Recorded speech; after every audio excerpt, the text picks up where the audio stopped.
Hey family, welcome back to my video. Today we will see, what if Harry Potter teamed up with Evil Hulk? Part 3. Before we start, I would like to extend my sincere thanks to the original author of this story for granting us permission to use it in our YouTube video. Your generosity is greatly appreciated. The author's creation and the original story's link in the descriptions. Please do check that first. Now enjoy the video. Merriby wasn't a woman overly concerned with the status of her family. They were small and weren't much in the grand scheme of things, her parents having come with their parents and family from somewhere very, very different to Westeros. Then she managed to marry into a larger family, with an assured wealth that would see she and hers comfortable. But not one, she and her family had been sure, of much consequence. Certainly not on par with the great houses, and certainly with no reason to be involved in their ruthless cutthroat games, regardless of the distant relation to one of those great houses, most especially since it was a maternal line connecting them, and most certainly of her children, did not expect them to mingle with the children of those houses. Merriby wasn't a woman with much concern to status, but was one far more preoccupied with the safety and security of her children, the only thing besides her sisters that gave her the strength to deal with her husband's family. And beautiful children she had, wonderful children. The eldest, a proudly born son, was almost all of her own family with his dusky skin and bouncy black curls, the soft, sweetly youthful face and dimples and smile. Were it not for the straight nose and soft, almost drowsy downturned shape of his eyes, one wouldn't see anything of his father's blood at all. Well, she amended to herself, at least until he had gotten a bit older, old enough to grow into a gangly boy with shoulders he didn't quite fit into yet. He would be as tall as his father's family tended to be, if just a bit more lean. Her second had managed to come a few shades paler, and had managed for the deep reddish-brown big looser curls of his father, alongside the thin mouth, nose, eyes, and sharp jaw and cheekbones. He was set a bit sturdier than his brother had been, no doubt taking that as well, but he shared the inky black eye color with his older brother and maiden line. Their third was the first girl, taking her curls but her father's color, and with the same drowsy eyes that seemed to power her husband's family looks over her own. She was the palest child yet, still darker than the sun-worn tans of her husband's family, but not in quite the same shade or richness as the dusky color of Merriby's own family. Her eyes, as well, were dark, and she had quickly shown that she would gain the height of her father as well. The fourth, youngest child was the only one to take her eye shape, wide cat-like upturned, and what had lured her husband to her in the first place. But in his startling, striking pale green and against her wheatish tone, almost the same as Merriby's own, a shade or two off of her eldest brother Cassock. The color of her eyes, the high cheekbones, her nose, the general shape of her face were her father's, marked her undeniably of his line. But her thick black curls, the lushness of her lashes, her smaller size that would, like Merriby's, contain wiry strength and fuller hips, thighs and backside, with a small waist once the girl grew more into her body. Cassock, Curse, Slaria and Helone were her everything. And while her husband might be distant to her, he was more invested in their children, quietly resting in whatever room they were playing in, never missing meals with them, silently gifting them things purely because he could and he enjoyed watching them delight in the gifts.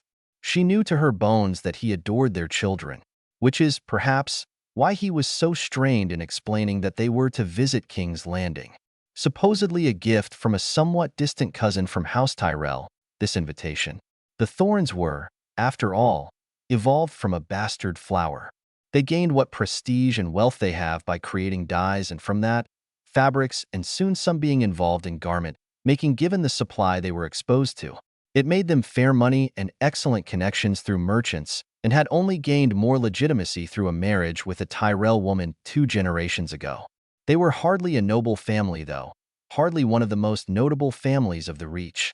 More still, her husband was the fourth-born son to the youngest brother of the head of house, and it gave them a comfortable and quiet, peaceful life. Peace in King's Landing, from the whispers of the merchants and their wives and families, was nothing but a thin veil for the deception and trickery. Not something she had ever found herself keen to be involved in, conspiring and plotting away at others when she was perfectly happy to sit and be left alone with her and her own. It was hardly her care who was the newest bastard flower, or how many bastards the Iron King had sired, and hardly her interest to know scandals and malicious whispers from cruel-eyed women and gossiping men who had nothing better to occupy themselves with. Her husband, as aloof and cold he was, did not care for those sorts of silly, frivolous things. Even his marriage to her had been whispered about.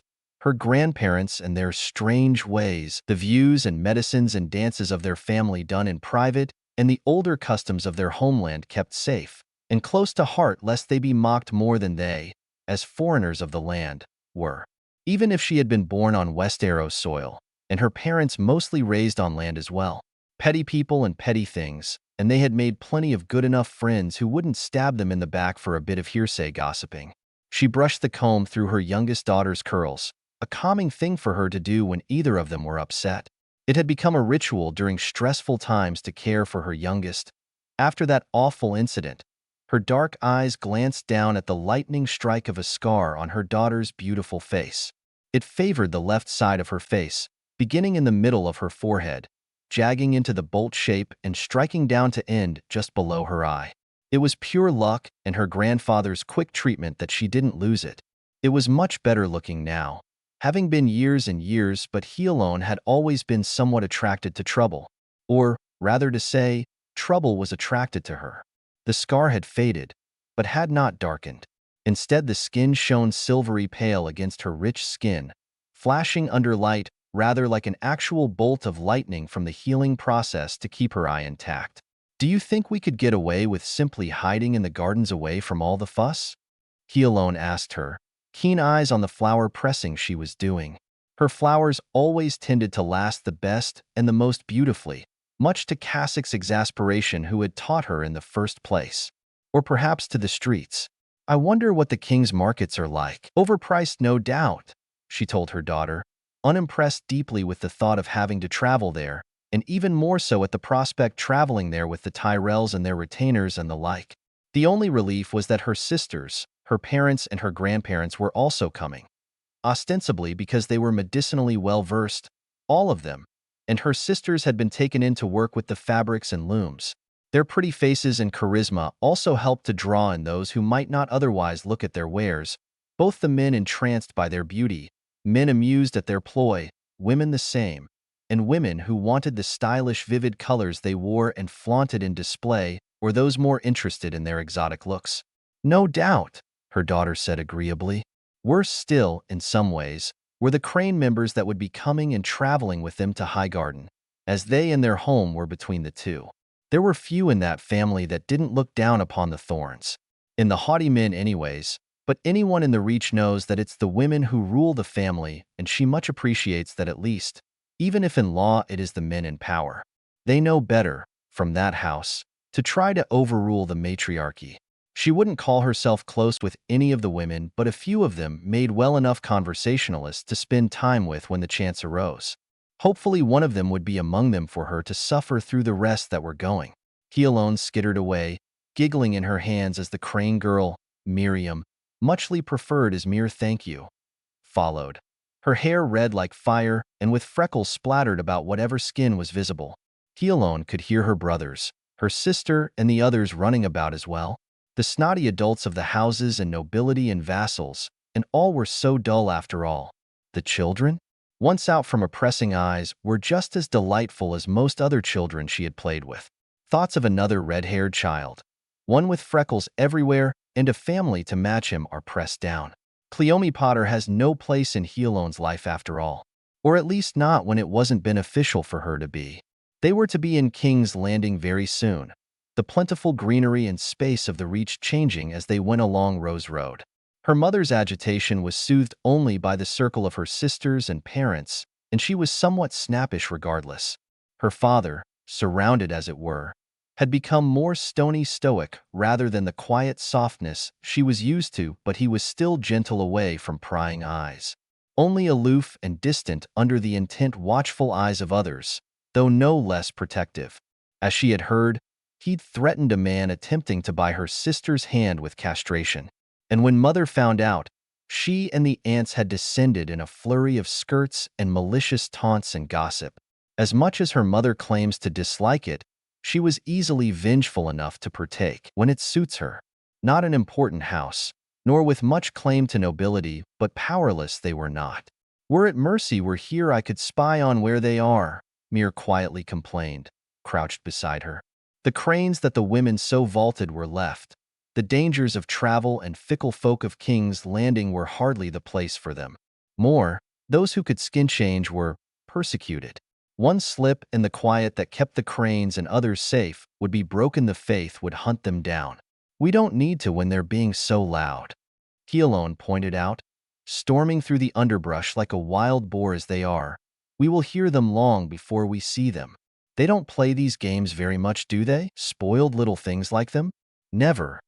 Mir snorted. Too busy learning hawking and proper horseback riding and embroidery for the girls and sword lessons and jousting and armor testing for the boys to be of any fun. Oh, pardon. Not that there's anything wrong with embroidery and the like. No, of course not. But surely there's time for play like this? How droll their lives must be. Unbearable. Mir nodded solemnly, and they burst into quiet giggles again.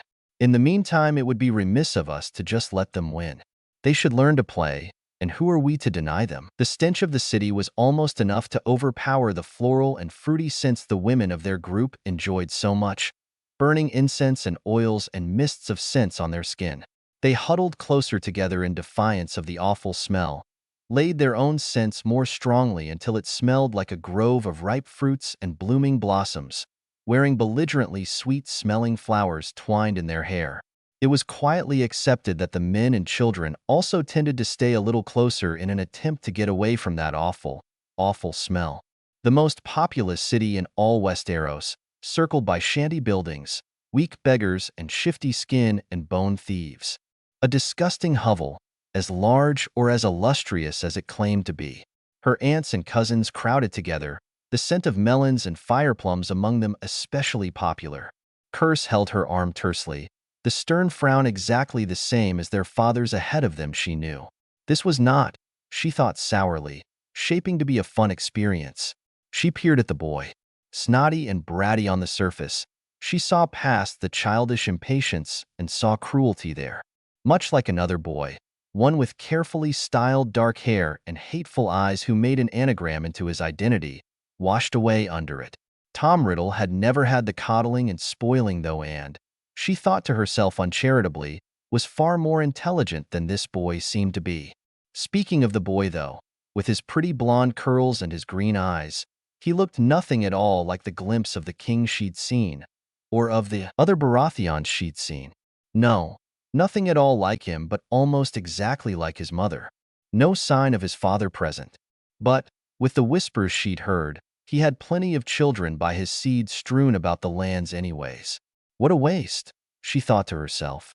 A waste of a king, a waste of a queen, a waste of a prince, sitting in the heart of a city of squalor harping about an old throne of a mad king in the blood-stained halls of the Red Keep. He alone would never understand it, just as Cleome never understood the thirst for glory or fame so inherent in the people of her own world. It wasn't glory or fame that had kept Cleome alive after all. "Well, hello, kitty," she greeted in a coo. The huge black beast of a cat spared her a narrow-eyed glance. At first glance he had only one ear, but beneath the matted thick fur she could see the stump left of it. She offered the back of her hand and he stood watching her, slightly crouched for a few moments before slinking forward to sniff inquisitively at her hand. "Oh, let's see now. Are you going to be spiteful and attack me? Are you looking for someone in particular?" she asked the cat that was still busy inspecting her fingers. She didn't often get to speak so properly, given how very young she actually was. "I might not be whoever it is you seem to be waiting for, but I hope maybe you can keep me company a while. My brothers have been swept away to play with the other boys, and my sister stolen away to be cooed at. She's of marriageable age now after all and, in my opinion, quite pretty. Course, should she hear me say something like that, I'm sure she'd hiss and spit like you had earlier. She'd much rather be left to her wood carving after all. Oh, look at that, we have matching scars. It's very hard to find someone with a lightning bolt scar in right the same place, you know. Or, really, a lightning bolt-shaped scar at all." The cat seemed to huff before butting up under her hand demandingly. "HM? Decided I was tolerable company for now? She stood and carefully with her tiny body, scooped him up against her chest and twisted her nose. You are a very dirty cat. Most cats I've met tend to be very precise about how clean they keep themselves. No worries, beastie. That is easily rectified. Are you sure you want to be befriending that particular cat? Came the question from one of the men in the white cloaks. His hood was down and yes, a blatant Lannister. She turned to the men with the very large cat held against her with her two straining little arms and raised her voice to be heard. Well, even beasties like Beastie here needs a friend. And perhaps a good washing, she declared, watching with her sharp pale green eyes as eyes flit to the blatant pale scar on her forehead and dripping down her eye. I am sure he will be a handsome beastie once he's been cleaned and brushed. Beastie? One of the other men asked. Well, I can't say that old bag of fur isn't a beast. Cats generally are, she agreed easily. It's what makes them such great hunters. I am sure Beastie is an excellent hunter, with a particular taste for ravens. Bird in general, I think. Another stifled a snicker. Most particularly when he shouldn't. She blinked and rocked her head to the side. When has a cat, or really any feline, ever had a care for what a man should think it should and should not do? She asked.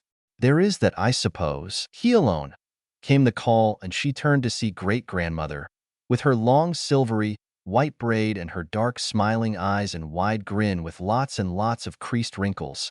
Her accent was a whisper in her words, so long in Westeros.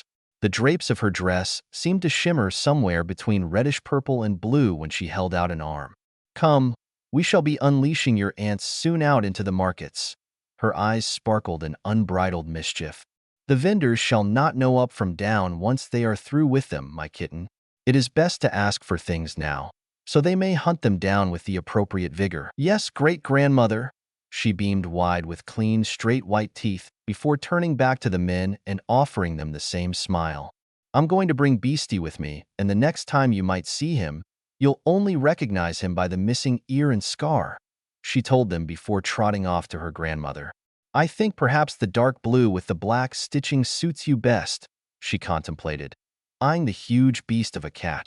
She'd managed to spirit off in a quiet enough place with no prying eyes. A spell to find such a place had taken her winding down and away, eyes and ears everywhere it would so seem, and another few spells to ensure her privacy, under a table in some lost room to spell him clean and groomed.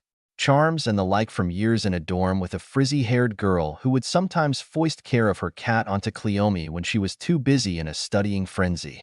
Or maybe something a bit more striking. No, you're too surly for that, aren't you? Fur clean and long and silky, the cat was no less massive in size, though he looked far less like an old feral hermit of the halls now. The snout that had looked grisly and mean was actually somewhat dainty and cute, and the massive paws with the razor-sharp claws and their soft pads far more distracting. The excess fur had been trimmed a bit, and he looked far more regally imposing for a cat than he did a surly, skulking creature. A snap of her fingers had her embroidery stitching itself into the deep blue bandana. Around the edges, carefully to sit as seamlessly as possible once it was around the cat. A ring of thorns was embroidered in black, the thorns in dark poisonous red-purple. The thorns had no crest to lay claim to, but often enough they wore a ring of thorns somehow in their garments. Beastie might not be a thorn, but it wouldn't hurt to show off the splendid dye job of the fabric and the wickedly precise embroidery work. The thorns weren't exactly widely known across Westeros, but perhaps if word should spread a little farther it wouldn't hurt. My goodness, Beastie, I'd say you were the one with royal blood here. Honestly, I think the whole place might be better off ruled by a cat anyways. She had spoken to the boy prince exactly once in their stay, and what an adventure that had been. The children, many children, were playing as children were wont to, and had at some point the boy prince had decided her hiding spot was the one he wanted to occupy. He squished at her to fit, and she silenced her squawk of indignation. They were supposed to be hiding from the other children after all. "Move over," he commanded, and in the dark of this tiny hiding hole that she had managed to squirrel out, she shot him an incredulous look. She did still move a bit, as she could, since she didn't want the boy sitting in her lap. He seemed heavier than she was after all, and it wouldn't be comfortable. She hadn't known the prince decided to play with them. Well, it's hardly my fault you decided to crawl in here with me. I saw you find this place. No one would think to look here, and I refuse to lose to people below me, he hissed back. Why? You do realize that even if someone found you, they would just move on, right? Everyone has heard how much you like to blame other people and get them in trouble. I do not. You got that boy thrown from the Red Keep entirely because he was better at skipping stones than you. He cheated. How can you cheat at skipping stones? She felt her mouth move in a disapproving frown. Not that he would see it anyways. And be quieter, or you're going to get us found, and I haven't lost a game yet. I know. She heard the scowl that must be sitting on his face. That's why I followed you here. You followed me? Well, obviously you knew how to win, so of course I was going to learn that. But you're not learning if you're just copying what I do. If you learn something, that means you can do it on your own. I'm getting there. I could do it just fine on my own, he insisted. It's not like I need some ugly, scarred-up bitch to win a stupid game. Vaguely, she thought that she wanted to put soap on his tongue, then remembered that the soap that she had thought of was from Cleome, and certainly not something she could get here. Or, for that matter, get away with putting soap in the young prince's mouth for foul language. Still, at least with Cleome, she had the knowledge that this little brat was just lashing out because he was an arrogant little sod who didn't want to accept that he'd needed help finding a hiding place for a child's game of all things. And certainly, she had heard worse about her scar and looks as Cleome and with whispering folk. Whether I'm ugly or scarred up doesn't matter in hide and seek, she pointed out. And whether or not you need me to win a child's game, I have no idea. I've never met you before. For all I know, you could have been dropped on your head as a babe and suffer limitations on intelligence. Or you could secretly be cleverly trying to find the best places to hide dead things or stolen things in. I don't know. Wait. No. Did you just dash? The boy spluttered before pushing her further against the wall, and she let out a hiss of surprise, grabbing his arm as the wall gave and she fell back. He made a small squeaking noise and fell on top of her very rudely, and then had the audacity to whine about how it hurt to land cushioned on top of her, and not against the stone floor with a heavy whiny boy knocking all the air from her lungs. Get off! She twisted until he was dumped beside her with a grunt. You're heavy, she chided him. And, wait, where are we exactly? How should I know? It's utterly black. She frowned and conjured a candle to her hand, quickly lighting it. His small pale face leaned back, blinking. I found a candle. How fortunate. She smiled thinly before looking around. Is this a secret passageway? How should I know? Not like anyone ever lets me go into secret passageways. He grumbled, but looked around too. She rolled her eyes. Well, I'm not surprised. Big old castles always have some secret places hidden away in them. She got up and dusted off her dress. It was in a muted, pretty shade of soft green, the thorns circling the bottom of her skirt, and with butterflies painstakingly embroidered in delicate detail in fine purple and blue. But it looks like it hasn't been used in years and years. I wonder where all it goes. Well, of course, there's only one way to find out, he snorted, snagging the candle and its saucer from her fingers. Of course, since you're a girl and all, I won't be surprised if you stay here. He sneered back at her, and she narrowed her eyes at him. Please, I expect a spoiled princeling like you to shake in your boots the first time a mouse so much as skitters over your foot, she huffed, storming forward and, while she was out of the direct bubble of light, conjuring another candle. Oh look, another candle. How useful, she said as she lit it, and he scoffed, which apparently marked the beginning of a long walk through dark, cool stone corridors hidden in the castle and sometimes crawling through some spaces as the case might need be. Thankfully, with their tiny bodies, it wasn't much of a problem. It didn't take overly long for the young prince to tire, protesting that he had swordsmanship practice earlier in the day, and it was very exhausting. And well, he was very young after all, and not able to rely on freakish stamina like she was, so they found another sort of hole in the wall and followed it until they popped out somewhere else. Where are we now? I think we managed to get to the rookery, he said uncertainly, walking over to a tall window that reached low enough for them, even in their small bodies, to see from. She trotted over beside him. But we haven't climbed or gone up any stairs? It was probably an incline we didn't notice looping us around, she pointed out, or through one of the crawling parts. So, How far have we gotten? Probably too far, he muttered, putting the candle down, and she blinked and did the same. I think they're looking for me, he pointed out, and she leaned up on her toes to see gold and white cloaks rushing around everywhere. Were we really gone that long? No. It was probably Mother. He grit his teeth. Well, we should go let them know you haven't been kidnapped or fell down a set of stairs or something. The moment the prince was in sight, they were surrounded by them, and the both of them were ushered around straight to the king and queen in a large room. I was playing a game, he scowled at his parents. She, safely seated away from all of this and thankfully easily overlooked, watched and kicked her feet while a few lowly handmaidens cooed at her and fed her fruit bits. Hiding from your guard? I was in the castle all the time, he huffed next. And it was a game of hiding. It's not my fault they can't beat me in a child's game. He crossed his arms moodily, wrinkling his fine clothes. The children were playing by the kitchens. One of the cloaks offered. Then why was he found by the Grand Maester in Rookery? The queen asked sharply. I said I was playing a game. The boy spoke up again.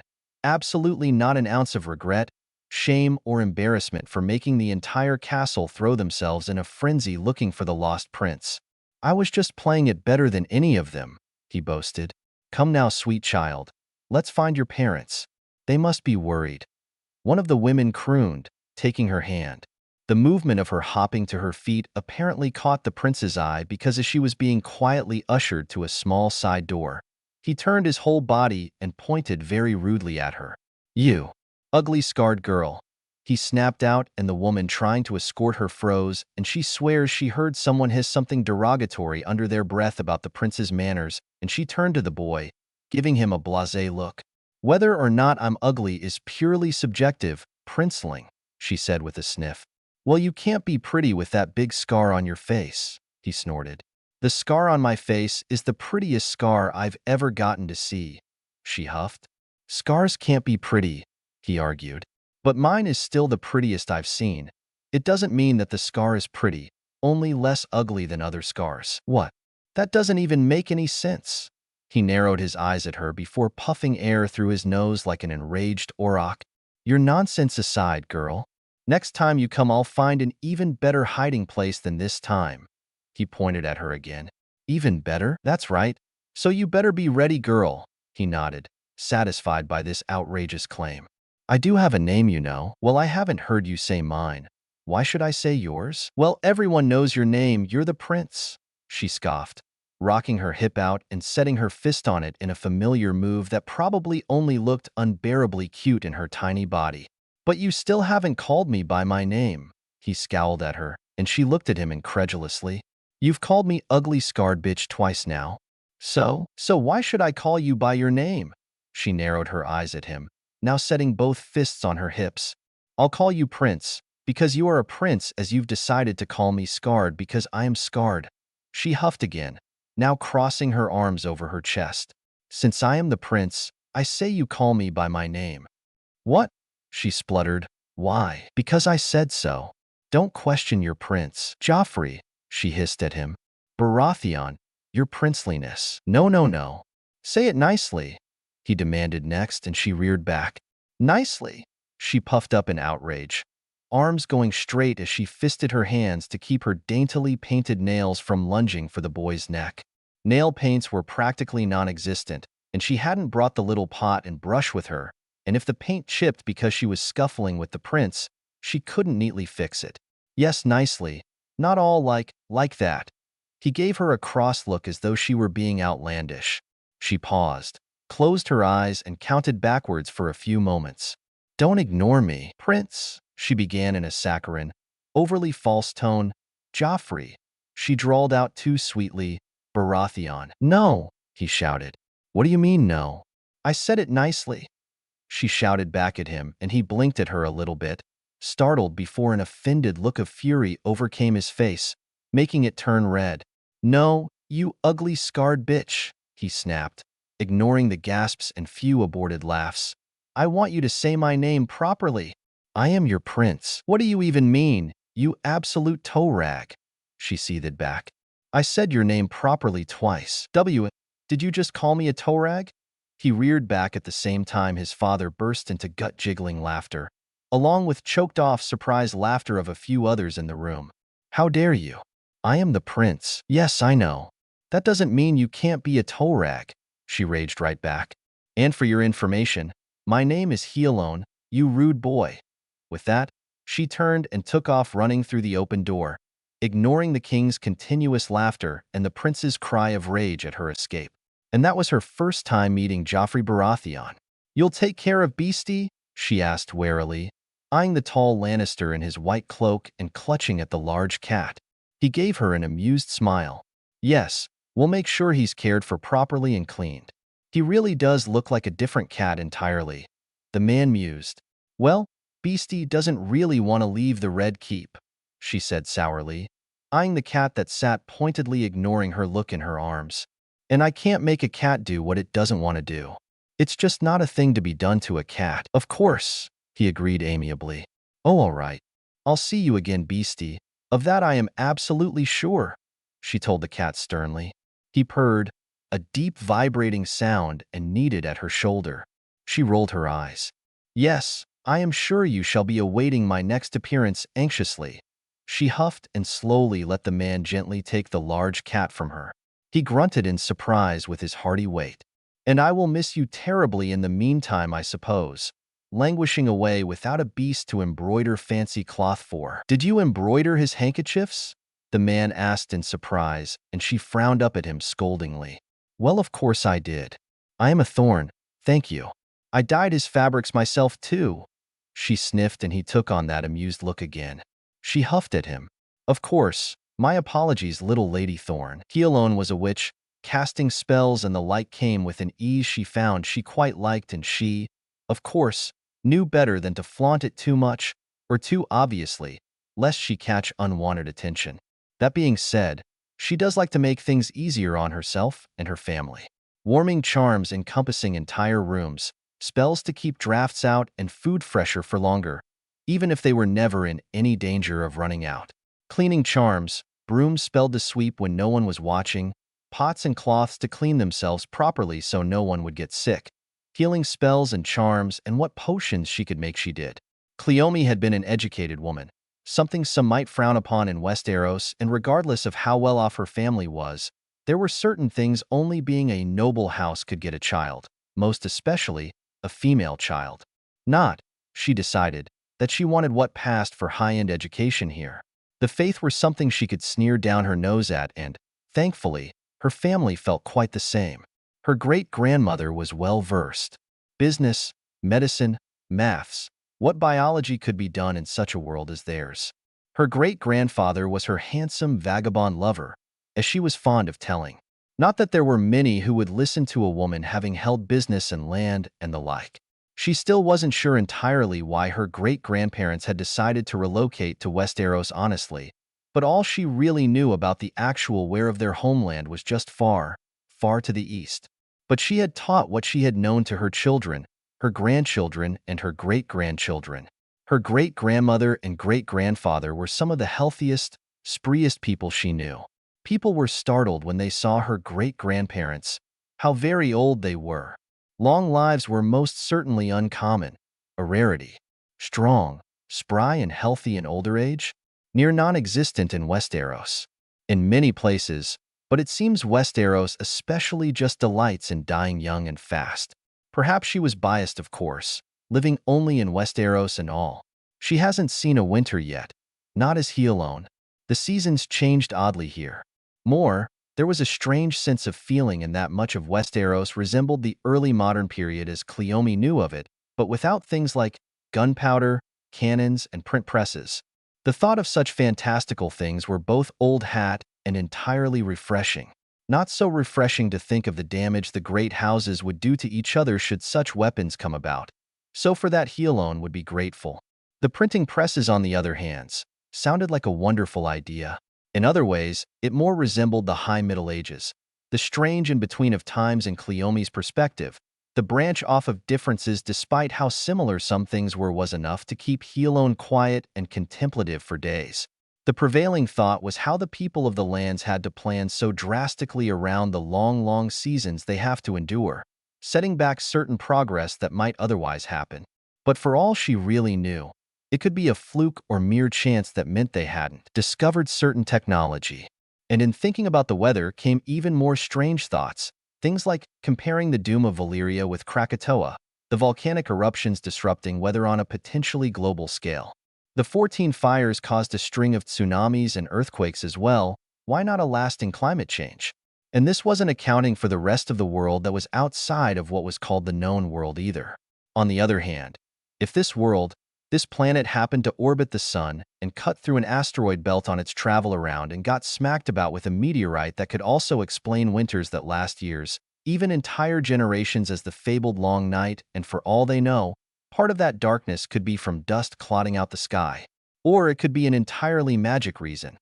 She knew those of Sidhi and their hidden mound, how their own fluctuating weather depended on which court they were in, the summer or winter, or if you're visiting a different kind of Sidhi than the spring and autumn courts, and they could control the absolute of it because of the inherent magic in those hidden spaces. Dragons were widely known, and who knew what sort of other creatures existed that she just didn't have immediate access to? Of course, he alone wasn't the only one with magic, just that she had special, more diverse magics. While Westeros believed any magic that had been to have faded away, it was not so for her great-grandparents' homeland where it still ran strong. Her great-grandmother favored earth elemental magics, and ones to help their significant gardens and supply of herbs, and the like for pastes and potions and dyes. Great-grandfather was far more fond of shadows, pulling them around as he liked and playing mischievous tricks and pranks when the mood struck him. Grandmother had instead devoured what text and teachings she could about fire magic that great-grandfather provided. Her Dothraki-born grandfather didn't have as much talent for fire, shadows, or earth, but had a strange talent for animal speak that he alone inherited. 4 more serpentine creatures. Of course, there were snakes everywhere at her great-grandparents' home, just off and hidden half in the ground, and some in her own household. Haltingly, her aunts and mother were more varied, learning a little of everything, but of course with strengths and weaknesses each. Great-grandfather likes to share stories about the dragon caves hidden in their homeland, scoffing at the snobbish faith and maesters in Old Town that declare all dragons gone. The practice of magic in Westeros was unadvisable, to say the least, but certainly not impossible and easily contained to their own stretch of land away from peering eyes. Still, Hielone's magic was different. Her own, from a magical core and not the teachings of magic, an aberration. Helione was a witch, the only witch. Beneath the house, in what had only been packed earth, was a tunnel. In the tunnel grew her basilisks. What were called basilisks here were very different according to what they had on them in Old Town. With 4 males so far and 2 females, she had separated one of each to place in a special enchantment. It would compress the time around and have them grown and carefully connected to her own magic to make sure they weren't stunted for it. Coincidentally, it would make them far more intelligent, far more clever, and, well enough for her, extraordinarily devoted to her. They weren't the only creatures she was experimenting with in this world, so different from Cleome's though. Since she had heard there had been widespread dragons, well, the progress was slower, and she had barely managed to take the dragon's skull from Red Keep when she had been there small and watched most of the time. No trouble for someone who could use disillusion spells and confounding charms. The problem, she thought with a frown, was that her magic was trying to use necromancy instead of merely taking samples to make what would amount to a copy of the blood so she could create a viable egg. She could hide a lot in the ever-growing tunnels she was making deep into the earth below, but a fully grown dragon?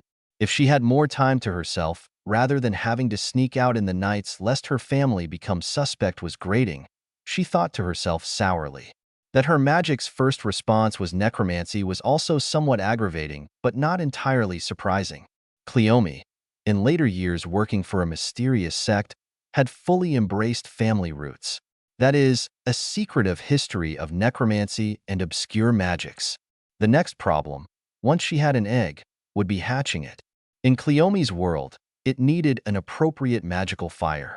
She could create that, of course, but she wasn't sure if this magical fire was good enough to hatch an egg. She had read about the Mad King, about his attempts with the green flames. She still wasn't entirely certain they were magical in nature, though, so there was a chance. She's not certain entirely what she would do with a dragon, to be honest. From whispers of traveling merchants, King Robert absolutely hated anything to do with his cousins, the Targaryens. That would include dragons. Not to mention, she would have the only living dragon in Westeros. But until she had the egg, she supposed it didn't really matter anyways. She had clambered back up to sleep for a scant few hours.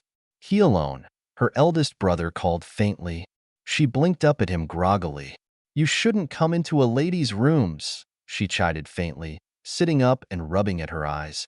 She didn't need much sleep, to be entirely honest, but it would be nice to sleep in every now and then too between her busy self-appointed schedule. Kasich smiled down at her from his sweet face, dark eyes sparkling. "Good for me then that you aren't a lady then, isn't it?" He teased in good nature, and she shot him a dark look. "A cousin will be taking a few of our aunts north. Curse was thinking of joining, and I do know how you and Curse like to travel together." The second son was very protective of the second daughter, most especially after that accident when she was young. "And Slaria? She's afraid one of the aunts will try to find her a husband in the north to travel with them." He waved off, tugging her out of bed. "And you think they won't for me? They're too hung up on Slaria yet to think about marrying you off." "All the better for it," she snorted inelegantly. Undoing the braids, she kept her unruly curls into sleep.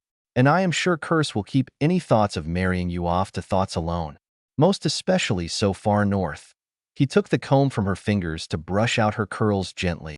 "And I am sure Father's heart would not be able to take it should you go too far." And neither spoke about how Mother would react, hissing and spitting and furious, and that would set the entire maternal line aflame with righteous fury until they reclaimed her. "Dreadfort," she mused to herself, bundled in a soft plush bluish-black fur. Her aunts had dyed furs in bright colors, and Curse beside her had gone for a deep indigo coloring. The towers were unusually large, truly massive things, and the stone walls thicker than some of the forts they'd passed and visited in their long journey. Even in the distance, it was rather intimidating looking in the cold. She wanted to explore it. "I should hope we won't have to go there." Curse grunted beside her, standing guard as it were. "I rather don't like the name of it." She offered noncommittally. He eyed her for a moment before letting it go. "We'll be stopping at the little village, won't we?" "Of course, kitten." One of her aunts cooed to her lovingly, the feathers and silk flowers wound in her hair vivid and eye-catching. "We won't be putting out our finer works. They are small folk after all, but we shall entice them, I am sure." "He stole our perfumes," he alone said loftily. "I think I even saw him trying to drink some of them." She glanced at the body on the ground and scooted a little farther away again. He smelled just as foul dead as he did alive. The flowers in his hair did nothing to abate the stench. The boy, a handful of years older than her own, perhaps 6 or 7 if she had to guess, watched her with pale eyes, some washed-out shade between gray and blue, and if he weren't so terrible looking, it might have been striking. As it were, his blotchy skin, strangely overfull lips with his small mouth, and the fleshiness of him, even hidden beneath his cloak and his lank dry hair, made him rather unappealing. It didn't take much to find the little thief. His stench was a blatant marker of where he was and where he'd been. She'd cut off his fingers first, and then the entirety of his hands when she'd gotten annoyed at his blubbering. When he tried to run after managing to somehow loosen the rope around his ankles, she'd taken a heavy stick and broken his knees before cutting off his feet and burning them. They had their own particularly awful smell, so she couldn't just let them sit. And when his screams had gotten shriekingly loud even beneath the cloth she'd stuffed in his mouth to quiet him, she'd cut out his tongue and broken in what crooked teeth he had.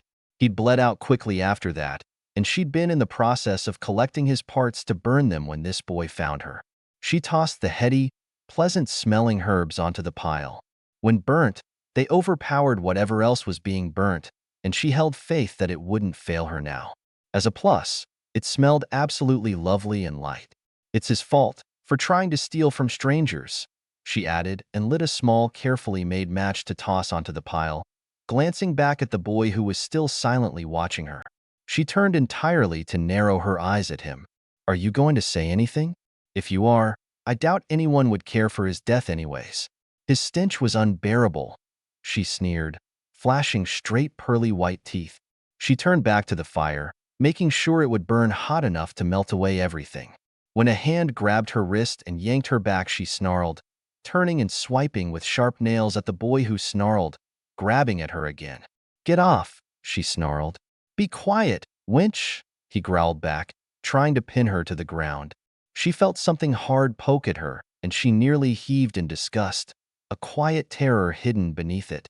She threw him off with a blast of magic, pinning him to the ceiling. "You utterly foul little twat," she hissed in fury, bristling and cutting a harsh line through the air with her arm, muffling his scream as she castrated him.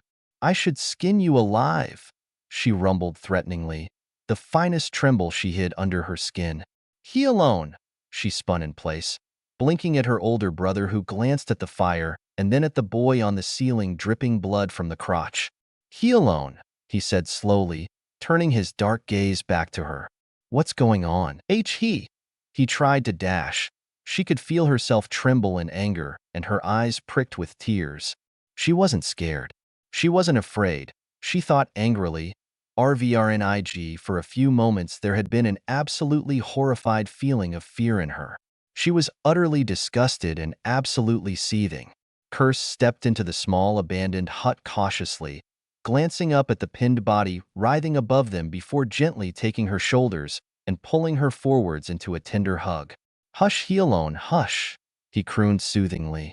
"Go find our aunts. I will take care of this." A dark, steely note crept into his tone, and she glanced up at him, but his eyes were unerringly on the body above them. Curse had mostly researched defensive barriers and shields, but grandfather had versed him in more violent acts, brutish and cruel, and he had adapted his magic to those as well. A few days later, and a hesitant miller woman was asking about her son around the small village. She seemed somewhere between hopeful and distraught with his disappearance. When Curse came back to their cluster of aunts and cousins, he had a small garnet shaped as a drop on his ear. A small trophy, he told her after they'd retired for the evening. Their aunts shared sly looks, and their thorn cousins quietly ignored it. "I think he might have been a bastard," she murmured to her brother. "He doesn't seem terribly upset with the news," he offered back easily. "I am more concerned with how his eyes linger on aunties. They are more than able to handle themselves. You know they won't be caught alone. We aren't here for long and neither is he. It doesn't take much time for men like that to take their pleasure," he said uncharitably. It didn't matter, since they were gone within the day after supplying clothes and linens to Dreadfort. They hadn't made it all the way to the Starkhold, too cold for the more warm weather-faring Thorns, but he alone didn't mind. She still would have liked to explore Dreadfort, but since that incident with the bastard son, Curse and the Andes have not let her out of their sight. More trouble than it was worth, she thought sourly. It would be lucky if she got to travel with the family at all after this. She stared at the egg in her lap. It had taken her some time to do it, but she had managed it. Finally, she looked around and frowned. Dragons were meant to be raised in nests with nestmates. To deprive them stunts their social growth. Cleome may not have had any children, but the creatures she took were well taken care of. He alone could not bring herself to dishonor that. She could find dragon eggs.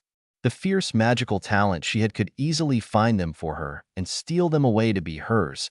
She had just wanted a specific project to come to fruition with this particular egg. If she even wanted to hatch it, she did. She really did. The thought of a dragon the likes of which Cleome knew were incredible. "You are an utterly wretched boy. You know that?" He alone's arms were crossed, and he tensed up from where he was threatening some worker boy while he was out with the red-haired Stark girl. There were whispers of marriage for the two, but he alone couldn't see it, not one bit looking at them. Well, not like it was any of her business anyways. "You!" He whirled to face her, sword pointed directly at her face. She scoffed and reached out to delicately lower it with one notably clean longish nail painted in burgundy purple. "Where have you been?" he snapped at her, the boy and the Stark girl and the other Stark girl forgotten for the moment. "Where have I been?" She raised her brows at him, settling her hands on her hips. "What is that supposed to mean, princeling?" "What? Disappointed I didn't come see you first." "Poor little princeling," she cooed condescendingly, and he scowled ferociously, pulling his sword back up at her. "I can have your entire family thrown into cells for your attitude," he threatened. sword tip just touching her throat. She leaned forward just slightly so a bead of her blood could bubble up and watched his eyes go even darker in fury as he quickly moved the sword back and away from her. She laughed a little, pulling a handkerchief out to dab the small bit away. If you absolutely must know, my mother and aunts pulled my sister and I into buying out every pretty dye we could find in the market. I wasn't ignoring you, she teased. Look here, I even made you a little gift. She pulled the magically dense amulet from her pocket. The shimmery golden exterior was shaped as a lion head, as he was clearly a Lannister more than he would ever be a Baratheon. Small malachite made the eyes. That wasn't the important bit, though. The stone the interior was made from had so many small, interlaced runes in it that if it were in Cleome's world, it would be a veritable beacon of magic. It's a protection charm, she gloated as he snatched it from her hand to examine it. And what would I need protection for that this could prevent? Ugh, you're as terrible as you ever are, aren't you, princeling? I give you something I painstakingly made just for you, and you don't even appreciate it. I can always take it back and scrap it for parts for another project, she offered loftily, but watched as his eyes gleamed greedily as he clutched the charm closer to his chest as he sneered at her. Since you're being so sentimental about it, I suppose I can indulge your womanish feelings. It's about the only womanly thing about you after all. He stared down his nose at her. She only barely refrained from rolling her eyes. Under the recent style of dress, the full hips and backside she was growing into and her small waist were lost, as were her shapely legs. I'll take it from someone with more womanly wiles than I, little princess, she offered with demure mockery. Forget having your family thrown into the dungeon cells. I'll throw you into one myself, he snarled, getting into her space and looming over her. This time she did roll her eyes. You're being more rowdy than normal, princeling. It usually takes a bit more than that for you to threaten chaining me to a dungeon wall. You even outright skipped banishing me from the Red Keep even. She peered up at him unflinchingly. Not like anything he could do would hurt her, and if he tried to threaten her family, she'd just put a mental block around that so he wouldn't even consider touching her family. So far she hadn't needed to. She peered past him to the others and the large wolves circling close. Is it because you've made new friends? How absolutely terrible. I've been replaced. She fainted a swoon for a moment. They're not my friends, he protested quickly. And for that matter, you aren't my friend either. As if I'd be caught with a merchant's daughter, he sneered, adding it on after a thought, and she shook her head before grinning at him. You're as charming as always, princeling. Truly your social nature is the most shining thing about you. Well, since you won't be caught with a merchant's daughter, I'm going to go visit Beastie, she said easily, and as she turned he caught her wrist and she glanced back at him, raising her brow. His grip became punishingly tight. Did I give you permission to leave? He hissed and she turned to face him, still caught in his grip. You're such a contrary creature, princeling, she scolded. He scoffed at her, releasing her once he was sure she wouldn't just leave. I know you keep supplies with you in a hidden pocket. This is just in case my clothes need catering. He turned up his nose and she snorted at him. I should only wonder what you get up to on leisurely walks that would leave your clothes in need of mending, princeling. She leaned over to peek at the red-haired girl. She seemed willowy, with fair skin and a pretty enough face.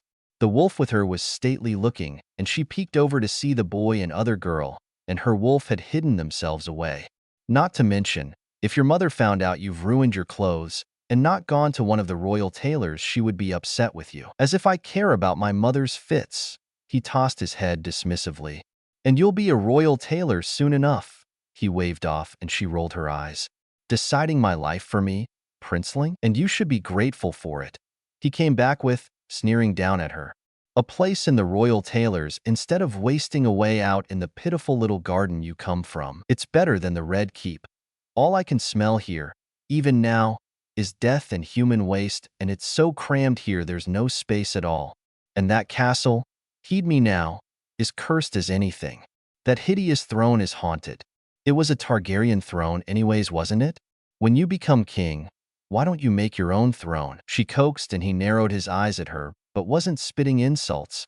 It is rather hideous, isn't it? Why should I have to sit on the throne of a madman anyways? I should have it melted for metals. It would be the best that over-glorified chair could hope for, really. She crossed her arms with a nod. It really would be, he agreed, copying her pose. The wolf grunted, and they both turned to where the girl was watching them with wide eyes. Pardon me. I never introduced myself, and I will have to, since the princeling either refuses to remember my name or otherwise is just being as belligerent as he ever is. And the prince shot her a dark look. He alone, Thorn, at your service. She swept into a grandiose bow. You are Sansa Stark, yes? The girl nodded slowly. Your family comes all the way from the north. He alone contemplated. It is much warmer here, I suppose. How are you faring with the change, if I may? It is far different, the girl allowed, glancing between the prince and her. That seemed like all she was going to say, and he alone almost sighed. No, she could not see the arrogant, slightly sadistic princeling with this meek wallflower. She glanced at him, and he looked like he was trying to appear anything but entirely bored. By the twitch of his fingers, he was beginning to get impatient as well. If you ever have the chance, you should see the Reach. It is far more resplendent than the Red Keep and far less foul-smelling. She offered a charming dimpled smile. And full of poisonous creatures, the prince scoffed. Like those snakes. Snakes are harmless unless you provoke them, princeling, she sang, a broad grin overtaking her features sunnily. And poking at them with a stick when they would prefer to be left alone is most certainly provoking them. I thought it was dead, he bit out in a familiar excuse. And when it hissed at you, and you poked it again, she was quick to retort, a sly grin coming on. You're lucky she wasn't venomous. I'm told you are the closest thing to a friend Joffrey has. He alone looked up from where she had been staring out into the cold where Joffrey was being a prat to whoever sparred with him. A Mauser cat, comfortably curled in her lap. Or perhaps not look up. Tyrion Lannister stood before her.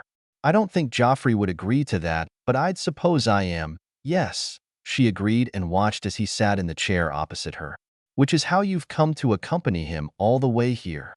Which he'd lie about if asked, but also yes. He cares more about your opinion than his own mother's. He has very rebellious feelings when it comes to how Queen Cersei smothers him, she said delicately.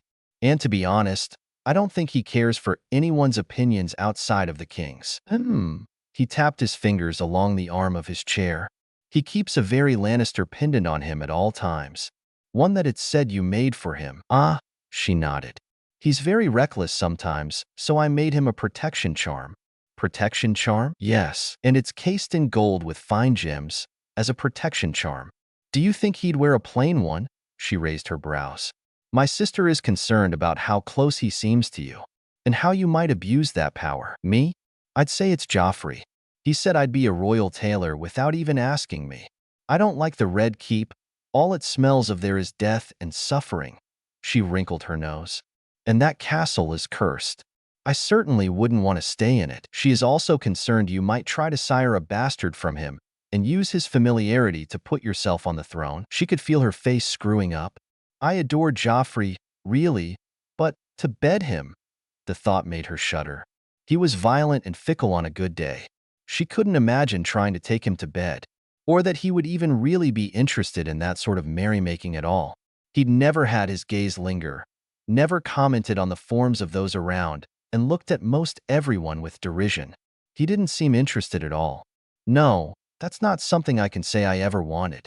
I think we'd be more likely to try to strangle each other than to lay together. Just the thought of Joffrey trying to be seductive or charming towards her made her gag a little bit. She blinked a few times at the canopy above her. A pale, lean arm was wrapped around her firmly. She was naked. Joffrey was naked, and she was pleasantly sore, and she could feel the bruising on her hips and love marks all over her shoulders and neck. She snuck out and away. A week later, and no one seemed to know anything that happened. Not even that plump gossipmonger that hung about. Including Joffrey. Aside that he'd slept with a woman that left thin welts down his back and bruises all across his throat and chest, even teeth prints, and left the faint scent of blackberries in his bedding, according to the whispering workers. Good for her that her hair was usually up in a tight braid that meant her blackberry-scented hair oils weren't detectable unless it was down. She changed it for vanilla mint-scented oils just in case. She had beard burn on her thighs. She thought to herself idly. In some part of her brain, she hoped Tyrion didn't get rid of his handsome facial hair. Most of it was gold like his Lannister hair, but there was a black section, just like the hair on his head, that made it look especially distinguished. She felt him stir beside her, then freeze. They'd been drinking and had ended up talking about the history of dragons, as it was known at the gathering last night, and they had continued drinking as they spoke, and then she vaguely remembered bits and pieces. Her body felt wonderful and tingled just thinking about it. 13 years older than her is a lot better than what some girls had to deal with at any rate. He alone, rough, raspy morning voice. I'd say good morn. Her voice had a grit to it. She had been loud last night. But I have no idea what time of day it is. She heard him mutter a curse. Joffrey isn't going to be happy if he finds out, he said darkly. I suppose finding out your uncle slept with your closest friend probably wouldn't be the best thing to learn. No, that's not, he sighed. What are the chances we were discreet? If I had to guess, no one has come barging in or shouting yet, so hopefully we were discreet enough. She still had no idea how no one had caught on that she and Joffrey had managed to tumble into bed together. Unfortunately, more than once. She should really know better than to trust that thick syrupy alcohol they served sometimes. She was sure he still didn't know it was her though, and Joffrey's guardhound didn't seem inclined to tell. Liar, he alone said, strong and sure and steady. In the quiet of the room around them, she was stared at. And what would you know? You're just the prince's whore dash. I don't care what a useless sad man that can't keep a wife because he's too busy eyeing the goats thinks about me. She stared down her nose at the ape across from her in the room, arms crossed across her chest and expression neutral as he bristled in fury and indignation. Then she turned her attention back to the worm that tried to lie. Liar, she said again. I'm not Dash. It would have to be you, wouldn't it? The royal taster Dash ate such a small piece that any effect it might have had would be entirely ignored or thought of as an exotic spice. She rocked her head to the side, watching the nervous man. It wasn't the cooks. It wasn't the serving staff. It was you. Who else had unrestricted access to the royal family's food? You said it yourself earlier, and soon a man was put to death after nervously blurting out the truth uncontrollably. That she had perhaps pushed his mind to admitting it couldn't be proven after all. Later, Tyrion found her again, and they spoke again, and it somehow ended in his bed. Again.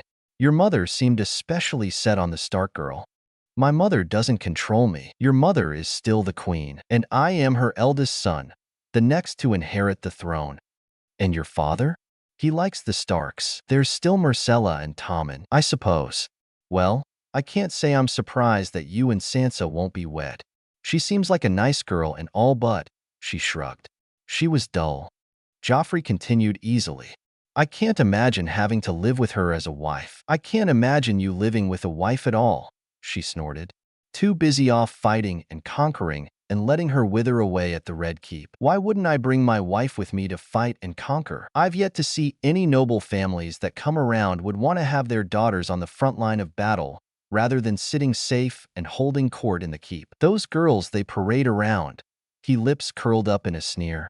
None of them are fit to be queen or to stand by my side. Worthless. Surely you've got to marry one of them? You need a wife to have a proper heir recognized. I'm still only an heir. He rolled his shoulders in aggravation. Can't you marry one, lay with her a few times, and then just leave her alone? I don't want that, he glared at her. And what do you want, princeling? What does the heir to this kingdom want for a wife? She threw up her hands in fond exasperation.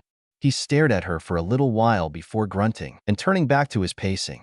Maybe you could marry an Essos woman? Or someone Dornish? Oh yes, because the last Dornish woman to marry the heir went wonderfully, didn't it? The Dornish aren't fond of us. He rolled his eyes. Glad to see you know some sort of history. I'd been getting worried the only thing you knew was your own name day and how to swing a sword. Came a dry voice and he alone stifled a laugh. Joffrey sent her a dark look before scowling at his uncle. Thinking about the queen, to be, are we? He doesn't want any women here. He doesn't want a Dornish woman. She sighed, plopping her chin on her fist. Doesn't want any women here. His gaze wandered back to the prince. Said prince had tensed up, hands curling into loose fists. Essos women. Isn't your mother from Essos? No, no. My mother's parents came with my great-grandparents, and they came from much farther east. Even farther? Yes. I think they lived in the shadow for a while before making their way here, though, she hummed thoughtfully. I'm still not entirely sure what drove them to Westeros, and they were always very vague about it all. There are a lot of traditions from them, and from my grandfather, though. Your grandfather? Tyrion breezed closer to sit in the chair near hers. Joffrey bristled. He was Dothraki born and raised, and he left them for my grandmother. After her mother slaughtered another Dothraki for trying to steal her, and then stealing him because my grandmother liked him. It's his favorite story to tell. She grinned nostalgically. She shook her head. Old stories aside, perhaps an Essos woman would be best? Someone different from the sort around here. Oh, yes, someone with different views, someone with a different look on a society than the nobles that are being shoved at the princeling. Perhaps one with the same views on religion as him too. He's going to be a shock to Westeros when he takes the throne, I'm sure. So it would go hand in hand that he wouldn't pander to the families trying to tie into the throne around here. I know it was a scandal when my father married my mother. I can't even imagine how big a topic it might be for someone as important as Joffrey, she mused aloud. That seems very chaotic, Tyrion said thoughtfully. It would certainly make things interesting at any rate. And a queen uninterested in the faith? That entire religion is nothing but hogwash. The only higher power there is death. Higher mysteries, she rolled her eyes. Ah yes, I'd forgotten how much you dislike the faith. Tyrion raised his brows. Forgotten? Joffrey said suspiciously before turning to them with an accusing expression. Have you been talking? I'm not sure if you've noticed, Princeling, but I talk all the time. She raised her brows at him. To each other, he bit out, here and there. Tyrion is a wonderful conversationalist, and he alone says things that are intelligent, which is a rarity here in the Red Keep I've found. Tyrion agreed, and she smiled at him. Not long ago, we had a discussion on the impact the Iron Men have had on the people of the coast, and before that about the inbreeding of both the previous ruling family and their dragons, and how that might have weakened their overall bloodlines. What does any of that even matter? Joffrey bared his teeth at them. It's all done and over with anyways. I swear, Princeling, all you ever think about is conquering and swords. He alone thumped her back into her chair, crossing her legs under her skirt.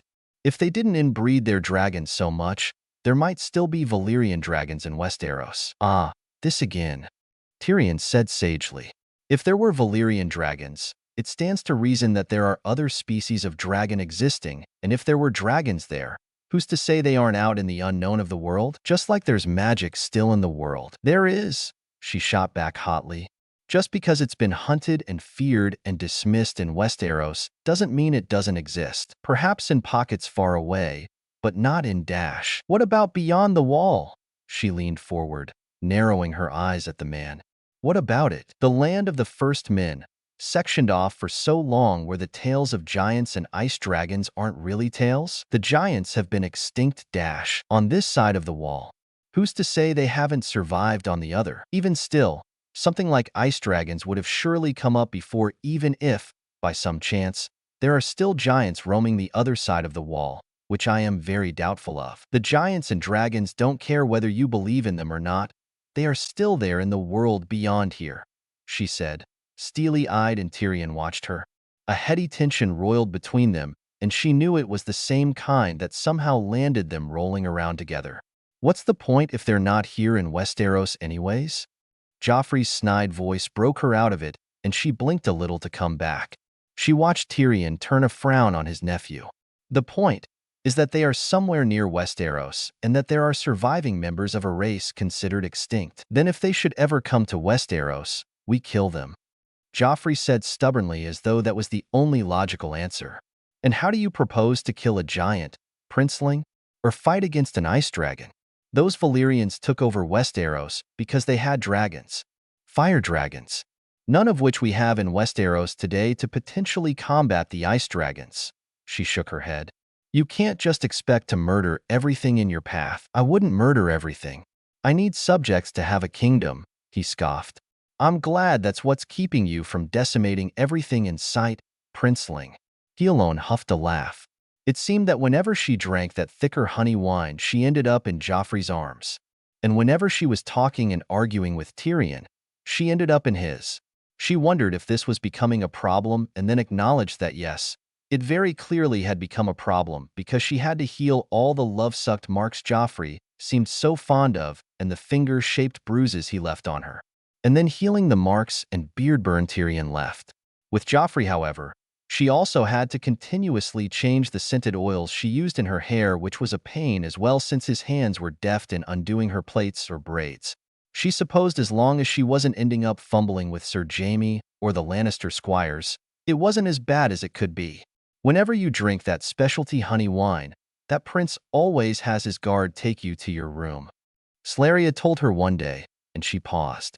The prince's, you mean Hound? He's not meant to leave the princeling's side. I suppose when the prince orders it there isn't much to be done. She shrugged, carefully setting herself down and sighing in bliss before glaring down at her huge belly. I am sure it's twins again. I'll put coin on triplets.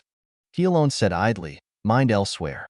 I don't need 3 more to add to the 3 I already have running around. Slaria groused irritably.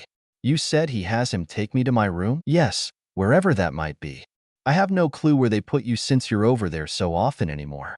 And soon after you're gone he leaves as well. I guess everything is boring without his only friend there to entertain him. You are a rather endearing drunk, he alone. Am I? You sing so beautifully when you drink, she sighed, this time happily. You sing in a strange tongue to unfamiliar tune, but your voice is so lovely it doesn't much matter. And the way you dance, I what? He alone turned, aghast. You move as though in a breeze, twirling so smoothly. I wish I could have that sort of grace and light foot, she smiled dreamily, which led to the conversation later at the Red Keep of, I sing and dance when I drink that honey wine? You do, yes. Joffrey was smirking at her in blatant amusement. Why hasn't anyone told me I do that? From where he stood, Sir Jaime coughed slightly to cover his laughter, and she would swear Hound was staring up at the ceiling in an effort not to laugh either. She wasn't sure what he was doing with Sir Jaime near given that Joffrey didn't much care for his uncle, but she had more pressing matter to attend to. He alone, came the cheerful greeting, a round face and sweet blonde curls heralding Tommen and his silent menders. 5 years younger than she and Joffrey, he knew not to much bother or aggravate his older brother. But he alone liked the sweet boy. Tommen, my, you've grown again, haven't you? She cooed at him, turning from Joffrey to pinch at soft round cheeks. He was 11, just barely if she recalled. He smiled up at her bashfully. He and his sister were all the kindness and sweetness Joffrey lacked. One of these days you'll be taller than me. Not that it's much to be taller than you, Joffrey said snidely, and she shot a glare over her shoulder at him. The only one over 10 and 2 years shorter than you is Uncle Tyrion. I still have no idea what it is you have against your uncle. She rolled her eyes and smoothed some of Tommen's curls. She knew she was on the shorter side, thank you. Not that he seemed to mind given how often she woke in his bed, she thought to herself darkly. He's condescending and sleeps around in brothels. The king is known to visit brothels, she said after covering Tommen's sweet, innocent ears for it. He blinked up at her with his wide green eyes. So much kinder, so much more sympathetic and softer than Joffrey's sharp gaze. And he's only condescending because we all know that you are much smarter than you show yourself to be, constantly starting fights and talking of warring. What an odd way to compliment someone. Ah, Tyrion, she greeted. He alone. Jaime, Sandor. He nodded to them, then smirked as he looked to Joffrey. Princeling. Tommen. Rage immediately turned Joffrey's face red. Don't call me that. If a merchant's daughter can call you that, why can't I? Isn't it because he alone is his favorite? Tommen posed innocently. He alone's lips curled in a Cheshire grin as she turned to the older prince. I'm his favorite? I'm so flattered, she preened teasingly. From being called ugly and scarred to favorite. What a long way we've come, princeling. I still always found the best hiding spots, though. From his quite embarrassed state to squawking a denial out, Joffrey was always so refreshing when he wasn't being all cold and serious or furious and quietly scheming revenge for made-up slights. You did not. Hiding spots. Tommen tugged her attention back, and she beamed at him. Joffrey and I here became the best at hide-and-seek games when we were young, most especially here in the keep. though it was usually me that found a hiding space, and then he came barging in with me to steal it, she said slyly. I found plenty of our hiding spaces, and I found our best hiding spot, he argued as though they weren't practically adults. 15, 16-year-old adults. Cleome would disagree. Just because you accidentally found a secret sliding wall dash. A secret sliding wall? Tommen interrupted with sparkling eyes. The two remembered that there were other people around then. When they got to arguing, they tended to get absorbed. Ser Jaime was starting to frown in concern. The hound's brow, or the one brow he had, was raised, and Tyrion was watching them with a contemplative look. There are quite a few false walls and hidden areas in the keep, she explained to the starry-eyed younger boy. Once, however, Joffrey did find one that really was the best spot we'd ever found between us. For a few moments, a smug look took over Joffrey's face. I suppose if someone really made a huge, comprehensive map, she and Joffrey shared a glance because they had, it might not be so hidden. But there's a small courtyard hidden from view. Even though inside looking about it should seem there are windows looking over it, but they're actually part of a secret passage around it. Joffrey activated a trigger for a section of wall to slide away, and we were suddenly there. There were a terrible amount of vermin and overgrown things in the walkways. Joffrey crossed his arms. It had taken some time to kill most of them while not destroying the flowers. Joffrey shot her a pointed look. Those flowers have survived so long on their own. It would have been a waste to cut them all down. Dust and grime was very thick in the passages. No one had been in it for a very long time. Still not sure why it was hidden away like that. The secret passage was, I think, meant to go somewhere near the Great Hall and a few towers, but the arches to go through had been filled with stone to block them off. She frowned thoughtfully.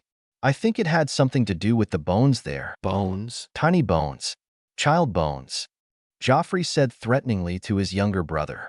The vermin had stripped them clean, she said idly, and the sun had whitened them.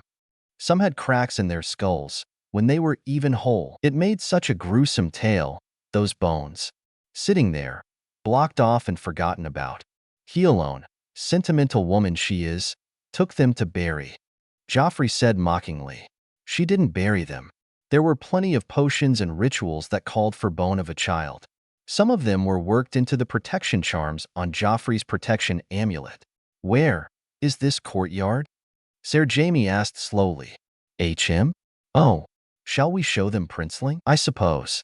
They know it exists now anyways, he said disapprovingly. So what brings you to the Red Keep this time? Tyrion asked on their way. What? Right, yes, that honey wine. She turned with flashing eyes to Joffrey. Why did I only find out from my sister that when I drink it I sing and dance? It's far better behavior than most other drunkards I've seen. He snorted at her, inelegant and informal. At least when you sing it doesn't sound like the death wails of a dying auroch, he said pointedly, and she winced. Yes, there was that one courtly woman that sounded like she was a dying auroch when she burst into drunken song. Honey wine. How much did you drink to go into a fog that you couldn't remember? No, it's the poppy honey wine. Joffrey corrected idly. She's given the rare Lannister wines? Tyrion's brows seemed to fly into his hair. Rare Lannister wines? She frowned and Tyrion turned back to her. A little family secret. The pain-killing poppies are tended to by domesticated bees, and the honey they make made into a fine, powerful wine in Lannisport. It is exclusively only given to Lannisters and sometimes Lannister bannermen, who I choose to share my bottles with is my choice. Mother gives hers away to her friends, Joffrey said defensively. And Uncle Jaime gives his to the other Kingsguard. Tyrion hummed noncommittally. Share I think is not the right word. You never drink any. Ser Jaime said then, and her mind came to a shrieking halt. I suppose you make up for it in other spirits, though. The honey wine is too sweet to taste for me. Joffrey's nose scrunched up, and she calmed down. Joffrey never did spend much time censoring how much he drank. Just because he wasn't also drinking the honey wine didn't mean he wasn't as intoxicated as she was. And he'd never spoken a word or given indication he knew they ended up twined around each other. I think you sing very prettily, he alone. Tommen said sweetly. You've sung lullabies, I think, to Myrcella and I. You do seem to sing in a strange tongue. Ser Jaime added in. Strange tongue. Cleome's tongue, No doubt. And you always are popular with the young children, dancing around and singing to them. The ladies of the court are always relieved that they can stop entertaining them quite so much when you are with them. She felt the red under her richly colored skin and covered her face in her hands for a moment. I suppose a fine mother you shall one day make, Tyrion said idly. And speaking of mothers, your sister is expecting, isn't she? She thinks it will be twins, but I think it will be triplets. Doesn't she already have 3? Our family tends to be very fertile. Curse and his wife are already on to child 5 in Cassock. She shook her head. The last time he came with his family, there were 5 totting around and 3 more still in his and his wife's arms. Why do you know about her sister?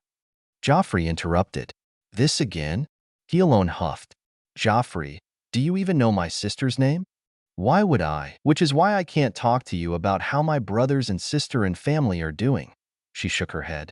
Her name is Slaria, isn't it? You see this, Ser Jaime knows my sister's name. I think he's met her 3 times. We did talk at the last gathering she came to. I had asked about the tongue you sing in, but she wasn't sure what it was either. She did say you sometimes write with a strange language as well. Yes, well, when there's nosy siblings about, it's best to write in a language they don't know, she said irritably. Tyrion used to do that, to practice. Ser Jaime recalled, smiling handsomely at his younger brother. You seem very close with your siblings? With all my family, really. For all the Annies want to marry us off, they don't look too far. We prefer living in large families, and you are the only one not yet wed, and they won't let me forget it, she groused, scowling. My nieces and nephews can distract them for a little while, and my brothers and sister do try to shield me from their pestering at least. You do come to the Red Keep often. I could ask about procuring a husband for you here. Ser Jaime offered, and almost immediately, Joffrey was glaring at him heatedly and Tyrion looked at his brother incredulously. The hound, quiet usually, let out a beastly snort of laughter. I would marry Hyaelone, Tommen said then, sweet and kind. She makes very delicious things, and sings, and is very pretty. Oh, Tommen, you're such a sweet lad, she said fondly. You'll be having women swoon over you. Clueless, earnest charm and a cute face. What a dangerous combination. Make delicious things? Hyaelone, have you cooked? I do on occasion make breads and sweet fruit pies. She crossed her arms. We have orchards and plenty of crops in our home in the Reach. I like the apple cakes and lemon bread best, but the one with blackberries is also very good. I am terribly fond of blackberry, she admitted. Wines, breads, pies. We can make oils from them too, to soften skin and hair.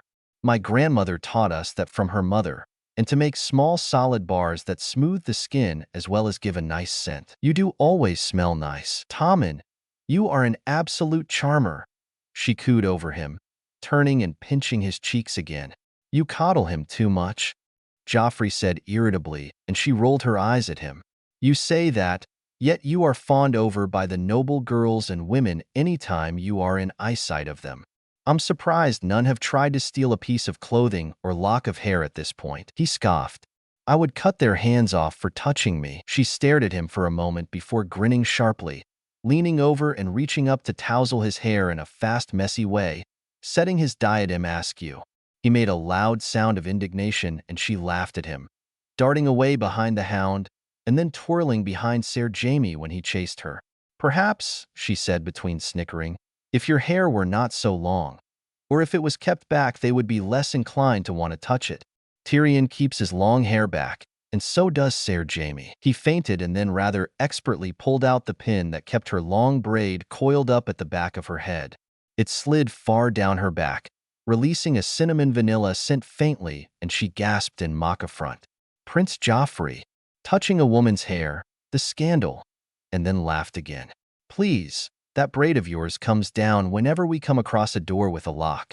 I still have no idea how you use this to open them. Joffrey scoffed, handing back her pin.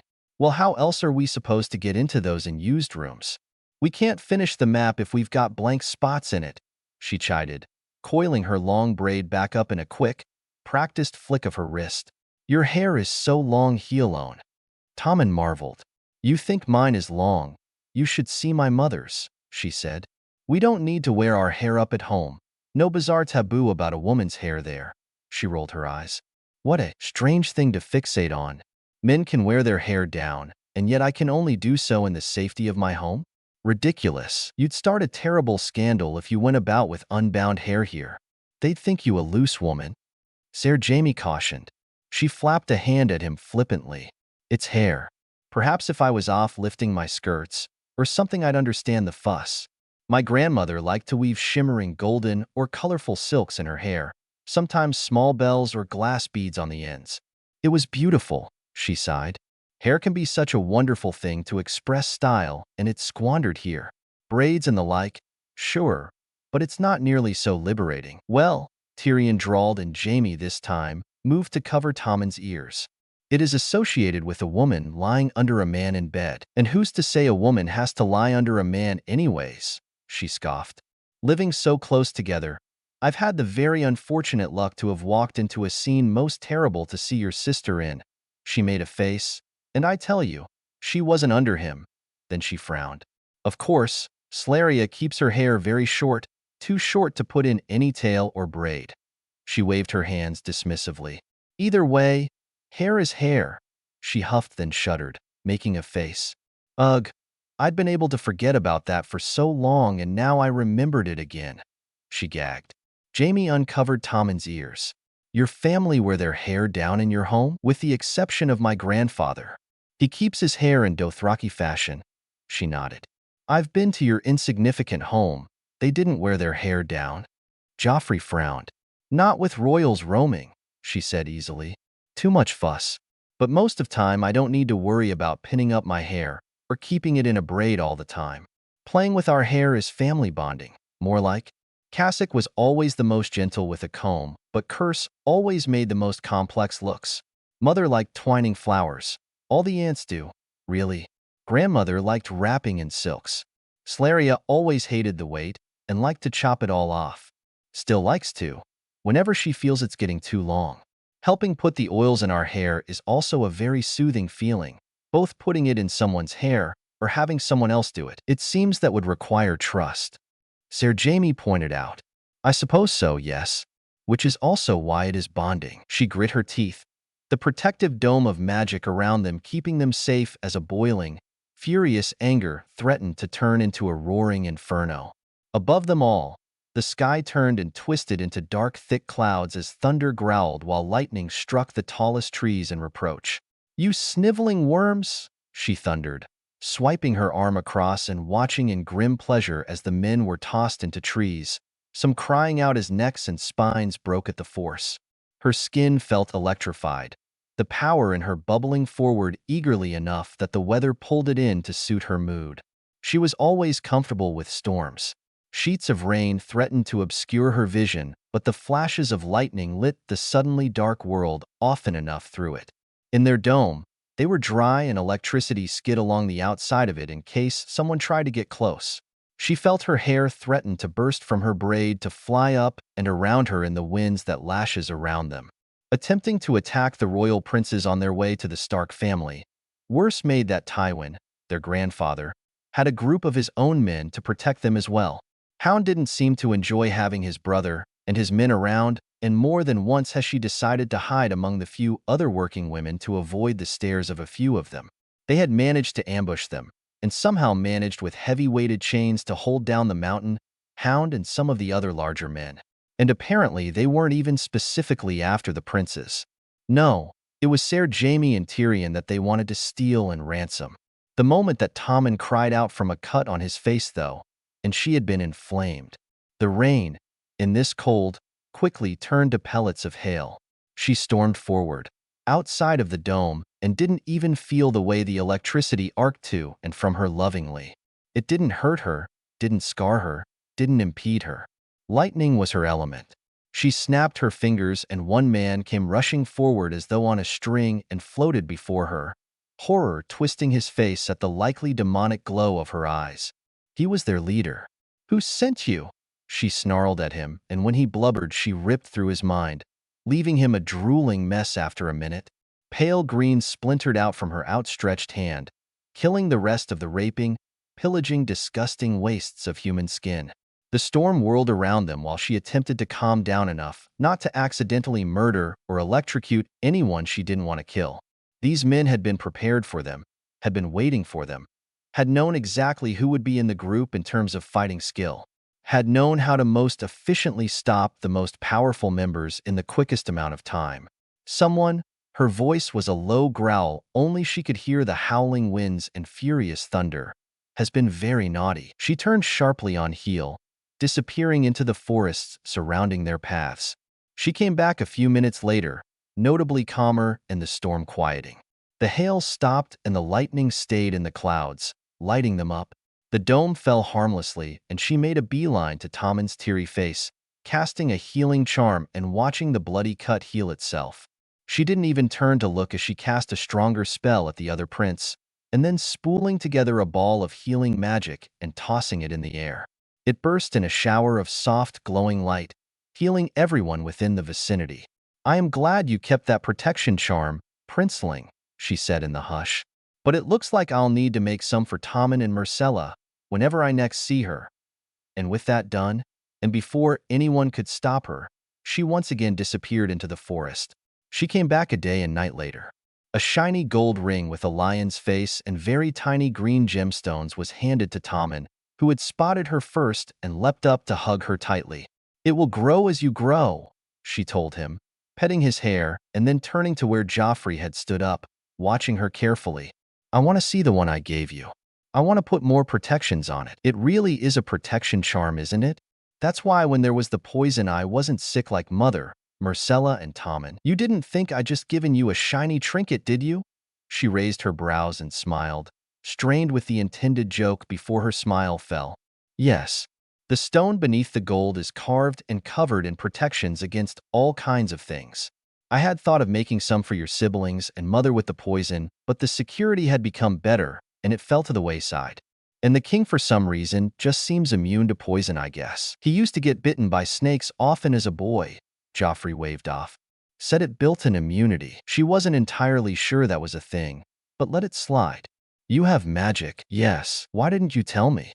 We probably could have finished that map ages ago," he demanded with a frown, and she blinked at him before bursting into laughter, practically curling around Tommen where he still held onto her as though afraid she would disappear again. "Oh, Princeling, I should have known you'd be more concerned with something like that," she sighed happily, wiping a few stray tears from her eyes and grinning at him brightly. "And that was how you opened those passages that were full of rubble, isn't it?" he asked next, and she grinned wider, nodding. "That castle may be cursed," she said loftily, "but that's mostly concentrated in a few places rather than the whole castle." "It is really cursed? And is the throne haunted like you always babble about?" "Rituals involving sacrifice, the death of the one performing the ritual, more specifically, are the main part of the curse. While the last few Valyrians didn't really have much magic to them at all, they did still seem to know a few rituals," she hummed thoughtfully.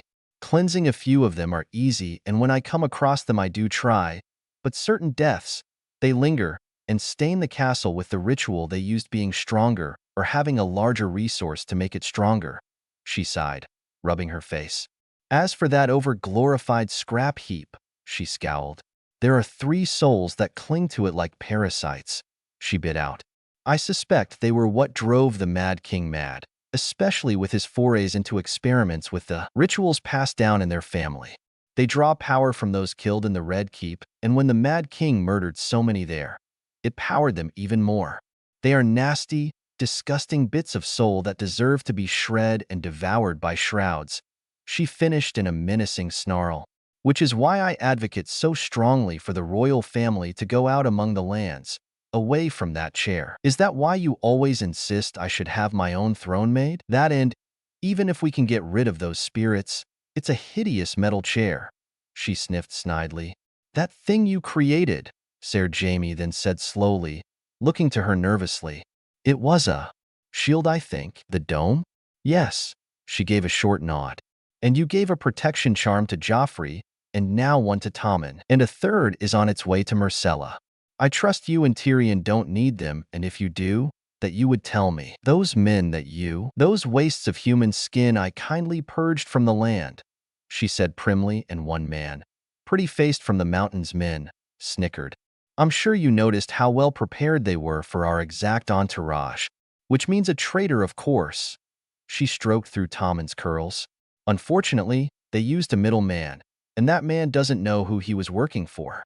Only that it paid supremely well, and that it came from Bravos, she frowned. Though why they would target Ser Jaime and Tyrion instead of the more valuable princes of Westeros, unless it was personal.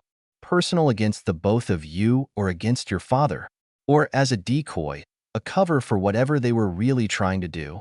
There are too many variables here. Not to mention whoever they got enough information from to so efficiently tie down the Sirs and more dangerous combatants like they did. Someone from Bravos. Tyrion frowned suspiciously from where he'd been quietly watching. Your magic. It's very powerful, isn't it? Why not use it before? What? So the Faith can hunt us down like they do every magically inclined person in Westeros. No, we keep quiet, she snorted derisively. I don't know if you remember your lessons, but they slaughtered skin changers and drove mages out and away years and years ago with lies about what they were and what they do. It's either hide or face false accusations and persecution. It's so they can attempt to control whatever slivers of knowledge and magic they're able for themselves. The only faith she has is in death, Joffrey said for her. Death is infinite. You said us. There are more? Tyrion pointed out, then his eyes gleamed. Your mother's family, and if anything should endanger them after this, then I will know it was someone here that is at fault, she said coolly. We aren't the only ones. Your awful faith of the Seven only taught the skin changers to hide more effectively. When you spoke of ice dragons beyond the wall, it wasn't purely theory, was it? He pressed next, and she eyed him. This was the Tyrion she had heard more about. There was a sharp, cunning gleam to his eye, and she was sure he would be less polite with his words if she weren't close friends with the crown princes and a somewhat regular lover of his. No, she said slowly. They are much farther north than anything else, though, and the likelihood of them attacking is slim to none. Most dragons much prefer to quietly keep in their own territory without the interference of humans. The icy Westeros dragons are also the largest land dragons. Largest land dragons? The ones in the far North Seas are by far the largest. Luckily enough, they prefer living in the deepest parts of the ocean, far beyond what humans can get to. The ones in the South Seas are usually more colorful, but just as prone to staying far away from humans. They tend to be bigger and longer than the sea serpents that like to come up and cause trouble every now and again. She waved off. AHS Mimosa Black. Chapter Summary. Twin Mimosa, alive potters. Mimosa as a bitter black and her sister as Potter, some French. Mimosa Black stared up the building in front of her, wondering what her parents were thinking when they bought it. She could see Prongs and Patty going all for this sort of place, but assumed that her mother would have stopped them and reminded them that she was one girl. Suppose Mum was too busy with Marigold's new baby to spare the thought for her other daughter. Wasn't enough just sending the odd one off, was it? Her jaw clenched and she breathed deep, taking a moment to calm down a little bit. A group therapy home had been the first thing her parents had slapped her into when she woke up from what amounted to pretty much a sleeping beauty curse, so they didn't have to deal with her, and once they released her for being stable, told her they'd already set her up for one of the fancy new doors. Heavily regulated. They were a piece for extravagantly wealthy Wixen that had been made off of pieces of the veil that opened into other similar worlds without the hole, stripping one's soul for reincarnation while trapping the ghosts that the veil had done. They were mostly considered lavish holiday worlds and had helped in revitalizing the ministry and economy after the war had devastated it beforehand. This door was relatively old hat, mostly swept to the side for more exotic and adventurous or relaxing doors, which meant it was a great place for them to dump their spare daughter at, since it was mostly abandoned by the Wixen anyhow. The magics of the world were different, but not so much so that it provided much challenge for adventure seekers, and not similar enough to insert Wixen into the magical communities without very blatantly standing out. There were witch hunter associations and the like for the different Hedgewixen or Wiccans or shamans, or other forms of magic user, which was also a point of dislike. She was pretty sure her parents had bought the door entirely for their own private use, so they didn't have to go through the hassle of getting her paperwork and the like in order for an elongated stay. Since it wasn't a popular door and the combined wealth and prestige of Prongs and Patty both were well enough to commandeer one of them for the Black Heiress. Patty wasn't much interested in his own family, the Blacks, and the family Mimosa inherited from him. He was a third parent to both her and Marigold. Added in with a blood ritual and potion combination that was banned a long time ago, given that Patty would never have an heir otherwise and given she and Marigold were twins, gave them a Potter heir and Black heir rather neatly. Of course, Mari didn't have to deal with being dragged to Black lessons with grandmother Walburga and the portrait of grandfather Orion and the portrait of Doria, their other paternal grandmother, or deal with their cousins, Narcissa and her son Draco at half those lessons, pushing her off as a Black when she was just as much a Potter as her sister and daughter of a Muggle-born too, even if their two pure-blooded fathers made them pure-bloods as well. When tension started rising with the outbreak of Peter Pettigrew and whispers of dark marks getting dark again, she was sent off to Bose Baton for her third year and beyond. Not so much for her safety as much that she's a Black. She's the Black heiress, and they all know how Blacks turn. As though they didn't abandon her to the Blacks in the first place. They sent carefully worded letters, some of them feeling out her beliefs and just what kind of ideology she was taught by the Blacks and from Narcissa.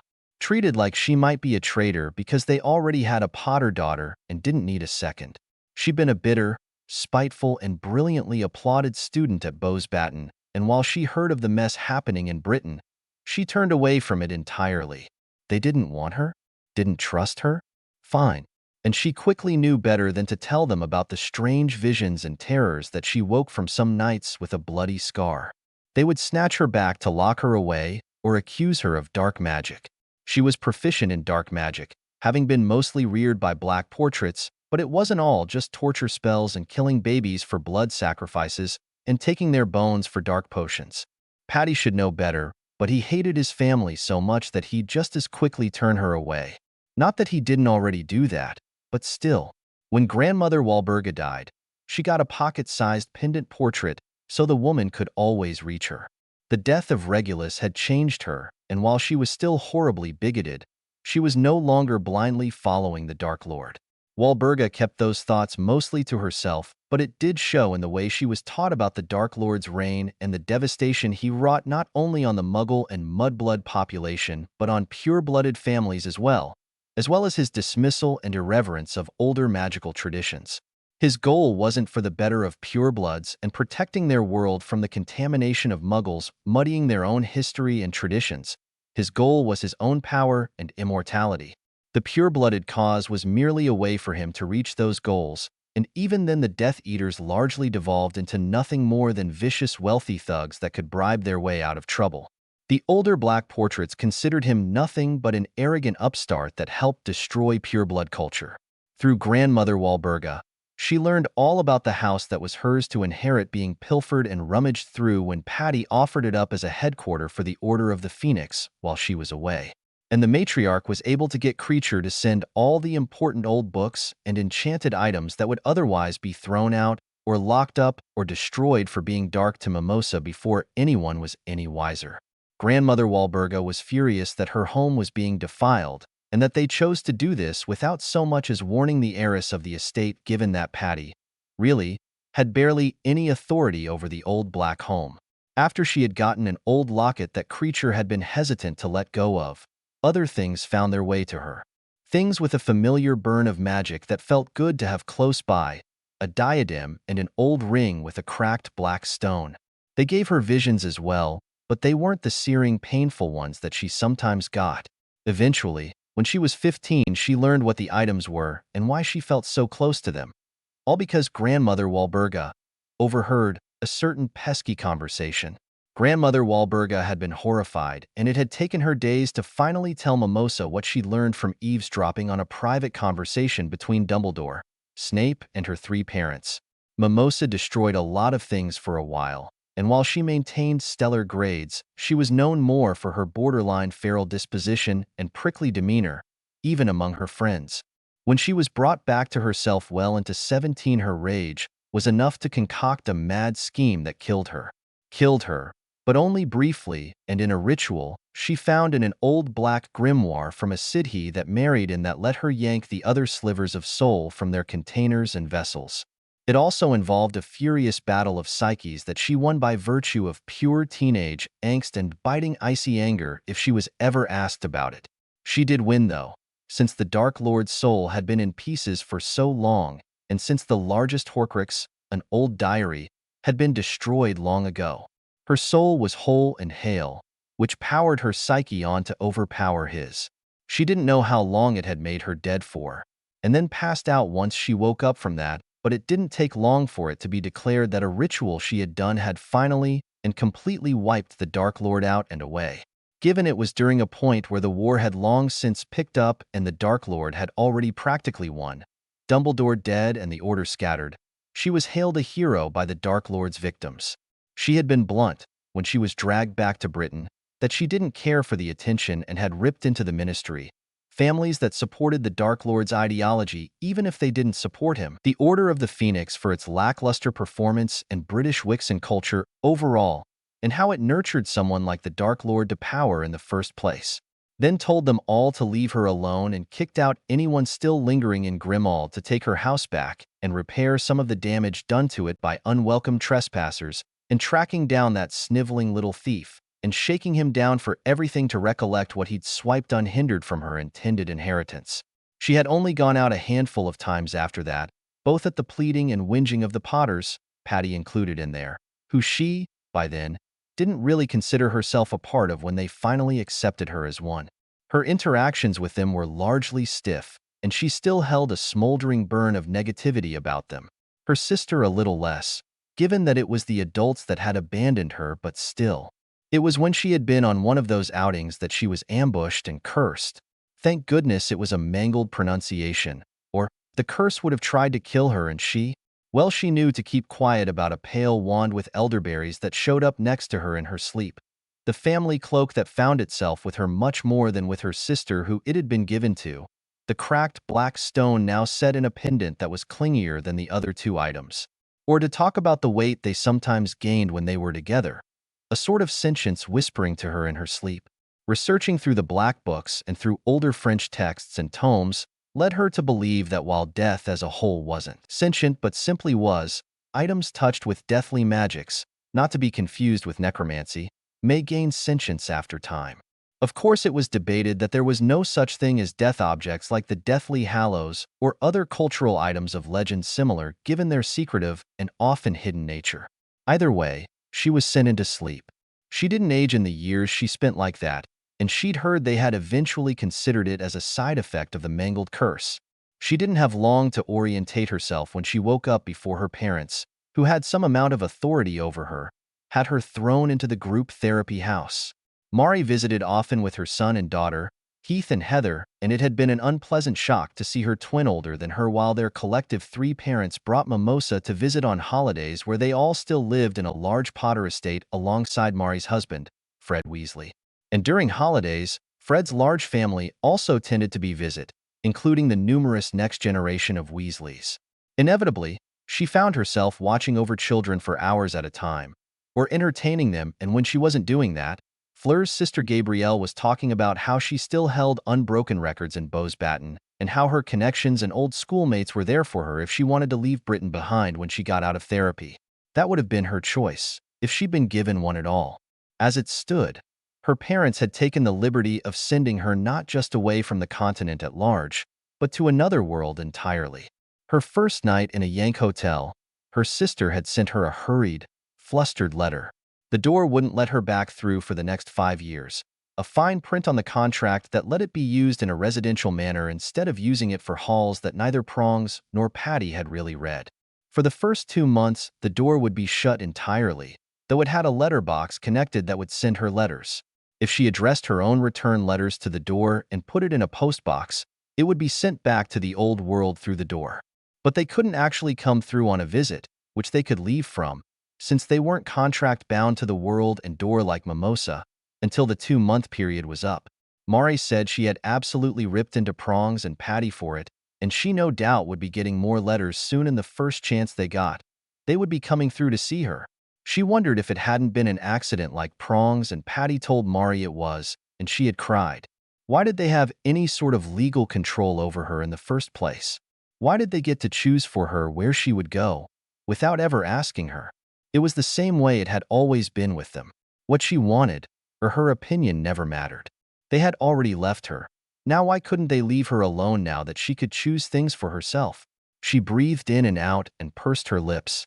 Since the door was now privately owned, the old spells and regulations and ministry embassy for tourists and visitors had all been shut down and taken away, though there were still old hidden wizarding spaces here and there where the buildings sat empty besides enchanted cleaning and upkeep items that kept them clean and waiting.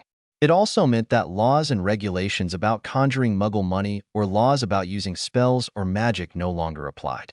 She had a bank account and money already in her name, as well as the Yank house that Prongs and Patty chose for her, ostensibly for her to experience travel and stability without the politics or dangers she might face in their world. A sort of getaway free of danger or her fame that had exploded across Britain that seemed to trickle out. She would have, at most, been a minor celebrity or just a wealthy tourist back home if she really had traveled across the pond. If she was even recognized at all, so she rather thought it was all shite. Why send her to the US anyways? Weren't they rather notorious for their racial tensions? It was annoying enough to be brownback and blighty, but in a place that looked to color like the purebloods looked at blood? And she'd been called Middle Eastern here. She had South Asian roots from the Desi Potters. She had no idea why they thought to call it Middle East. Preposterous. To say nothing of her scars, or the sleeve she had on her left arm.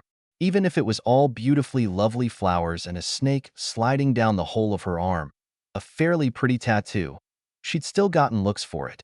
And then more looks because she had a scar smack on her face.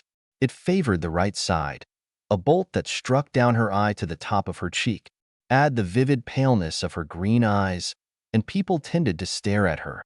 She brushed down her dress, floral chiffon, swishy, and the skirt ended just above her ankles with flutter sleeves and a nude set of court shoes. Living for years with either the Blacks or in Bowsbatten had left her wardrobe rather more posh than the ripped denim and pullovers Mari wore. Of course, Mari didn't have to wear corsets to keep her spine straight and her figure smooth, and Mari wasn't coached from a young age about how to walk and move and taught about how to dress for her form, curvy, pear-shaped and leggy, but rather petite. The only time Mimosa sloughed off those prim teachings were when she was dueling, at which point her feral moniker came in especially strong. It was also why she had a more tough dialect like Patty, given she was raised in the same house he was raised in. Mari was a little jealous of her fluency in French, given that Patty had refused to teach her or have her be taught, especially since on the rare occasion she was invited into Grimald. The portrait spoke solely in French since they knew Mari didn't speak a lick of it. The Blacks were bilingual at the very least, growing up with a blend of English and French, and that was if they didn't think to add more languages. While Wixon Britain at large was more into isolationist politics and ideals, individual families did carry on a few other typically European ties, some in very minor ways and others in more blatant ways, like incorporating languages into their upbringing. Usually not much more than that, or certain traditional foods or smaller customs that they upkept. Never bringing wine to a dinner party, but always come with a gift, being mindful of the flowers they gifted, morning tea or coffee from a bowl, faire la bise for her few close friends, and saying hello and goodbye and Beaujolais Nouveau, which they always celebrated in Bowsbatten. Little things she wouldn't think twice about, ingrained from the Blacks and Bowsbatten, so it would make sense for them to find her somewhere she felt familiar. Which seemed enough reason to throw here to a different continent that she had no interest in, apparently. Putain de bordel de merde, she muttered under her breath. J'ai me suis fait baiser. And even more insultingly, vendors wouldn't sell her wine. She tried to ask for wine at the Yank Hotel and had to resort to befuddling someone in order to get any. And the food? Oh, complete tragedy. She'd passed so many fast food-style restaurants as well. She knew, of course, that nothing would really compare to nymphs singing to them while they enjoyed their leisurely lunches and dinners, aside from the Fosgrim set that had visited the school every 2 years or so, but the absolute state of the menus she'd peeked at. It was good, she decided, that she had taken cooking classes for an extracurricular. The enslavement of house elves was illegal there, and house elves had their own coalitions and unions, strict contracts, and certainly not abused or encouraged to abuse themselves. Most well-to-do families didn't use them at all, more in line with having enchanted cleaning equipment and general cookery spellbooks or a certified crone in their home. More often, house elves were employed by businesses and commercial or public avenues and services, their brand of magic particularly prized for those types of things, or for those that needed specialized home care. Chantal, she sighed, picking up the plush cat carrier bag. Notre nouvelle maison. She presented to the huge forest cat and Kneazle mix that was her familiar. The cat trilled to her sweetly, and it made a smile curl her lips. Chantal had been a gift from Lucien Malfoy, a Quartervilla boy a year above her, after her post owl got eaten by a gargoyle. To be honest, the owl wasn't her familiar, and she only had it because it was an awkward going-away gift from Mum when she started schooling. She wasn't all that fond of the severe prickly bird, one especially dull and rude compared to her sister's much larger majestic snowy owl. Mimosa had never been much fond of owls. They were post animals and she was kind, but she would never take one as a familiar. And given that Hogwarts only accepted 3 different types of animal, even if she wasn't often at the Potter estate when she was young, often tossed for weeks at a time with grandmother Walburga, she was told she couldn't have a cat because it might not get along with Wiggles, the Potter house cat. Wiggles, who was friendly with both people and other animals, who'd never been territorial, and that was besides that even after she started at Hogwarts, she still spent most of her time out of school at Grimmauld before grandmother Walburga died. After she spent holidays and halls with schoolmates, including yearmate Margot Malfoy. Her brother Luke had been Mimosa's especially attentive admirer, and she'd been particularly displeased to have been dragged back to Britain. She should have married him as soon as she was able, so they wouldn't be able to lock her to Britain with heiress duties. And look what good it did her at all. Thrust into a sleep for years, and when the obligatory period she needed to stay in Grimmauld to appease heiress responsibilities was well over, she was tossed around elsewhere. No doubt Luke would have moved on, and to be entirely fair, while they were amorous and enamored and all, they weren't really in love. If anything, they would have likely gone on to PAC partnership rather than fully committing to marriage until they either found someone else or fell into a deeper love. But it would have superseded the tricks the ministry pulled to get her back on British soil. She would need to get Chantal a new playmate as well, the one she'd gotten before for her when she was pulled away from the Malfoy estate, and the other cats Chantal interacted with had apparently been given up for adoption elsewhere because she wasn't Mimosa's familiar. In fact, if Mimosa didn't have the paperwork noting Chantal as her familiar, they would have tried to get rid of her too. Altogether, Mimosa was absolutely not fond of her closest family. She could get along all right with her sister, as long as the topic of their parents didn't come up because they had been exposed to wildly different treatment and care from them. Mari often couldn't see her parents as being cruel or neglectful or dismissive, but those were the kinder words Mimosa knew for them. Mimosa knew they were warm and supportive for Mari, and tangibly there for her, but she could not actually envision them as loving or doting parents. She had the Blacks, who took a lot of their familial interactions as strict or emotionally distant, and she had her schoolmates that pulled her in and softened her harsher edges. Here, she didn't have any access to either. Well, she did still have her grandmother Walburga pendant, and a trunk that she had 2 days to put together before she was being shoved through the door. In the 2 days, she had to be aware of what was going to happen. She had also very explicitly left the care and house of Grimmauld to Creature, into Narcissa and Draco Malfoy in her absence, which at the time she'd thought would be more temporary. The two had been less involved in the posturing and prostrating and torturing that Lord Malfoy had been part of, and had redeemed themselves through what she'd been told was a daring escape from Malfoy Manor with the likes of a few prisoners of the time and a host of information against the Dark Lord and his followers. Still, even with that, it had been by the skin of their teeth that they had avoided Azkaban. In those papers, under no circumstances were Prongs, Patty, or Mum allowed to step foot within Grimmauld, nor have any say in the estate whatsoever. Mari, if invited, could enter the premises, but only under condition that nothing was to be taken from Grimmauld. It was unlikely Narcissa or Draco would invite her anyways. She also sent forms and petitions in to strip whatever legal authority her parents might have over her. She was an adult and had already reached her magical majority by the time she was plopped back onto English soil. Her parents weren't even on her emergency contact list, but she did wonder if that was just the English folk willfully ignoring it, since the ones that were on her emergency contact list were all French, and rather than sending her to the care services she had on file, they put her in St. Mungo's to keep her on British soil. As soon as she was able to escape the door, she would flee back to France. Any other legal mess be damned. She could seek higher learning and make rounds at the dueling circuits, eventually wind down and perhaps even have the chance to take up teaching at Beauxbaton if they'd have her, marry and pop out a few of her own children who'll be given unconditional love and support. That was the dream anyways. Sink Annie, she thought darkly. The first step onto the estate proper made her lip curl up. There was a sludge like ambient magic here, and it attempted coyness as it tried to wrap about her. She brushed it away with an annoyed lash of her free arm, heading up to the door. The house already had been filled by interior designers that prongs threw money at. The folder she had been given said that the original designs that the previous owners had renewed and restored in their year of renovation had been taken into account, so as not to undo their progress, but that the basement had been avoided in respect of the terrible murder-suicide that had happened there. Hopefully that all meant she wouldn't need to furnish the house entirely, but she had no doubts she would need to tweak things here or there. Basement, ground floor, first floor, and loft. There were a few notes about hearing things or seeing things, but they were ultimately brushed off as superstition with the recent deaths of the previous owners by whoever put together the folder. She leafed through the photographs she'd gotten just that morning, with everything done and ready and inspections, cleaning and preparations all done before she ever stepped foot in the house. There was food from local sources in the kitchen and pantry, with small placards to denote where it came from if she wanted to resupply, cat necessities brought in, bedding and linens, and the like cleaned and pressed, general toiletries taken care of.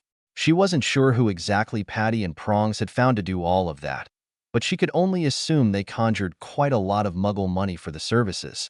She would need to go out to the shops to get more personal things, clothes and makeup and scents, hair washes and products and all.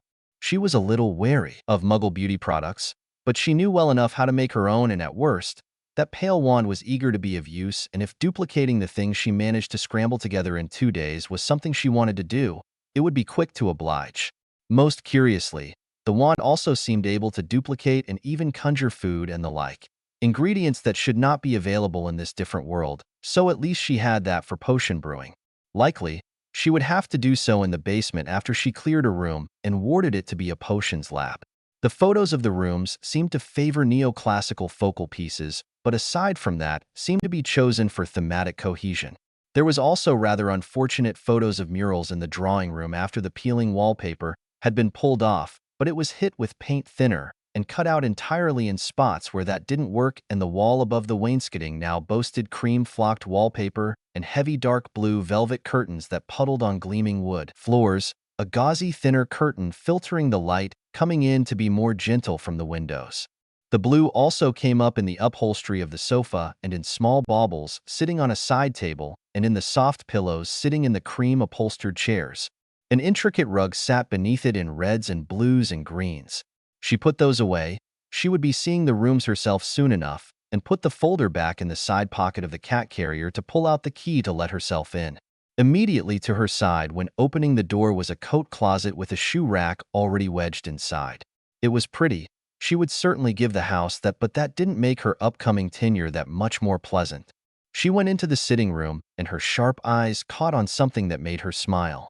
It fit in the palm of her hand. A small snake carving in resplendent jade and sea stone greens.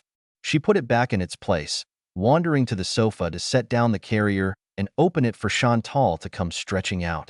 She was a pretty tortoise, and the long, feathery flourish of her tail nearly hid the extra volume tuft at the end of it. There was a litter box in the room, stealthily hiding in a corner. She would cast a common charm to neutralize the scent to humanoid noses. There was also climbing shelves and a cat hammock hung up on the walls, and a few cat toys sat nestled in a wide-brimmed wicker basket. There was the sofa and 2 armchairs, and sitting in a corner by the window was a very plush wide chair that could likely fit 2 of her in dark leather with a faux fur throw on it that she already knew would quickly become her nesting chair. Beyond that, the dining room had a long table that could seat more people than she would likely ever invite in, and the runner was made of sturdy lace that could likely be bleached as needed for any stains, and the buffet cabinets on the side had sets of dining ware. The kitchen was spacious, which was good considering how much cooking she'd have to do. She'd need to ruin-ward a chest to preserve what she made so she could cook in batches, but that wasn't exactly a hard thing to do. She checked the pantry and then made her way to the first floor, Chantal trotting alongside her. There were 4 rooms on this floor, 5 if one counted the morning room, and of those rooms, the master bedroom was included. They were devoid of more personalized decoration or items, but that was to be expected, she supposed. The master bedroom had a lovely sitting area and windows, but she didn't much like it. She chose the turquoise room instead with its 4-poster canopy bed. She would change the drapery and the bedding to more suit her own tastes, but she rather liked the layout of the room more. And the color, to be honest, not all that fond of plain white walls. Maybe if it were a hint more bluish or purplish, or really anything but that droll white in the master suite.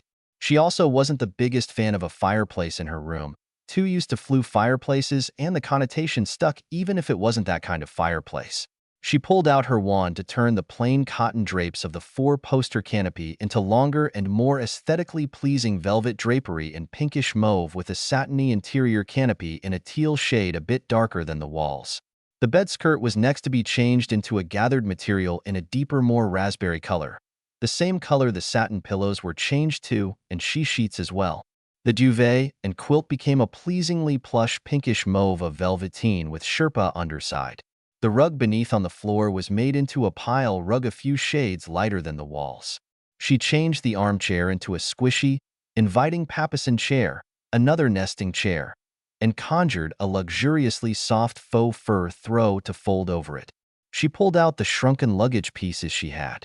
More stylish than the trunks typically found in Diagon, they mimicked a vintage Muggle-style set, and hers were in soft pastel blue. A flick of her wand set them open and neatly organizing and putting away clothes, and sit a few day-to-day necessities out. Chantal leapt up onto the bed, already kneading and pleased at the soft material. AHS ×2. Chapter Summary. Surprise, more AHS.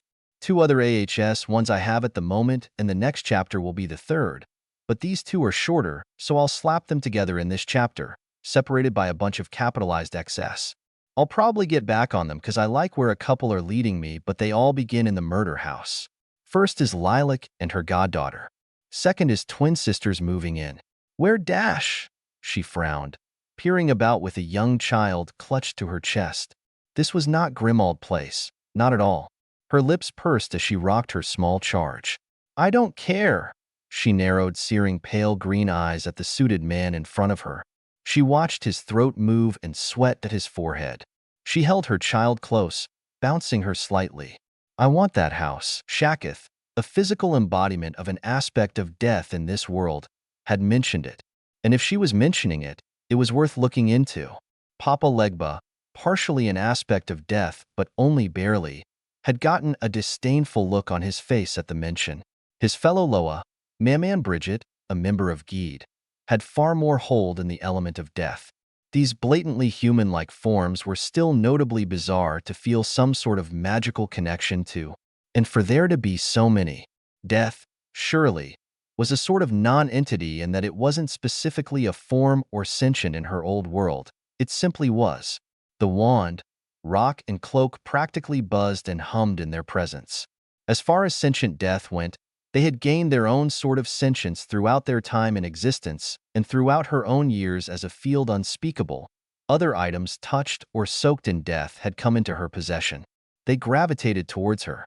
It seems that in this universe the same happened, only that there were physical forms and personalities to these manifestations of death. It was also quite aggravating when several of them seemed to not get along very well with one another, except unlike the trinkets and baubles of her old world. These manifestations could voice their displeasure, loudly, sometimes over their overlapping aspects or the feuds of their practitioners or peoples under their jurisdiction, and with several of what seemed to be hexes and curses to one another. It had taken them waking up her precious little bundle for her to snap at them and get them to stop being so rowdy. Shaketh lingered around her the most after that, just behind the entity that slipped from shadow to shadow and clung to her closely. It felt the closest to the original 3 artifacts she had obtained somewhat unwillingly, a shadow that hung about her from the 3 reunited fairy tale items. Quiet, but constant. This led eventually to her prompt moving to the U.S. and in looking into the house that was conveniently empty and just west of Hotel Cortez, which also seemed to spark some amount of reaction among a few of the death aspects. Her current legal advisor took her aside after speaking with a very friendly realtor that he said struck him as a bad facade. He'd looked into the property's history and had suggested a different house built somewhat similarly elsewhere. The most recent, and it was very recent, death of the house, the murder-suicide of the Warwick husbands, was only one in a number of grisly ends people seemed to meet in the house. Oh, of course, Ms. Black. Thank you for looking into it, Charles. But I've a feeling about that house. If it's perhaps too much, then I'll have the place closed off under my name if I can't just tear it down, she assured him after a moment. Oh, I didn't expect my buyer to be so young, the woman said with a polite little laugh, eye trailing to the silver-white scar on her face. It trailed the right side of her forehead, covered only partially by a few stray curls, and the brim of her cloche hat struck down her eyebrow and eye to the top of her cheek. Against tawny brown skin it was thin but very visible. The rest of her scars were neatly covered by a thin pale peach cardigan and tea-length dress in soft cream and tidy leather pumps in the same color. Thin gloves covered the scars on her hands and her freshly done nails both. And with a little one, there was a sort of undercurrent there that almost made her clench her jaw. Still, her tone was as pleasant as Charles had said, friendly and eager for sales while maintaining professionalism. "My goddaughter," she offered, voice soft but not demure or shy. She didn't like this Marcy woman's eyes. Reminded her a lot of her aunt in childhood. Lavender was kept close, face hidden in her neck away from prying eyes, and named after Lilac's own doormate, the girl's grandmother Lavender Weasley née Brown. Lilac might look barely into young adulthood, but she was older than anyone who took a glance might give credit. Maid, perhaps, worse in that the Wixen folk aged slower than their Muggle counterparts, even without Lilac's own freakishness on top. Lavender was her goddaughter, much the same that her mother Rose had been Lilac's goddaughter. But thinking about Rose still made her heart clench painfully. She stroked Lav's back, tilting her head so the girl's puffs weren't going to go in her mouth when she opened it. Her grandmother used to use relaxers or expensive hair salons, and Rose had been more interested in protective braids and twists as she got older. So at least Lilac had plenty of practice with hair a different kind of curly than her own long-defined curls. Curls currently held back in a low tail down her back, one of Lav's hands tangled in them in a familiar clutch for comfort. She would have come alone, but leaving Lav behind anywhere made them both upset and made a pit grow in her stomach, no matter what child safety spells and monitors and charms she used. So she wore a set of headphones with soft bunny ears and listened to a curated list of children's songs. She didn't like strangers after all, but didn't like being apart more than that. She's shy, she told the woman so she didn't get any ideas about trying to talk to her. Right.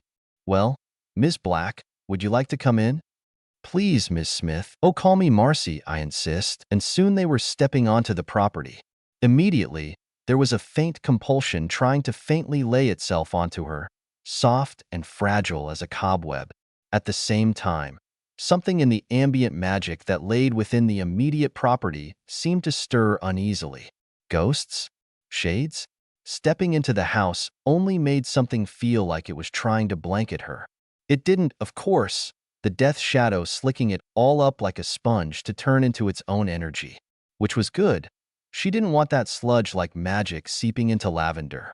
She listened to the woman extol the virtues of the house before she seemed to remember something and excused herself to greet more potential buyers in. Lilac rocked her head to the side, feeling the way that slimy magic started trying to tangle around the others outside. At the very worst, she'll put the woman under a compulsion to sell to her instead if for some reason she thought it better the house go into someone else's hands. It didn't take long for the woman to return as she glided around the kitchen. It would need a bit of touching up to play nicely with more magical sets of enchanted things, but it was very pretty and with a good amount of space for cooking and baking. And she did so love a good afternoon of baking with Lavender. Ms. Black is another prospective buyer. Marcy entered the room with the small family trailing behind her. She peered at them from under thick, fanning lashes, stroking Lav's back reassuringly. Husband and wife, teenage daughter, and a small fluffy dog. Ms. Black, the Harmon family. Competition great? She heard the teen girl mutter, rolling her eyes while the girl's parents took her in and somewhat incredulously dismissed her as competition. They smiled politely at her nonetheless. Well, at least there are manners. Hello, how do you do? She said, perfectly prim and neat RP English that Andromeda had battered into her head, just a bit softer than traditional RP. I think I'd like to take a look around in the next room. If you'd like to tend to the Harmons, that's just fine, dear. The woman smiled and Lilac's lips pulled up in a polite, dimpled smile back. It was a blatant excuse to be elsewhere and avoid terrible small talk that she'd feel compelled to engage in if they spoke to her. It didn't last terribly long and the small dog was quick to join her, huddling against her leg. Animals always were more sensitive than muggles ever seemed to be. She crouched down primly, free hand petting the poor thing. That's Hallie, the teen girl spoke up, having left her parents behind. Lilac glanced up at her. The girl was blatantly staring at her scar, shameless the way children and teenagers often unfortunately were. What happened to your face? A touch rude, she said mildly, scratching beneath Hallie's chin. And hardly your business, I should wager. Is that really how you talk, or are you faking it? Lilac stopped and straightened back up. She'd have been shorter than the girl without her pumps on, but stood just a bit taller than her as it were, and stared the girl down until she was visibly unnerved by her unblinking stare. Luckily enough for her, that's when the other adults came to the room, the husband Harmon already proposing ideas for rooms. How optimistic, she thought to herself before watching the way strain and some sort of unease crept in with the information of what happened to the previous owners. The girl seemed to take a rather unpleasant interest and opened her mouth while her parents probed just a little bit. Where dash? How much of the renovation that they planned has been finished in the house? She smoothly cut in. The house was in her name within the next week. She hummed quietly as she watched furniture being hauled in, boxes of things she just bought soon cluttering up the space on the ground floor. The kitchen was kept clean and tidy, replacements being made, and the shiny newer Muggle appliances she didn't know how to enchant like the oven and dishwasher she was getting rid of donated to a charity the next town over. Much the same way that Lavender's room was quickly put to rights. She wouldn't be spending most nights in it if Lilac wasn't in the room with her as it were, and it wasn't like Lilac wasn't used to sharing a room. Only for a few nights until she got around to her own room, at which point Lav will likely start spending her nights with her there.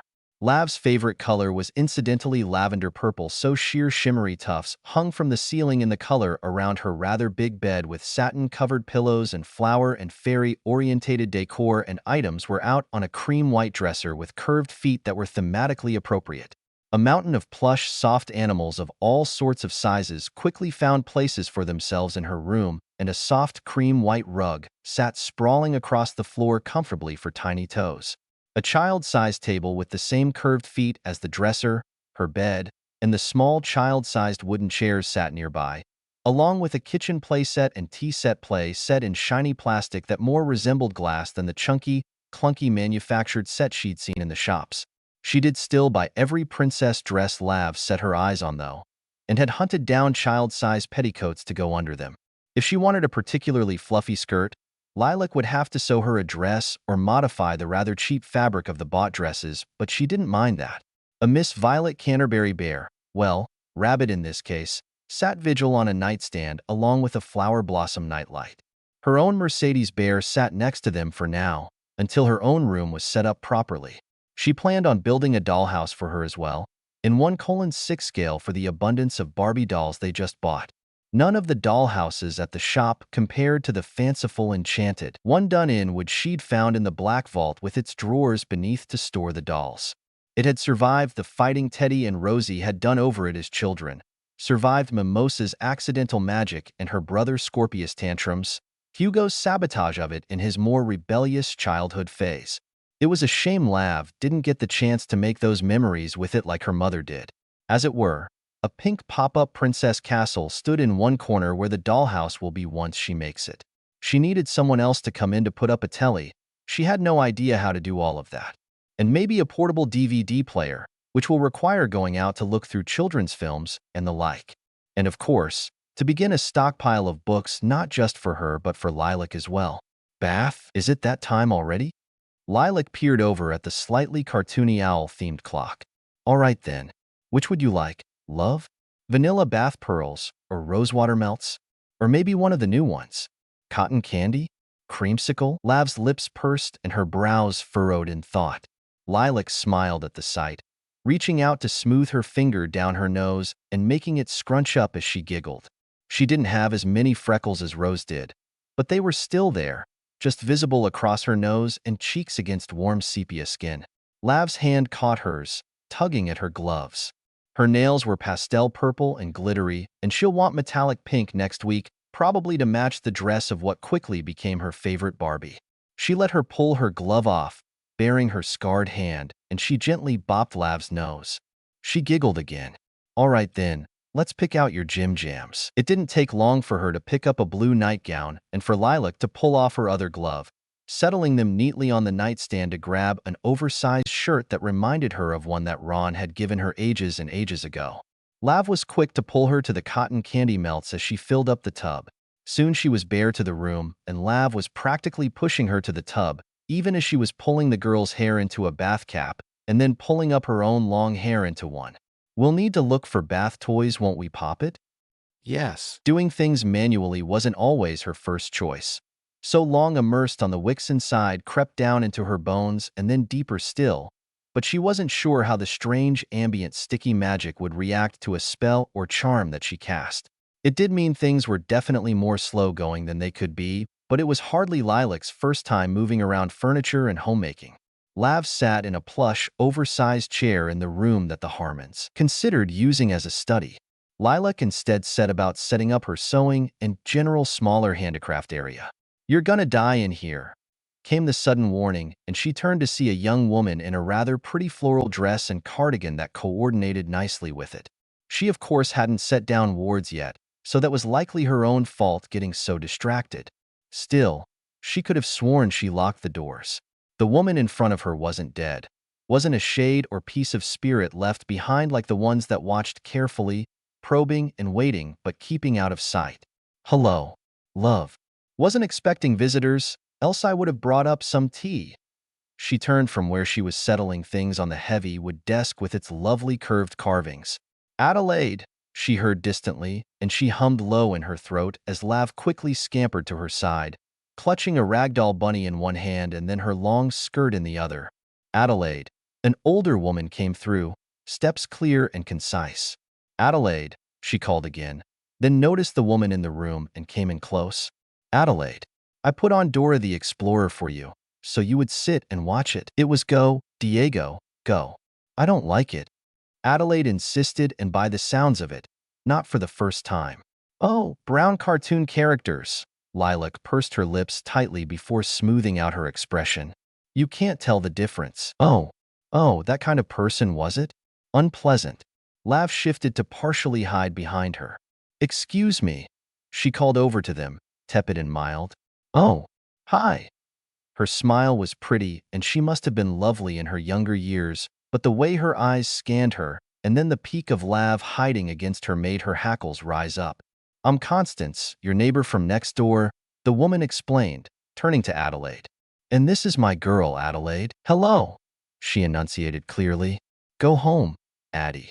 Now, she wondered if this was Constance Langdon, a previous owner of the home. She may have been able to bully her way into records with names for the house, but not the neighbors. For children, and only one of them alive by the time they left the house for the final time. While Adelaide was making her way out, frustration in every step, the woman turned her attention back to Lilac. "That girl is a monster. That girl is a freak," she heard instead. A voice barely recollected and warped over time, and yes, that was a seething dislike for the woman across from her coalescing inside her. "I love her, and I'm a good Christian, but Jesus H. Christ. You know, if they'd invented some of those tests a few years ago, I woulda dash."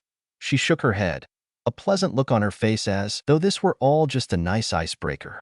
Perhaps to this woman it was. She restrained herself from hissing that if a child being autistic or one that had special needs would make her not want to be a mother, then she shouldn't have been a mother at all. Or to have the decency to find a home that could and would care for Adelaide as needed. "I could have sworn I locked the doors," she said aloud, because really, she was absolutely sure now that she did. "Well, must have forgot about the back one. Although I have to tell you, Addie will always find a way in," she told her, She has a bug up her ass about this house. Always has. Her eyes wandered the room, on the finely made wooden furniture and the blatantly expensive nature of the items in the room, including her 5 sewing machines, one of which an antique and built with its own station and treadle, one a vintage, and the third a more modern one that had gushing reviews, a baby lock crossover machine, and a personal favorite, a FAF model. She had an industrial as well for tougher fabrics, but that was still in the box.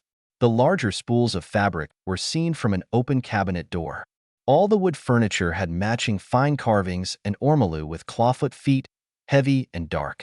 The rug beneath them was deep sapphire blue to match the heavy velvet drapes she put on the edge of the lovely window and in a valance above. She did keep the softer white curtains beneath, but she would eventually pull them down and add lace to them. She even bought a fancy Muggle adjustable dress form instead of just charming her own. She would make her own, of course, and one for Lavigan, but if she did wind up making commission pieces, then she supposed it was handy. "You have the loveliest things," the woman complimented. "Did your father or mother pick them out? Where are they, by the way?" "I'm an orphan." She cleared that out of the way quickly. "It's just my goddaughter and I." "Oh, I'm so sorry," the woman offered, though Lilac had long since been able to tell sincere apologies. Not that there was much reason for apologies at all. "It was long before I could remember," she allowed easily. And then, because she was clearly not ready to leave and Lilac was at least familiar with manners, of which apparently she was not, tromping into someone else's house without so much as a "by your leave," she asked, "Would you like some tea?" When in doubt, a good cuppa was the answer after all. The woman immediately looked delighted at what she clearly saw as an invitation to linger. She was summarily told about how the woman came to California to be a star, but that had never panned out, being a proud Virginian, and something about an Old Dominion, the housewarming gift she brought to help get rid of bad juju. It was a bundle of sage, the woman explained. After 2 cups of tea and talking about her doggy daycare and bad spirits or memories, finally left. She picked through the bundle and set it down. She wasn't in the practice of shamanic smudging. She had other ways to shoo off or otherwise cleanse ghosts and shades, but it looked well enough to use in a potion. She hadn't been able to find cauldrons exactly as she knew them, but had transfigured several kettle pots from a flea market into passable cauldrons on their way to the house beforehand.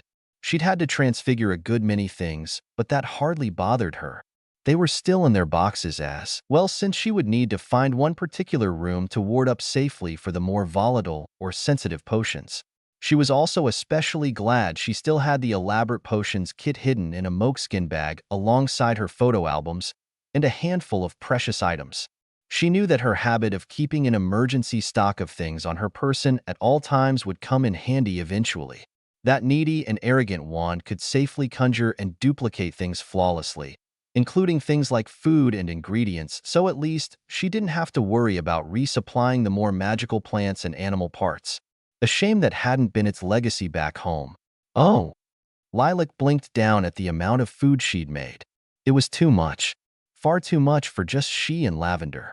Her fingers twitched, unloved for cooking, and the sleeves of her shirt rolled up, tucked into a high-waisted long shell pink skirt. She had a sturdy apron edged in lace on over it. "I made too much." She stared down at the spread before her. She'd by and large lived in Grimald after viciously remodeling it to spite Walburga. Walburga, her grandmother, because Sirius and James had gone behind Lily's back when Lilac was born to use a blood ritual that added him as a third parent.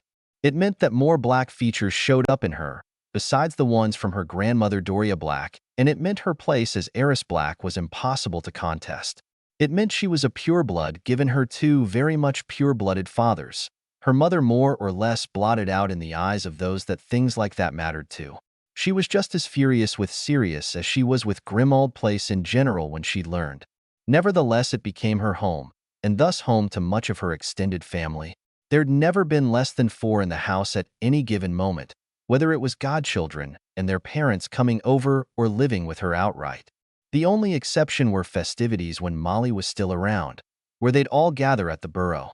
When she died, it seemed to just phase over to Grimald. Ginny had been entirely uninterested in general homemaking or cookery skills and spells, and Molly had taken Lilac under her wing in that regard, instead teaching it all to her. Molly's portrait sat proudly overlooking the dining room and often arguing with several blacks over how her own black mother was more or less excommunicated. Arthur had a black grandmother too, to think of it. Blasted off the tree for marrying a Weasley, but a black nonetheless. Inbreeding purebloods aside, she pursed her lips. It would take time, she thought to herself soothingly before promptly packing some of the food away. Perhaps her neighbors would like it. Oh my. She raised her brows at the latex suit in the attic before turning her eyes elsewhere. There was someone here, carefully hiding from view. Her eyes swept past dusty old toys and furniture. Whoever was up here didn't feel malignant. Maybe even a little nervous? Shy. She climbed down and then brought up her cleaning supplies. Some were homebrewed, only a few were muggle-based. But there was one, a mixture of chemicals that she remembered using way back when in a small, perfectly normal house in a perfectly normal neighborhood. It did wonders on near everything that her wicks and mixes didn't do much against if she wasn't casting spells. In the time she scrubbed the floors and cleaned the furniture pieces long forgotten up here, the evasive spirit moved and hid away like a game of hide and seek. Something in the air almost felt like whoever it was there was having a bit of fun with it. She also went rather aggressively to clean the windows so that actual light would come through, and open them to air it out a bit. A spritz of one brew would keep bugs and any animals away from them, lest they try to come in. Once she managed to get it to her liking, she went back down and brought up one of the portable sewing machines, as well as a long, thick rug to slap down onto the floor. It was softer, plusher than most of the other carpets and rugs that were already down or slated to be spread. There was a lot of house to fix to her liking after all, and it was much slower going when she was doing it by herself without magic. The only rug softer in the house was the one in Lavender's room. According to the little label she ripped off as she unrolled it, it was Sacramento green and really quite lovely with blue looping around the edges in a ribbon-like pattern. The smaller items she could take downstairs to give a good coat of paint or touch-ups, but there were several that would be awkward trying to angle down by herself. She plopped down onto the rug and began to sew up what amounted to a very big pillowcase in a thick fabric that her machine briefly struggled against. It was in a buttery soft yellow shade. She would hang up long cloth on the ceiling to soften it up some more as well, but she would complete this oversized beanbag lump bed pillow thing first, which meant that when she was done with the sewing machine and had turned the thing right side out for an almost lambskin supple softness, she turned her attention to the actual bag that would go in the outer covering and contain whatever stuffing she put in it. That went much quicker since the fabric was more forgiving than the thicker, but much more pleasing to the touch cover. And, large child, friendly and colorful blue zippers to open or close them as needed. So she found herself once more going down and bringing more materials up. This time for stuffing. She had found a place that sold compressed cushioning alongside industrial-size amounts of stuffing of all sorts, and a place with cheap recycled regrind beans from a packing and shipping company. Lavender followed her this time, having gotten up from her nap, and with her she dragged one of her pillows to groggily watch. Lilac stuffed it near to full so it would actually retain its shape, and then leaned back on the carpet with a pleased sigh. A few hours was hardly much time at all for a project that came out with something this size. Lilac immediately leapt onto it with bright exuberant giggles, and she smiled from where she lay sprawled on the floor. But there was still more to do, so she got up and started measuring the angled ceiling to cover. It helped bounce the light around more, and speaking of, she'd swap out that sad little bulb. And, she thought to herself, glow stars. Daisy, Dudley's daughter that came over every holiday, had brought the little plastic toys in, and Fred and George had expounded on them in a more magical sense in their shop. She would need to add that to the ever-growing list of things to get for when she next went out. She put the fabric up on the walls and ceiling while Lilac kicked her feet and hummed to herself, pretty golden brown eyes watching her work. "What's this room for?" she asked eventually. "Is it mine?" "Not quite, Flittermouse," she told her absently. "The stairs are a little more demanding than I'd like for you. This room was just too sad and lonely. I thought it could use some brightening up." "Then what's this for?" "Resting, of course. Comfortably." "Is it for you?" "No, not for me either. If there are spirits in this house, even if some are bad, there might also be some that are good." Her eyes flicked to where the shade was currently hiding. "Like Mrs. Norris?" The old cat had taken to her when she pulled her out of rubble just after the final battle and the loss of Filch. She went with her to Grimald, and she must have had some sort of magical breed in her bloodline because she was able to shred Walburga's portrait horribly.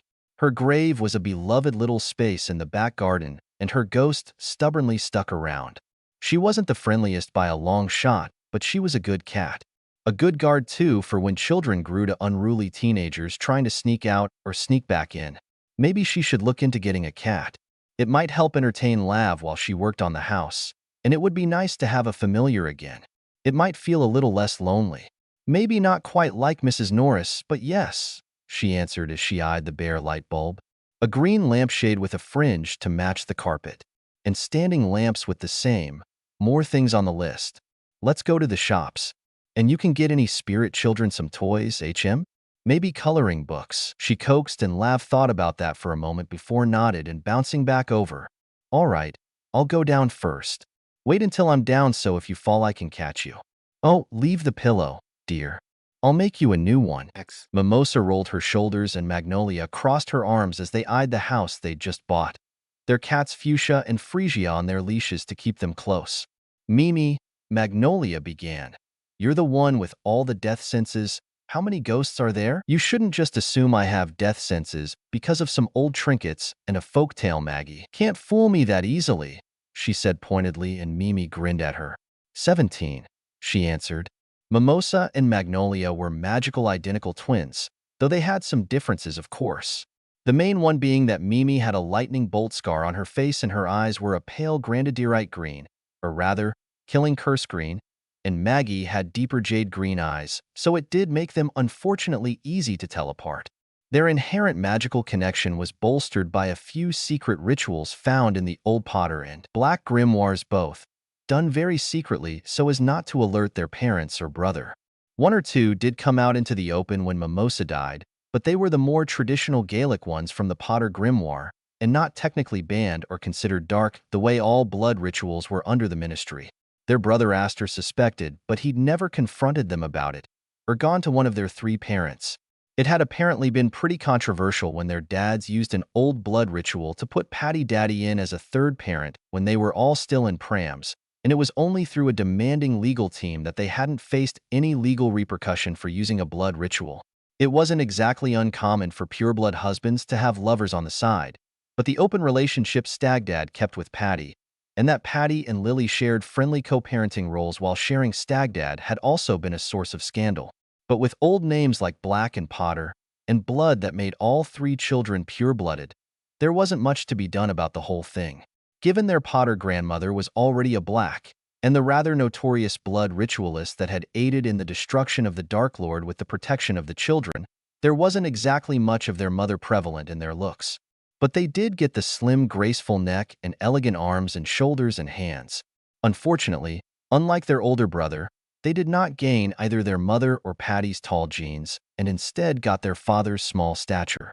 Glossy blue-black curls, most decidedly black as opposed to the half-wavy, half-curly mess of black-brown Potter hair, but with the warm, tawny skin a not-so-distant Sri Lankan Potter handed down the line, and with the curvy pear shape that the bottom-heavy Potters also tended towards, all hips and arse and thighs, and less of the long torso of the Blacks, and more the leggy frame of the Potters. It also made to be terribly embarrassing when Patty Daddy was feeling frisky with Da, and groped at his arse and waxed poetic about it. In public, in front of their children. Bleg. Mimi and Maggie were twins with more rituals put into their connection than would be advisable. And when Mimi stopped aging, so did Maggie. Most of the time they used charms to disguise their very youthful looks, but those only went so far in the Wixen side of things, wherein came the aptly and succinctly named doors, created with slivers of the veil in an entirely safe portal created to boost the economy and reputation after the ruination caused by the Second War. Fantastical holiday destinations, places that connect to different worlds for the modern Wixen to explore. And besides those ones, mystery doors that could be privately bought that also ported to similar worlds, but ones that didn't have ministry embassies hidden from the natives of that world, and thus were free of magical laws and policies unlike the more commercial doors. They weren't as carefully combed through for visitors as the other ones and presented a little bit more danger in that sense, but there was some amount of research done to at least ensure the similarity of the world it connected to on the other side, and to ascertain livable conditions. Their door was chosen because it was incredibly similar to their own world, only without the wand-waving Wixen and societies in it. Instead, there were hedge Wixen and shamans and Wiccans, in which hunter societies hidden among the Muggle populations, and the magic was not quite the same. Their more mystic beings weren't quite the same either, but that wasn't very detailed given that it was really a brief comb-through that was done before being sold as a mystery door. Then there were the magical nexus points that seemed littered everywhere. This house was one of them. It was dark magic, that was for certain at least. Only 17? The house was only built in the 20s, and it only really became a nexus then, Mimi said, peering at the papers they'd been given. And it looks like only a handful of families actually lived in the building. At one point it was a university house. Oh, 2 women were murdered then. Think they're here too? Dunno. Not really sure about the parameters of the whole nexus part of it. If they need to be murdered or anyone who dies on the property become ghosts or not. I'm sure we can find out, Maggie asserted then, reaching down to scoop up Frisia. She and Fuchsia came from the same litter and had almost the exact same tort-eye pattern, though Fuchsia had the smallest sliver of white fur on her face and both with stunning green eyes.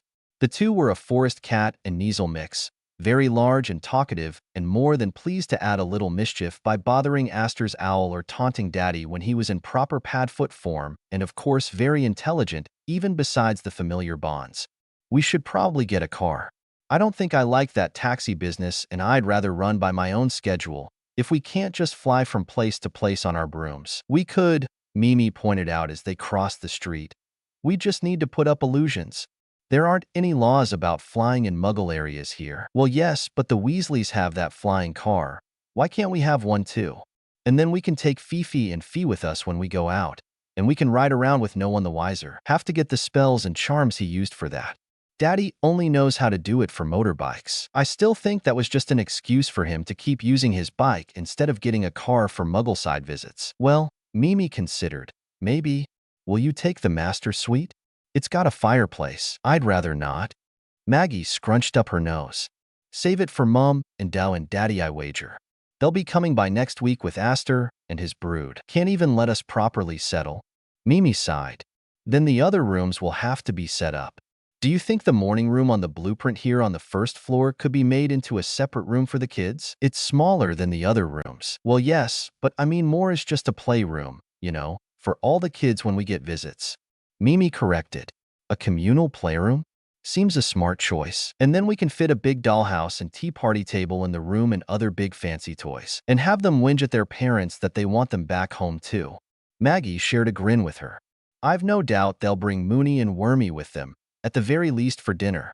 Should we make up places for them too? Wormy can have the burnt orange room, Moony and Tonks can take the yellow room. But that leaves Moony's puppies. And Aster's kids too. I think they're still keeping Mari in their room with them. Maggie frowned. But Giddy and Letty rooming with Teddy, Johnny and Cassie? Morning room might need to be just a room, and we'd have to find another still. I suppose we can find out proper when we get inside. Do you think they'd protest the loft or basement if we'd done them up? Mimi also frowned. The ripple of some sort of ward told well where the estate really began as they got closer, and Mimi leaned down to pull Fuchsia up against her chest.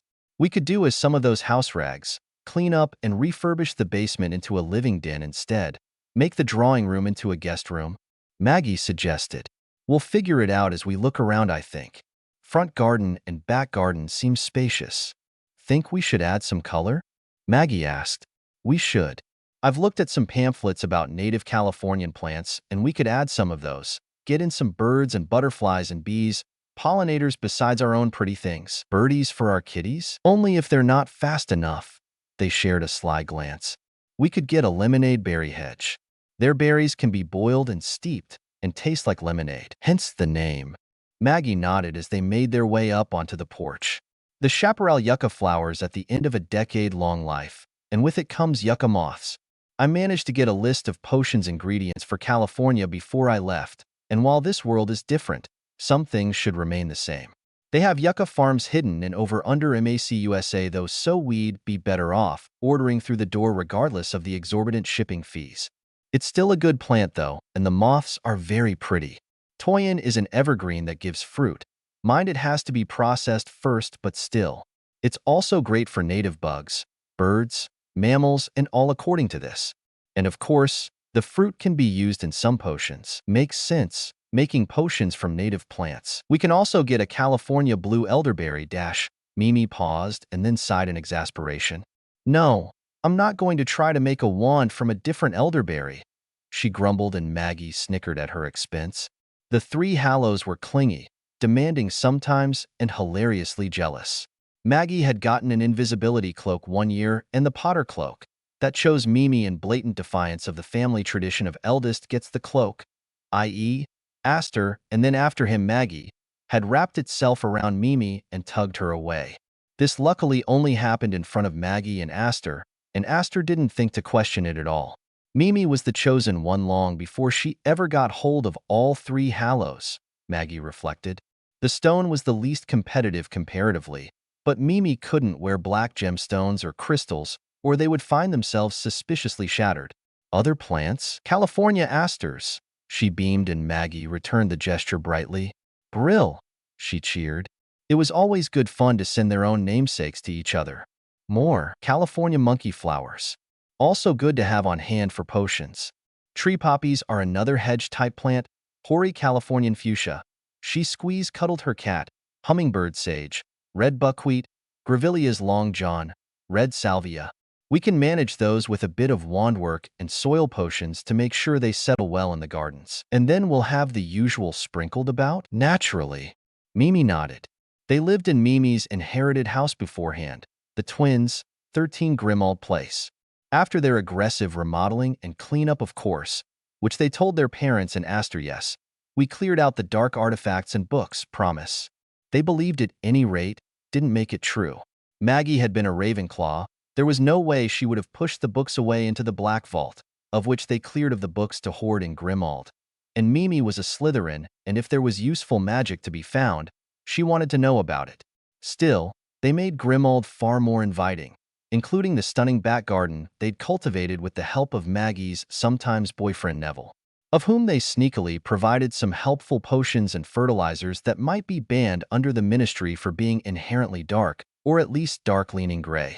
They would also have, of course, a purple magnolia tree and chocolate mimosa tree, both of which enlarged tree planters fed with special potions to keep them from propagating outside of their designated area and not hinder other plants around them.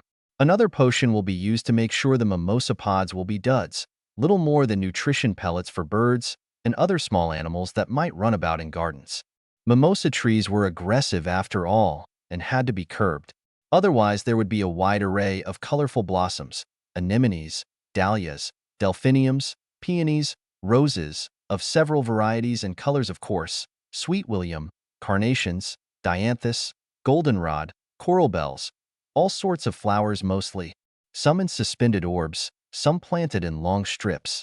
The brews, not always necessarily potions, they would need to soak in the soil would keep certain animals away from the more dangerous plants for them, most notably their cats, who usually knew better but better safe than sorry, but wouldn't hinder the insects and spiders and moths and bees and all as long as they weren't destructive pests, for which they had another brew for.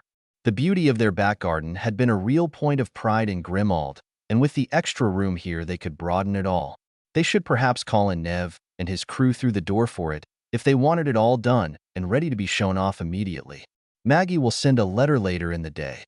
The weather here is beautiful. We could get a gazebo for the back, Maggie said thoughtfully as they circled around the house first. Oh, that sounds lovely. Mimi peered across the back garden. And privacy drapes. Thick netting in a sort of dull pink color? Excellent. We could have outdoor cooking as well. I'm sure they would love that. And something for the kids. Naturally. Should we write this down, you think? Maggie suggested then, and Mimi blinked in surprise. Fair point, she said, putting Fuchsia down to open the cat backpack for the large cat to sit in so she'd have free hands. These are so useful, she mused, pulling out a muggle paper notepad and glittery gel, pen to scribble down things. I already have a list for the plants. I think I'll just put down playset for the kids, and we can go off that when we go shopping. And for the other kids, it's likely that they'll bring Fred's whole family with when they see how much space we have here. A full family affair? Invite everyone proper, then shouldn't we, for a welcoming party? Should we get party wear then? They make all sorts of interesting things for that on the Muggle side, you know. And Mr. Weasley would love that. Enough to enchant a car? If you want a car, I suppose at worst we could actually pay him to do it and let him look around at all the Muggle things in our new house. For now, let's focus on this first week alone and the inside. By now, they had circled back around to the front and made their way inside. Pretty. Could use a runner, perhaps. Make it a bit more welcoming. I'm not sure if we should do that. Maggie frowned, peering into the small hall closet on the first floor. They'd looked through the rooms and had already begun buying up furniture that they shrunk away from prying Muggle eyes to haul around more. The drawing room, kitchen, and the bathrooms were all ready with either furniture, fixtures, and general goods that one might find in those particular rooms. The corridors had new runners, a handful of oil paintings hung up of vibrant flowers or top-view ornamental ponds. They had the same charms as the most recent formal family photo they put in the drawing room, in that they would freeze into a certain position when there were Muggles about. The other rooms, the master suite, the teal room, the study, the morning room, or the loft and basement were currently being thought over. And, potentially, closets and cupboards like the one they were debating over to be expanded in much the way a wizarding tent would be. A few runes and some blood in a special potion meant they wouldn't need to hire a team from some Wixen company to do it for them, and even better that they couldn't get into any legal trouble here on this side of the door for it. Well, what are we going to use it for anyways? We could always use an extra room if we're going to be hosting guests dash. We could fix up the basement. It isn't so terrible down there dash. Absolutely not. It feels filthy. I won't have guests sitting around in that muck. And I'm half sure there's some wild animal holing up down there. I suppose it's not like we're going to have many Muggles up this way. Oh. Speaking of, you're going to die in here, a young woman warned them. Such was how they met their neighbor Constance, her daughter Adelaide, and told that the young woman would be finding her way onto the estate at will. Presumably her mother would follow. Do you think we should add a few wards now? That would probably be best. Oh, Nev, Maggie sighed. Why did we ever break up? She sighed dreamily, and Neville flashed her a cheeky grin. He was burly and tall and beefy with honey blonde hair and soft dark eyes. Sweaty and dirty, he looked a sight, guzzling down Punna with his bare chest flexing when he moved. Long hours working for the latest one. Mimi rolled her eyes. Never getting to meet between your shifts and his work hours. Well, I don't have shifts now, Maggie said, eyes on a bead of sweat rolling down his chest. Ugh. Just shag already. Mimi scrunched up her face, disgusted. Not till the work's done. Nev told her apologetically. So I have to deal with this sexual tension until then? No thanks. She shook her head, getting up. I'm going to the shops. I'll be out all day, she stressed. Maybe some of the evening as well.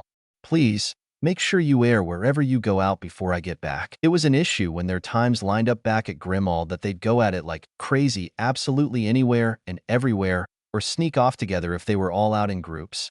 So this place sells inflatable sets? And other party rental things? Yes, and some of them are for adult use as well? That's correct, and it's usually rental, but you'll sell pieces? For the right price, yup. Would you like to see our selection? Yes, please. It was good of her to decide to go out, she thought to herself 40 minutes later. And good that they had gotten around to setting up cards for their bank accounts. At least now there'll be plenty of entertainment for any good old knees-ups for adults and children both. Which was better, considering they had 3 days before their parents, Mooney, and his wife and kids, and Wormy, and Aster, Fred and their kids come over. And then likely not long after would come a full-blown gathering. Of course, that wasn't much time at all, and certainly not long enough for Neville and his crew to be done with the gardens. Well, she thought to herself, they do need more permanent pieces than just the things she bought here. Which was how, 20 more minutes later. You're telling me this is a shed? Yes, ma'am. That looks like a rather small house. We have had people convert these 2-story sheds into small living spaces or granny units, little places for in-laws and all. The man said, "Oh, that sounds nice, doesn't it?" They added 2 more rooms from small closets on the first floor. The ground floor seemed too risky if there would be Muggles barging in. At least they put up warning wards and other wards. But it didn't hurt to have a little extra ready for extended family. Really? It takes some work, he said. Electrical, plumbing if you're gonna add water of any sort, insulation and ventilation, but it's been done. She bought 2 of them, confounded the store people since she didn't have a vehicle, and shrunk and lightened them to put in her tote bag with the other purchases. They were a lot prettier than a wizarding tint too. She would expand them a little inside, of course, since they were overall very small, but she was quite happy. There was more to buy at this store, though, so she continued to peruse. How unfortunate! She frowned after she returned. They'd found a body while they were digging around. It caused quite a ruckus, police and all scuttling in their back garden and halting work there. They're certain it was a housemaid. Shot through the eye. Maggie frowned, and Nev laid a supportive hand on her shoulder. Still in uniform. I'll tell our parents to wait another week, Mimi said. And I'll have a look around for that ghost. The ghost, she found out soon, given the woman was lurking by where her body had been exhumed, was the old housemaid. And her name was Moira O'Hara. Said the house was cursed, and that while her body might be free, that didn't mean her spirit was. When Mimi offered to send her on, there were spells after all for ghosts that didn't want to linger, and even more an ability that Mimi had since dying herself, but the red-haired woman declined for the moment. She would wait to see the murderer condemned, which was to say, former resident Constance Langdon, who had 3 dead children in the house, one of whom apparently wasn't aware he was dead at all. She'd murdered her husband as well, but had gotten rid of his body entirely. Something about Moira felt just good. On that whimsy feeling, she decided to have a private cuppa next door the very next day, where Constance seemed quite anxious about the investigation that no doubt would soon be in the papers. And if she put a few spells and charms to make the woman burst into the local precinct to admit to the murders she committed, that was her business, Maggie. Besides, it helped to clean up the rest of the investigation that was taking up their gardens so they could continue their work. It took 3 days for it to hit the papers, and she brought a copy to Moira. Turns out, she had one son, a boy with craniodiaphyseal dysplasia, killed on request because Child Protective Services would have taken him from the home, and the man she'd had do it was found and locked away as well. Locked away again, to be precise. The paper also mentioned her oldest son, Tate, a school shooter that was killed in the house as well after performing a massacre at Westfield High, and a young daughter named Rose that died from health complications. She'd had no eyes and was the only dead Langdon that hadn't been murdered. The man who killed Beauregard, the neglected son, had lived in the house beforehand with his wife and 2 young daughters, all 3 of whom burned to death in the house after the wife discovered her husband's affair with Constance. Their estate was dubbed Murder House. Adelaide would keep the house next door and would regularly have an independent care company check on her and be on call as needed. "Where did you even find these?" Maggie asked as she peered up at the 2 two-floor sheds. "Sheds? Not like any shed I've ever seen." "That's what he said." Mimi shrugged. "Yanks." Maggie shook her head. "And you're going to wizarding tint them?" "That's the plan. And those boxes there? For when we have the big party, of course." "And those ones? Patio things." She waved off. "You bought all of this on the day they found the body?" "Yes, I did. I'll likely go out again later to furnish these as well." "Now are you going to help or not?" All right. I'm coming." Turning them into 3-bedroom spaces with bathrooms and a kitchenette mixed sitting area was short work with the Elder Wand in hand. More magical means for plumbing available alongside the kitchenette and lighting, so they didn't need to do all the mess the man at the depot had talked about. The windows were given pretty blue shutters and flower boxes, and the sheds themselves given brick facades to match the house itself. So the master suite is for Mum, Dad, and Daddy. The 2 guest rooms, the burnt orange and yellow, can be for Wormy and Moody and Tonks. The 2 expanded rooms for the kids, and the blue room will be the playroom since you like the ceiling of the morning room so much. And because it's bigger than the blue room, I don't know what they had on that blueprint. Maybe it's an outdated one? Mimi shrugged. Big enough for Nev and I both. Well, maybe soon, but not yet, she sighed dreamily. Are you thinking of having a baby? We've talked about it before, she said. Yes, I remember. And now that Nev's company doesn't need him on every job and they've expanded a bit, you want to have a baby here? In this world, maybe not permanently, no, but it's a lot quieter here. Won't have to deal with rags and rabid fans and old Voldemort sympathizers.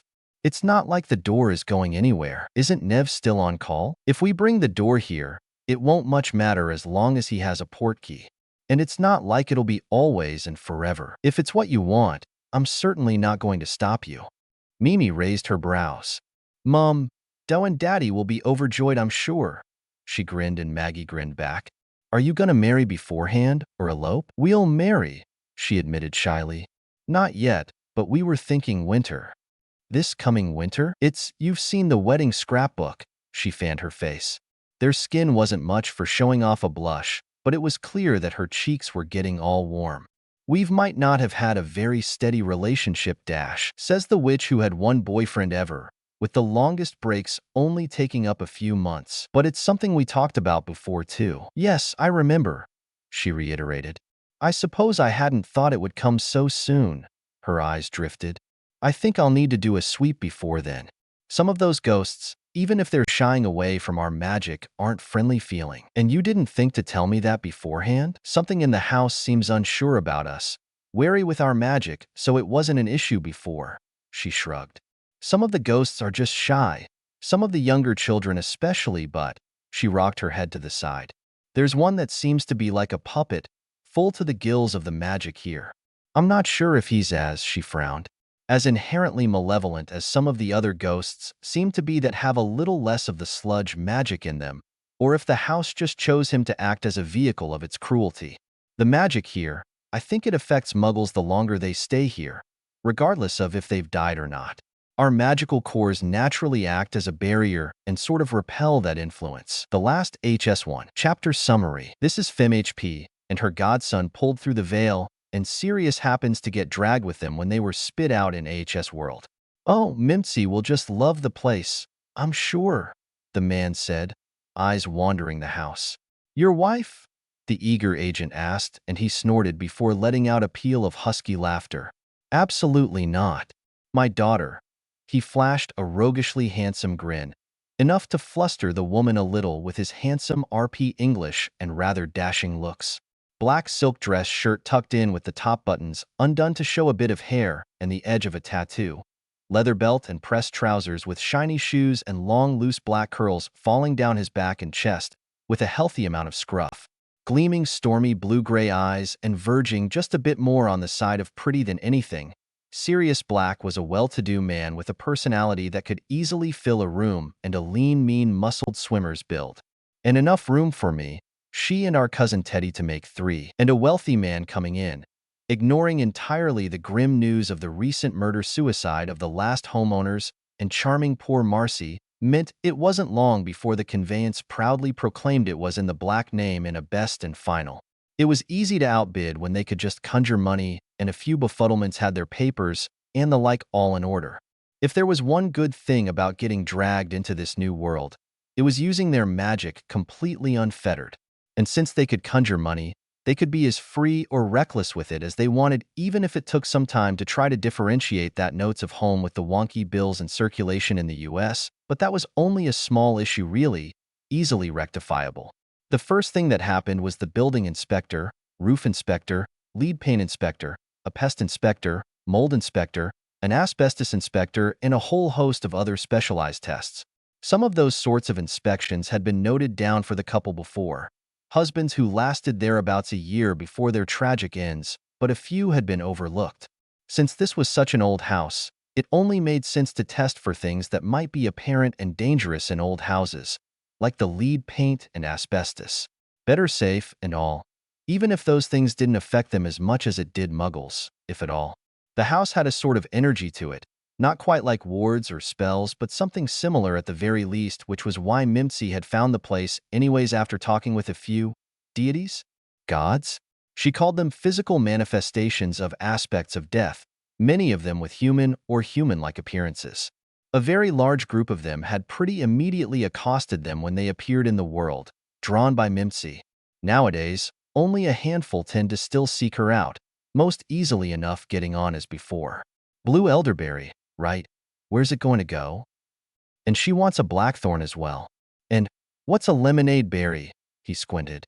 Mimsy had given him a list of plants she'd like to see in the garden, and Sirius would give his daughter the world after his rock-up in the old world. He'd not been in the best place when he'd been imprisoned, but years in Azkaban had brought out some of the infamous black madness. His poor girl hadn't learned about the blood ritual he and James used to put him in as a third parent until long after he died. Lily had been absolutely livid when she'd found out.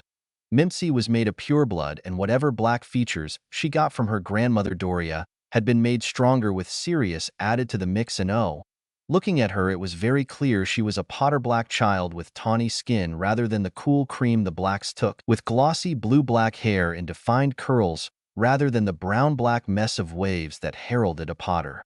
Pretty full lips and a pretty nose. Whatever Lily gave mostly softened things, so she wasn't quite as angular as a Potter or quite as sharp as a black, but still not nearly as gently curved and willowy as Lily had been with her long, slim neck and long, graceful limbs. Lily stood taller than James had, nearly as tall as Sirius, but Mimsy had unfortunately not gotten her height from either of them. At least she got some length in her legs like they did. Her form was more soft gamine. Wayfish when she had been 13, but it had become clear that in the time since he'd been dead, she'd filled out more to be bottom-heavy like many Potters tended towards. She was tiny and very cute, but her taste in wardrobe kept anyone from thinking she was a child with her developed legs and rear, which had been especially bothersome when going out and having to subtly try to walk behind her so creeps wouldn't stare. At least Teddy helped him on that front, his lanky young cousin.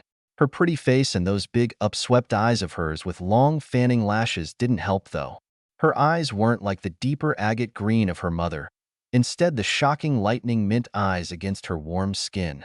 She was the very best of her bloodlines in her looks, much as she was a specky little thing in her younger years. That awful cursed scar wasn't red or inflamed anymore, now a silvery white bolt on the right side whose last line struck down her eye and to the top of her cheek. Miracle she hadn't lost it to the cursed scar. It was the most visible scar she had since she usually wore long, thin sleeves or cardigans or jumpers to cover up her scarred arms. Gloves in a whole array of colors and styles hid the scar she hated so much on her hand nowadays. It had been old hat back home, but still got stares when she went out. The general Wixen populace of Britain always eager to make up their own stories about scars that weren't already widely known about. Fickle bastards. There was also the aggravating and widely accepted lie that Lily's death had protected Mimsy back in the old world, which, to be fair, was partially true. Old Dory had been a real scholar of the old blood arts, an open practitioner even if all blood-related magic was stamped dark by the ministry. It was from her, and with her help, that they concocted the ritual that would protect Mimsy, and the death of her parents had aided in its power. It was supposed to just be a last resort sort of clause in the ritual, one that might not even be triggered when it all went apot. But mights and maybes could easily become reality. Mimsy was his only child and the only child he would ever have. If it couldn't be with James, then it wouldn't be with anyone. Sirius might be a bit of a serial ladies' man that could really appreciate a nice set of jubblies, but his one true had always been James. Even if he really wasn't attracted to men, James had always been the exception. And sure, he might fall in love with a nice girl or some sop, but James will always hold the largest part of his heart. He'd sterilized himself regardless, and he really wasn't interested in having another child. Mimsy was his, and she was all he needed on that front, and for now he had Mooney's teenage son to contend with as well. Certainly enough child-rearing for him, thanks. He eyed the outdoor list again. There was a small greenhouse already being erected for what she called invasive or specialty plants that she would no doubt charm and spell to the gills. He didn't remember her being so herbology-orientated, but listening to her casually mention that she was in charge of garden and flower care since she was old enough to pull weeds and privet made him simultaneously furious and mournful, and a little more guilty to add to the pile of remorse he already had. It did make him feel a little bit better when she went on to say about cohabiting with Frank and Alice's boy and his long-bottom nay Weasley wife for a time, and that she learned a lot from him as well. There were a lot of more homely tasks that she said got their start in her via privet, but that were expounded on later by a more caring source. Molly, Andy, Narcissa at some point. She must have taken up embroidery after marrying into the Malfoys. Or more casual living tricks and charms from Ron, who she shared a flat with at some point, along with former doormate Lavender Brown that became Lavender Weasley a few years down the line.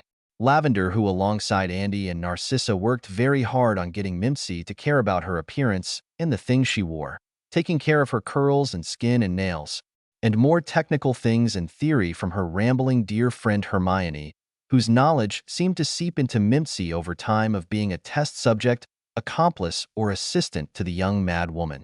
Really, he could go on at length about his daughter to anyone who ever would ask about his family. He certainly wasn't going to bring up his parents or brother after all. He'd missed most of her life before. He wasn't going to make that mistake again. A laundry line? Darling, we have a dryer, he said over the phone as he watched furniture being brought onto the property. Not in yet. Not until Mimsy came in to clean the house proper, and then the things to go in. What's wrong with dryers? At worst, I'm sure Molly taught you plenty of other tricks and tips anyways. What do you mean most of them included a clothesline? Well, no. Maybe Molly wouldn't exactly have had a dryer, I suppose. He frowned. Mimsy, my sweet little flittermouse, how much did you buy for this house? He winced at a sharp reply. No, no, not saying that at all, he was quick to assure her. No, I've never had to put together a house. No, never really had a hand in decorating either. Yes, darling. Of course, darling. The last of them should be coming now, he reported. Do you want me to come get you? Will you be all right with directions? Yes, all right. I'll see you soon, darling. You're gonna die in there, came the rather abrupt warning, and he turned to blink at a young woman standing very near. How had he not noticed her before? Well, there's an ominous greeting if I've ever heard one, he noted. Is there a particular reason I'm going to die in there? It's cursed, she told him in a factual, somber tone, and he considered it. The house did have something of a slimy feel when he first stepped onto the property, but he knew a lot of wards that could enforce that feeling on unwanted guests. It would need more looking into, of course, given that what they could find on Wixen communities in this world were different from the ones back home, even if some of them felt very familiar. Adelaide, he heard a woman call and then mosey over. Adelaide, I put on Dora the Explorer for you, so you would sit and watch it, an older woman said when she found her, momentarily ignoring Sirius altogether. It was go, Diego, go. I don't like it. The girl, Adelaide told her, bubbles of frustration in her words. Oh, brown cartoon characters. The woman waved off. You can't tell the difference. Sirius bristled a little, but quickly smoothed that reaction down and put on a polite smile. Hello, he called, and the woman finally looked over and, oh, how terrible, he thought to himself. Her eyes wandered across him, and she smiled pleasantly. She wasn't an unattractive woman by any means, but the tilt of her smile and the gleam in her, I was certainly off, putting enough, rather reminded him of Aunt Druella, mother to the Black Sister trio, right down to the blonde hair pulled up. Hi, I'm Constance, your neighbor from next door. The woman introduced herself. This is my girl, Adelaide. Lo, he offered at the same time the woman turned back to her. Go home, Addie. Now. The girl walked off, a huff in her walk as she made her way back, and then, having wrangled her wandering child, the woman once more turned her attention back to Sirius. Unfortunately, he soon found as she went on to imply that she wouldn't have had her daughter if she'd known she would have special needs. She also commented coyly on the items strewn about and the rather fine and expensive taste of them. Ah, most of that's all Mimsy's choice. Your wife, daughter, Mimosa. He smiled again, polite and charming enough to not seem curt. Mother's no longer with us. Well, I'm sorry to hear that, she said in a drawling tone that was too saccharine. I myself lost my husband to a homewrecker, but lost him nonetheless. You wouldn't happen to have any dogs, would you? What a question, he thought to himself. Mimsy has cats, and since the last dog, by which he meant himself almost immediately after she'd brought them in, may have chased around and terrorized them, she has since banned dogs, by which he meant himself turning into a dog anywhere near her cats. To be fair, Lily had done the same thing when he messed around with the cat she and James had. Besides that, while Ted wasn't a lycanthrope, he did have a few traits that bled over, and Sirius himself had issues getting along with some dogs inherently from long years spent in dog form. His body and mind might have been healed by being brought to life in this world, and thank goodness he had his dashing good looks again. But some things seemed stuck. Dogs and their household just wasn't meant to be, and he was very proud to be the only dog they needed. Thank you. Cats? With woodwork like that? Her eyes cut to one of the cabinets. They have their own scratching posts. We have a finish that'll keep them from wrecking things not meant for them. Not that they looked much like any scratching post he'd ever seen before. Round thing with a feather toy on the top of it. They also had a cat tree taller than he was that would be going into Mimsy's room. She had tomes worth of protective spells and charms for owning a cat breed, magical or otherwise, for both the cat itself and for the area the cat would stay in, whether it was indoor or outdoor. At the same time that she'd deny she was a cat person in particular, citing Mrs. Fig and Hermione's cat Crookshanks for it. He had no clue who Fig was before then, but apparently a Dumbledore-approved squib sent to watch over Mimsy, which she failed miserably at if you asked Sirius. He shook his head. Even their litter boxes were specially made, but totally uncovered? Didn't they make boxes now hidden in tables or something? She had pursed her lips at him for that, and he left the subject alone. And other cat things that Sirius in general stayed away from, including padded, comfortable cat carriers with mesh siding and soft padding and water pouches. Spoiled little pricks, those cats. They were no doubt in Mimsy's Poncy Rolls-Royce on their way over, as it were, even if they wouldn't be introduced into the house yet. You've got just the loveliest accent. You should hear my daughter. Hers is even posher than mine most of the time. Her plummy speech was more common in Surrey than London, where Sirius and his own tough accent hailed from. No matter how ripped and scuffed his denim trousers or boots or his leather jackets, his speech always gave him away when he was off trying to blend in with the chavs his brother had once accused him of, back when chav meant something a little bit different. But she did sometimes slip into Ted's accent more often.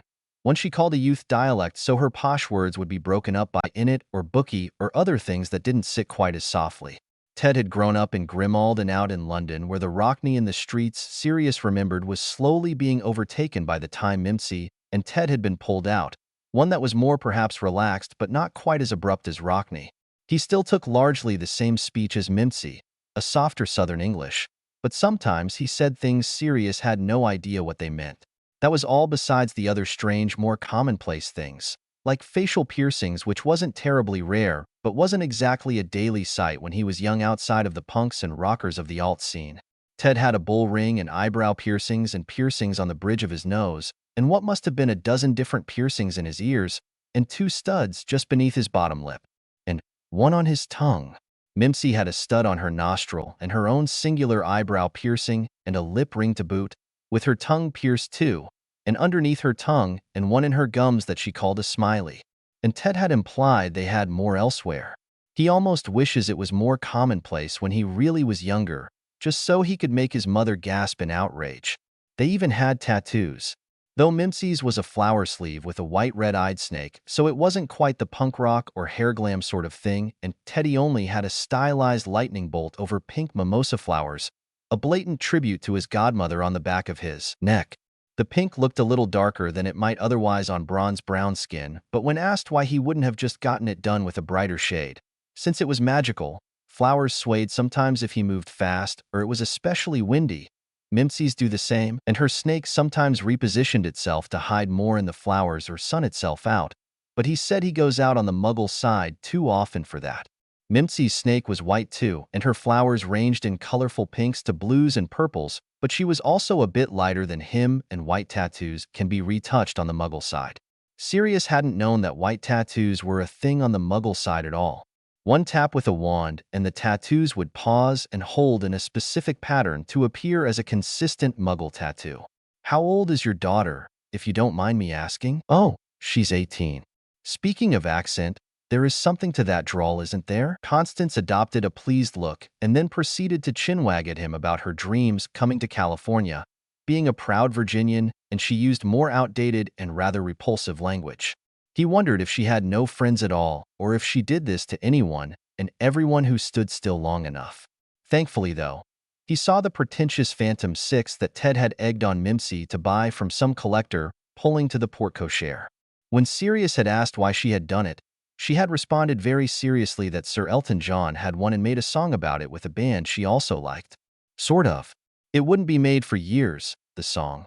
So he would have to wait, and he wondered when Mimsy had gone from the ragamuffin food insecure so she hides some and wore old cast-offs to buying an incredibly expensive car just because Sir Elton John had one. Or wearing fitted trousers for that matter, or mini dresses. And who needed body glitter like what she had anyways? She had roll-ons and lotions and shimmers and glitters. And the heels. He watched her run and jump in them. Why ever would she need a skill like that anyways? The answer was to chase down unruly godchildren while maintaining Narcissa and Lavender's guided styling. Andromeda, he was told, could do the same since Tonks was such a wily, clumsy child. The glitter came from the children and their own fads and trends, and it sort of just stuck for Mimsy. It was admittedly pretty to see little glints of glitter and shimmer when she moved in the light. Ah, there's my girl and our cousin now, he diverted attention, relieved to not have to keep up the politely interested look. Patty, came the cheerful call as Ted jogged over with a heavy box, the explosion of tight curls of vibrant teal and aquamarine making him especially easy to pick out. He wasn't quite as tall as Sirius, but would no doubt get there in the next few years, and while he was on the leaner side now, he could see Mooney's broader form taking in with a broadening chest and biceps, of which were shown by a loose The Prodigy vest. Place got a real feel to it in it? He asked brightly, peering at the size of the house. Lot different than the terraced back home, while Grimald had been extended on the inside. It still sat in a tidy row of thin terraced houses, and the grandeur of an openly broad building like this one had a little bit of a jarring effect when he'd first seen it. Not so grand as a family manor or estate, but a sight different from the older Victorian and Edwardian homes and villas. Certainly is. Mimsy, making sure Smudge, Binks, and Nettie are good. "'Scuse me, didn't mean to interrupt." He bobbed his head sheepishly at Constance. "Our neighbor, Constance," Sirius told him, and he grinned at her, all pearly straight teeth and dimples and boyish charm. "Chuffed to meet ya, Edward Lupin. Call me Ted, though." "Teddy, Patty," came the fainter call, and Teddy carefully sat his box down to dart back over to help Mimsy with the boxes she'd stacked up. Her hair was up in a scarf, a fall of curls coming from the top to mingle with the strands that framed her face. She wore floral-patterned coverall dungarees with sleeves to hide her scars, same with the trouser part, which was a little odd in comparison to her usual wear. The edges of flowers on her shoulder peeked from the button-down collar that she wore loose. It wasn't a loose ensemble and cinched in fashionably, but it did offer more ease of movement than some of her other get-ups, and one he'd seen before. Cleaning attire, made pretty while maintaining its workwear durability. While they were still a distance away, he leaned towards Constance. "Please try not to stare too much at Mimsy's scar. She got it in the incident we lost her mother in as a babe," he told the woman solemnly. "Oh my," she murmured, hand raising up to rest over her heart. "How terrible. I hate to cut our conversation short, but the sooner the house is done and ready, we can invite you for a proper cup of tea then." There was another moment of idle talk before she pushed a container of bundled sage to him with a word about bad juju and spirits. "Top to bottom," Mimsy said once they hauled in the boxes of cleaning materials, having valiantly ignored the slow swirl of magic that was rustled the moment she set foot on the property. "The kitchen is serviceable and the toilets are as well, so we can ignore those for now. Not forget them, mind." She turned to Sirius, a lolly hanging from her lips, muffling her words a little. 6 bedrooms, 5 bathrooms, 6 fireplaces. You and Teddy will start on the first floor. I'll tackle the loft, and then once I'm done there, I'll join you.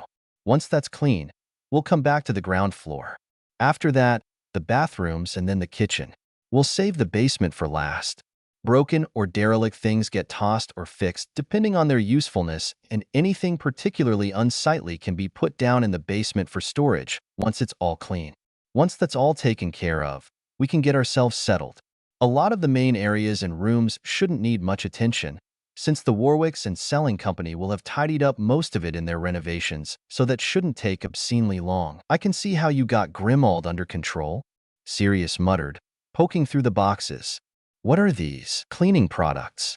Muggle ones. Aunt Petunia used to make me clean the house when I was little, and with some of the messes, I had to innovate a few concoctions. Those ones are the ones that worked. The rest are homebrew cleaning Molly taught me, and a few from Andy." "I really hate your aunt." Sirius frowned, brows furrowing into a dark look as she rolled up her sleeves tightly, scars clear on one arm and the other absolutely covered in a bed of flowers from her hand all the way up on her shoulder beneath the rolled-up sleeve. The white snake sat still partially under some of the blooms. "Lot of people do," she said idly. "For those ones you'll need gloves, and to keep the windows open, or the fumes will make you dizzy. We probably won't need them for most of the house, They tend to be bear strong. Is that safe? He looked up at her in alarm and she shrugged.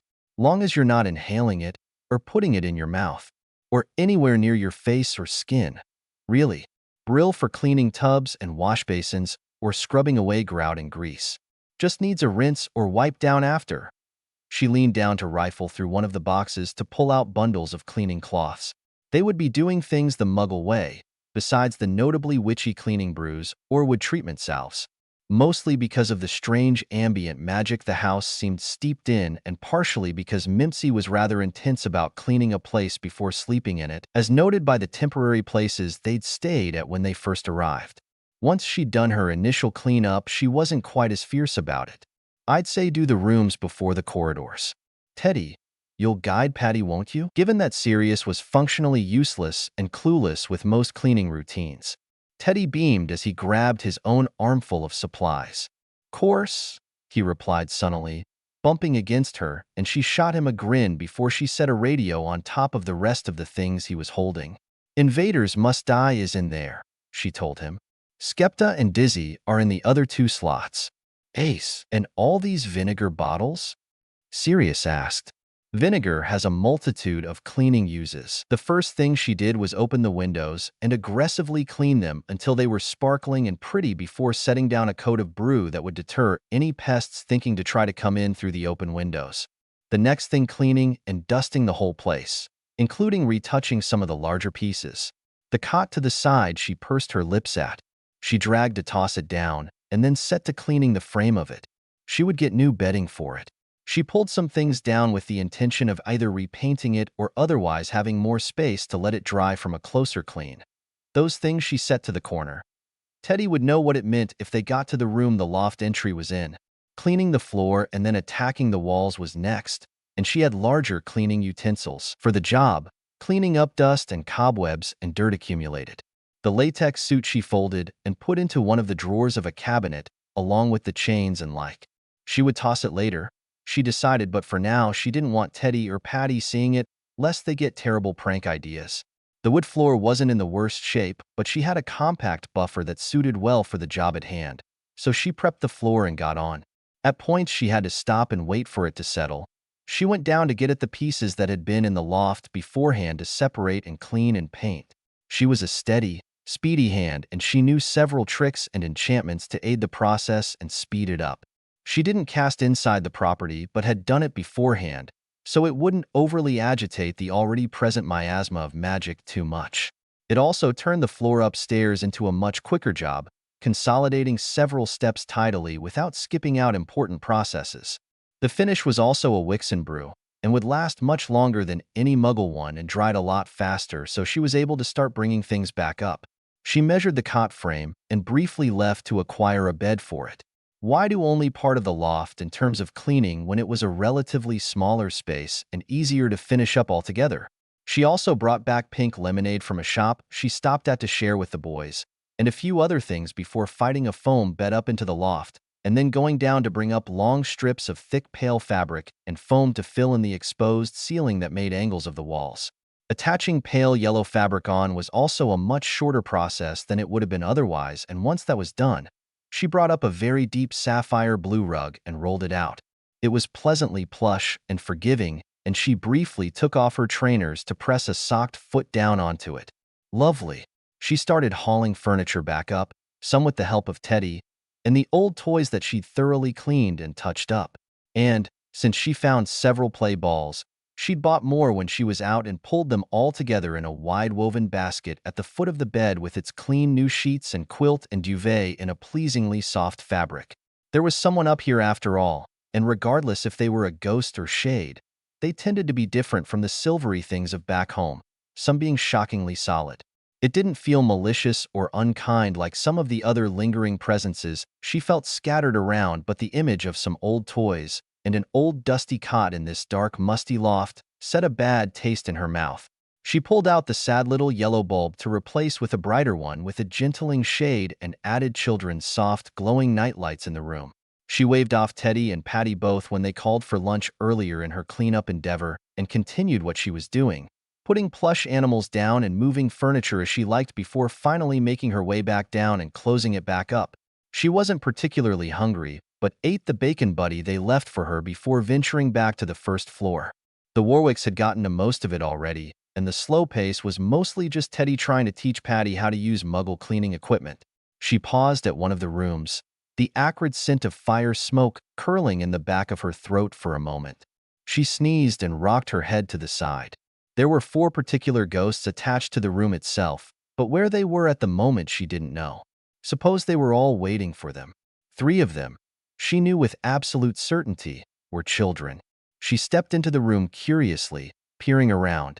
It was a nice enough room, devoid at the moment of furniture. Briefly, she caressed one of her pendants, the cracked black stone gleaming. 3 little girls. A mother to 2 of them. It wasn't a spell or casting. The stone could summon spirits and could, if she wanted, bring all the ghosts lingering in the house to her, but it could just as easily do something of a scan. She hummed to herself and pulled out a small notepad. It was a little girl's room, whether it was the 2 daughters of the woman in the room or the 3rd girl. She would need more children's toys. For the moment, she made her way back to the ground floor since Teddy and Sirius finished with the corridors and had started down there. But once more, there wasn't much that needed much attention there. Something's under this wallpaper. Teddy called to her, and she trotted over. He delicately peeled up a section, and she squinted at the space beneath. Painting? Mural maybe? Should we try to pull it off? It looks like it's peeling in other spots too. Might as well. Hold on. Let me grab one of the brews. And get something to put down on the floors. We don't want the smaller pieces getting stuck there as they come down. Pulling the wallpaper off took a solid 2 hours for the 3 of them, but it revealed rather grim paintings underneath. Looks like something Mum would have loved to have on her walls. Sirius mused to them. Less Muggle religion, though, he added. So what do we do with it? If it weren't so hideous, I would say keep it. Mimsy crossed her arms, eyes flicking from one depiction of suffering to the next. As it stands, it's not exactly the most welcoming thing to have on the walls of the drawing room. We can cut them down and frame them, if either of you feel compelled to keep any of it. Really not my style. Teddy's nose crinkled up. I'm all for getting rid of it. Do you have something for that too? Why, yes. I do. It's a paint stripper Andy taught me, and we'll have all of this mess gone in half an hour, she told him, very pleased. Given the time, though, she checked her watch that had stars instead of traditional hands. It had had to be adjusted more than once after arriving, but it was Molly's gift to her for her 17th, and there was no way she would stop using it. We should be able to sweep through the bathrooms and kitchen, but I think we may have to put the basement off for today and get all our things in once we put on the stripper. We still need to run by the shops, preferably before nightfall. We can pick back up tomorrow, so that's what they did. Patty would take the master bedroom. Teddy chose a room with windows almost as impressive as the ones in the master bedroom, and Mimsy picked a pretty turquoise room, so they were able to pull in their distinct pieces into a range as they liked. They needed more personal items, bedding, and all, but that could come tomorrow. She resized the bags of toys and the like to settle into the car. She had transfigured a 1:6 dollhouse as well, since the ones at the shops had been drearily disappointing compared to the old heavy wooden one she'd found in the Black Vault. They were all smaller and thinner, presumably to save space when they weren't in use, but their new residence had more than enough room for the grandiose larger dollhouses. She gave it dark wood flooring and wainscoting and pretty walls. Beneath were drawers to put dolls or doll toys away into. Rose and Teddy used to argue over whose turn it was to play with it, and when Scorpius and his sister Lyra were over, it was the first thing they played with when they were all young. The dollhouse even had transfigured fine wooden furniture and beds, things she learned how to make since it was a popular toy in Grimald, alongside doll clothes and action figures. While it was the real centerpiece in her opinion, that didn't stop her from buying other things like Legos and squishy unicorn BDs and slinkies, baby dolls and transfigured fancy miniature prams for them and baby carriages, Barbie dolls and Bratz dolls, water wigglies, a toy kitchen set, and other things, like board games and coloring books and little coloring stations, gel pens and glitter, and child-safe craft kits. A pretty round wooden table that she charmed child-sized and got a lacy pink cover for with matching chair set that she gave pink cushioning to, and a tea set that looked like porcelain but was actually a clever sturdy plastic. They were white with pink flowers delicately painted on, and cuter things like butterfly clips and cute girls' headbands and other accessories, and a mountain of plushy animals. She also bought Heelys shoes, but transfigured them for her, Teddy and Sirius, in a more mature style and color since she knew very well that Teddy would want a pair. She also, perhaps a little sneakily, bought herself a pearl pink Game Boy Advance SP for herself. Teddy, Rose, Hugo, Scorpius, Lyra, Victoire, Dominique, Louis, Fabian, Rahi, Lucy, Molly, Alice, Gideon, Maggie, Hattie, all of them had dabbled into Muggle video games at points. And she did enjoy some of them, yes? Looking at them at the shop made her chest hurt with longing, though.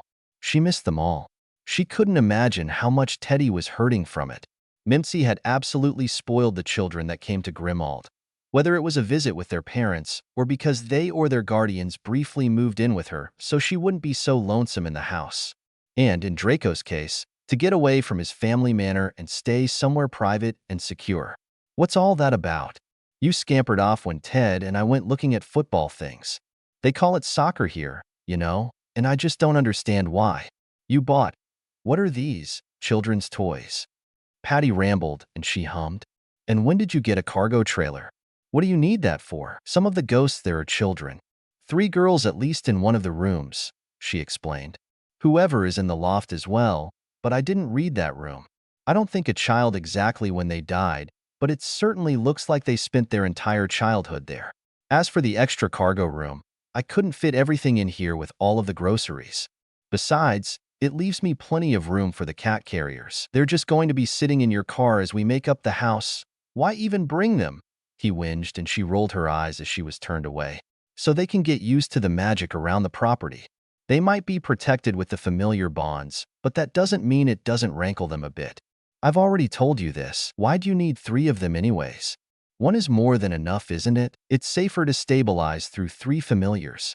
You remember the surges when we first got here? I thought that was from all of those manifestations or whatever it was. But my magic touches all of theirs, even if only superficially, and I need more than 1 familiar to help balance. Besides, it's rather nice to sit and have them all curl up to read or work on an embroidery hoop. Very relaxing. A domestic goddess, he teased, and she waved him off. Are you ready? All set.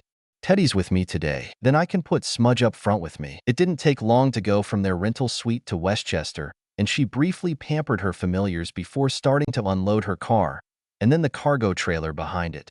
She directed them to take all the toys and dolls and plastic elephant toy chest she found at a charity shop and the like upstairs, including the boxed-up bunk bed frame and separate but matching bed frame and the children's beds. She began putting the groceries away before going upstairs where Patty and Teddy were already putting together the beds, so she moved on to bring in some of the things they'd bought for their rooms.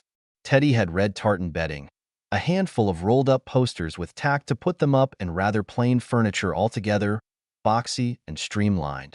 His headboard was really just a shelving piece.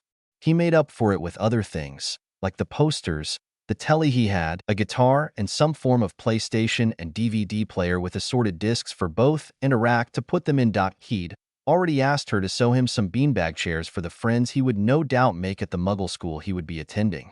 His more magical studies would be overseen by her and Patty, but it wouldn't be the first time she worked as a professor.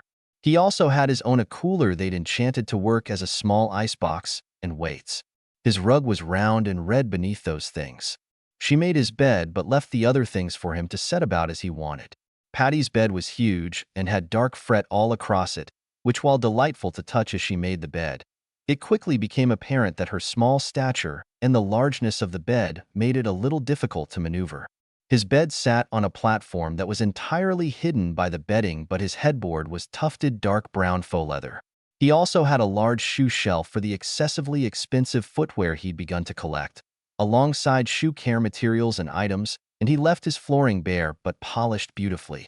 The tasteful nude art paintings were also set in the room, and the buttery smooth leather chair to go to his executive desk that she knew with absolutely no uncertainties that he bought in order to shag on. Part of the reason his suite, both here and in London when they'd first arrived, were separate from her and Teddy's was that he was regularly on the pull or seeing some woman or another. If they weren't so busy with the house as it were, she was sure he'd have already found a lady friend here by now.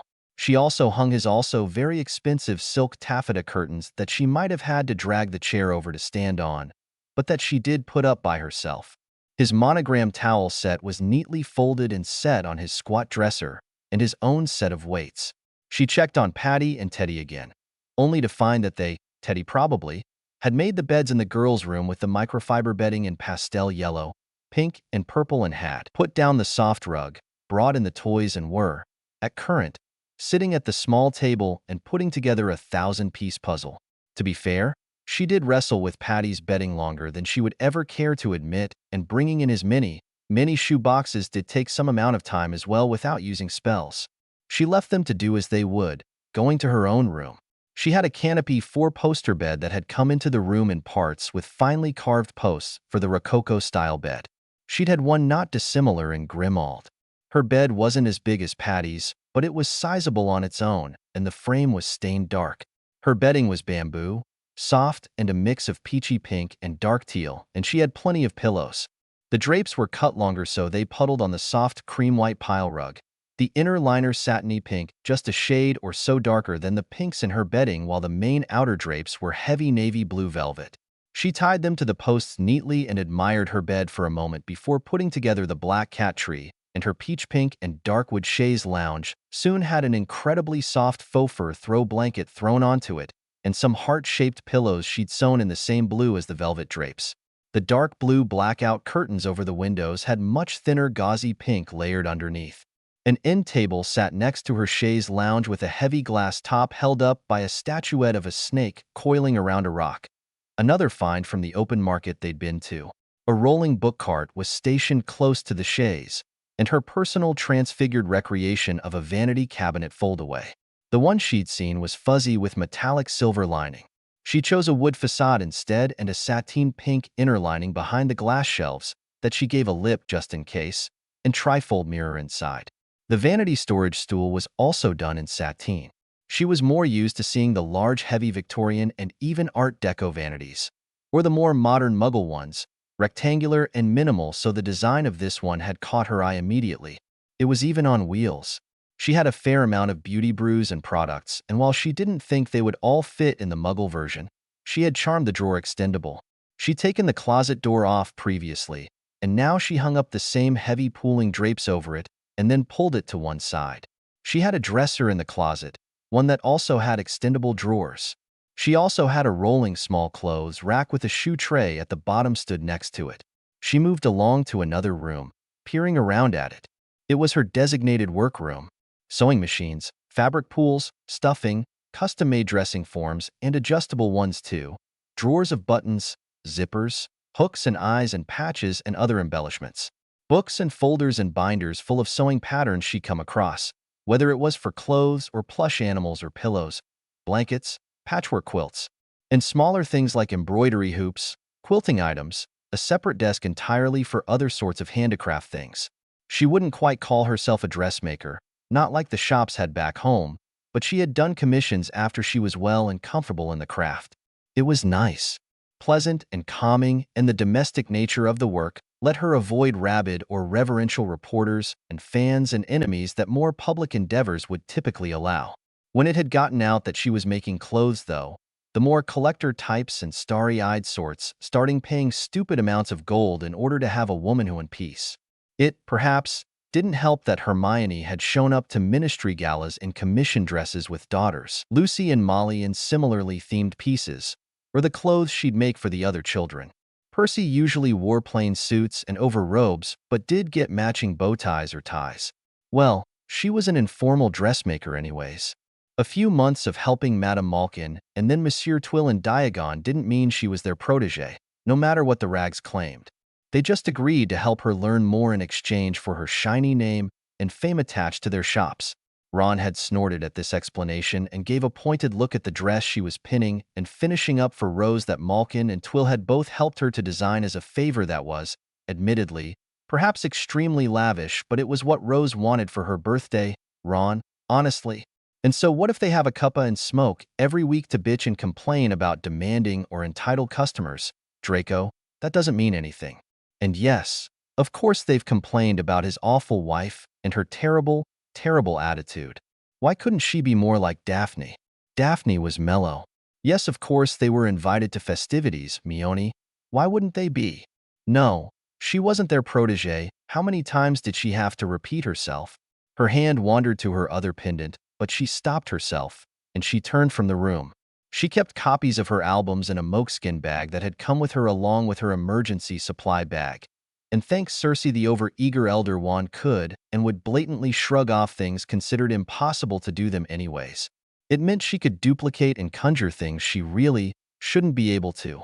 Things like ingredients and ritual components that weren't available in this world. She'd already made Muggle copies of her photo albums. She would need to start putting them up. Teddy had his own set that he kept, a trait he got from her, and she'd gone through his as well. And the older ones filled with scavenged photos of her parents and Sirius she'd been gifted or found in vaults or old boxes that she gave to Sirius. He blubbered and cried for hours over that, and over the baby photos of Mimsy and them all. The more recent ones, with the children grown or ones she wasn't in the shot of, could be placed in more open spaces like the living room or Teddy's room and Patty's where there would be muggles going about. No need to have people ask questions about her unaging appearance after all. The house was large. Her chest panged at how quiet it was. No teenagers or children running about. No friends or loved ones bickering in good nature or sitting quietly to be found. It had been a very long time since she was in a house so quiet. The smaller suites she kept with Teddy since arriving meant he was almost always close at hand, but he would be going to a day school for hours every day, and Patty, while he would stay if she asked, would get restless and fidgety and bored. He was more eager to go out on the town while she preferred staying in. Maybe more especially now, since when she went out, people stared at her face. It wasn't a point of her fame here. They didn't know her name, and the whispers were never quiet enough.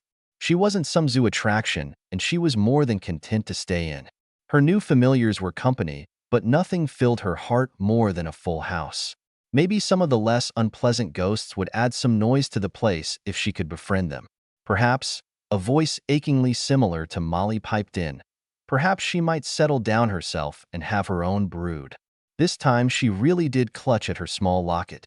There'd really only been one person she had considered that with, but he married someone else.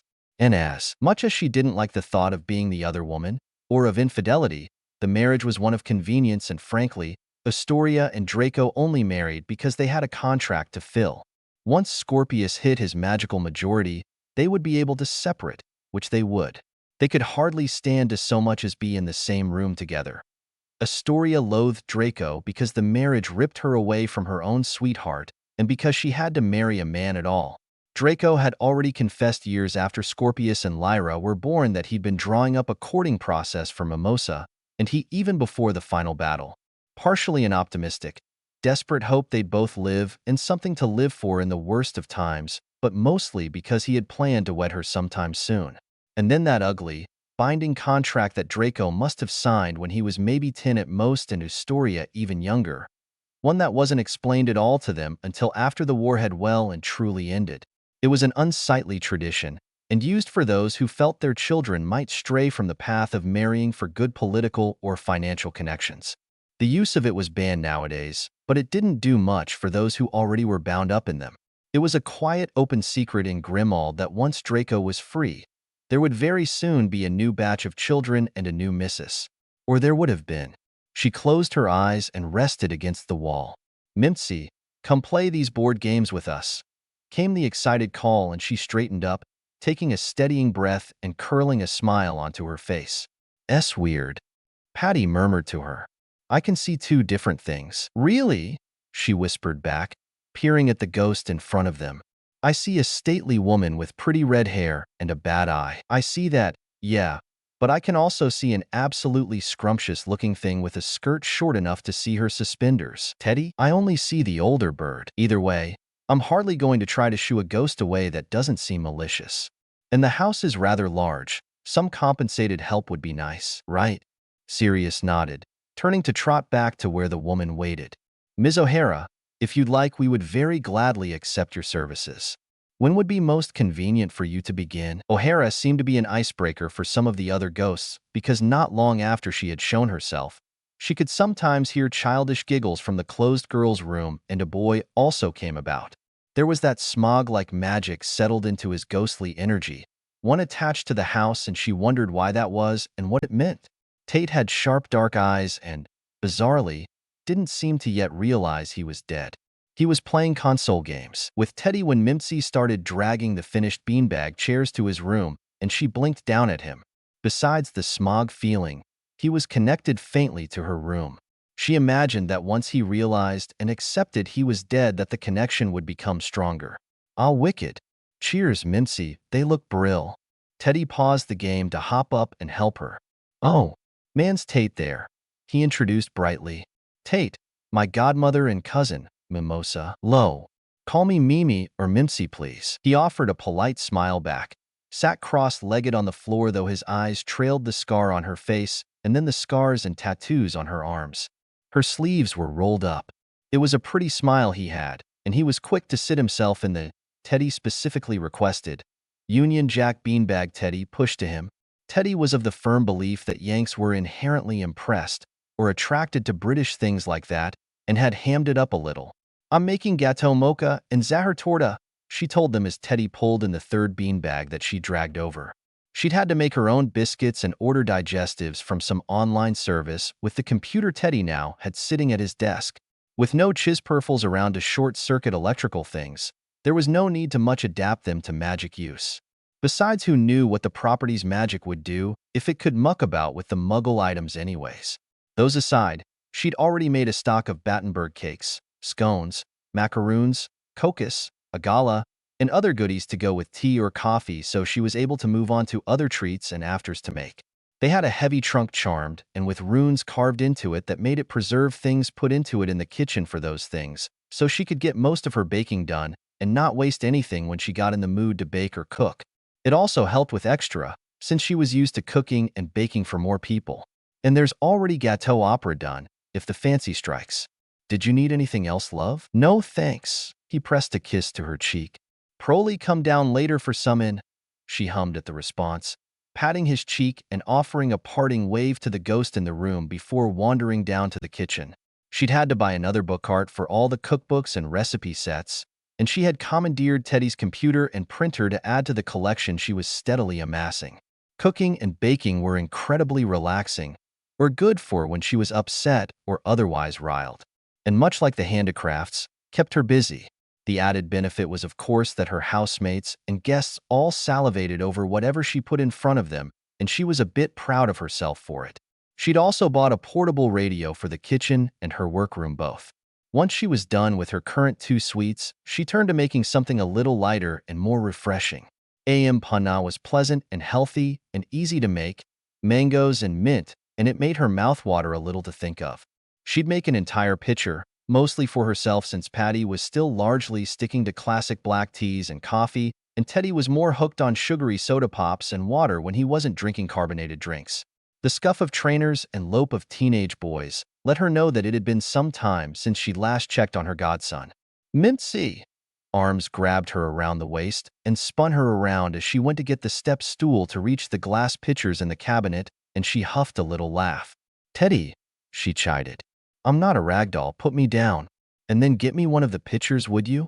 I won't have to get out the step stool then. What did you make anyways? He set her down but kept his arms around her waist to peer over her shoulder to sniff at her concoction. Mango mint, he cheered. Tate, mate, try some of this, he enthused, loosing one arm to reach for glasses for him and the ghost. Mango mint? He eyed the mixture dubiously. Nah, man's gotta try it. He shook his head, a broad grin splitting across his face. Come on, just try a little. Don wanna hurt Mimsy's feeling here?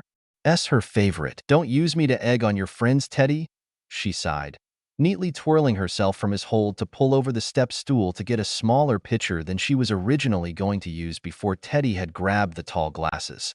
Oh, that's, Tate blinked at his glass after a very wary sip. That's pretty good, actually, ain't it? Good we found it now, or Mimsy'd hide it away. You hardly drink it, Teddy. She frowned at him, and he sent her an unrepentant shrug back. Better when it's warm, and it's bare hot round here. Dash. He quickly drank the mouthful he'd taken to talk again. Can you get me mans here some of these Raleigh crepes too? He pulled up his shin to show off the heelys. You don't have to do that, the blonde was quick to interject, sending Teddy a look with furrowed brow and all. If you'd like a pair as well, I wouldn't mind, she assured the ghost. I need to go to the shops again anyways. Again? You went what, 2 days ago? She turned to him and raised her brows, setting her hands on her hips, and after a moment Teddy put his hands up, slightly nervous. Sorry, Mim. She rolled her eyes and reached up to ruffle his curls. I need pick up a statue Patty wants in his room. A statue? He made a face and she smiled at it. Let me guess, Big Baps? He prefers to call it tasteful nude art. But yes, and he can't go get it himself and be seen in old Ethel? Absolutely not. Ethel being the name she and Teddy had jokingly begun calling her car, but it had stuck nonetheless. It can't fit on his motorbike. How big it is. Tall as you bout, she shrugged. You can have more if you like. I make it in pretty big batches, she told the ghost who'd since finished his cup. He ducked his head sheepishly and went again for the blender it was still in. And how heavy is it? They'll load it in. I just have to open the door, she waved off. Patty can pull it out when he gets back. Gets back? Where'd he go? Taking a tour of the local pubs, socializing, all that. Smudge, no, off the counter. She pulled the Siamese from where he deftly hopped up. He pressed against her with a purr, already beginning to knead against her chest, claws plucking against her dress shirt to talk to her. Big baby. Teddy screwed up his nose at the cat that only pushed his face up against her neck in response. He's affectionate, Teddy, she corrected, one arm supporting the clingy cat to scratch at his chin. Do you need anything from the shops? Nah.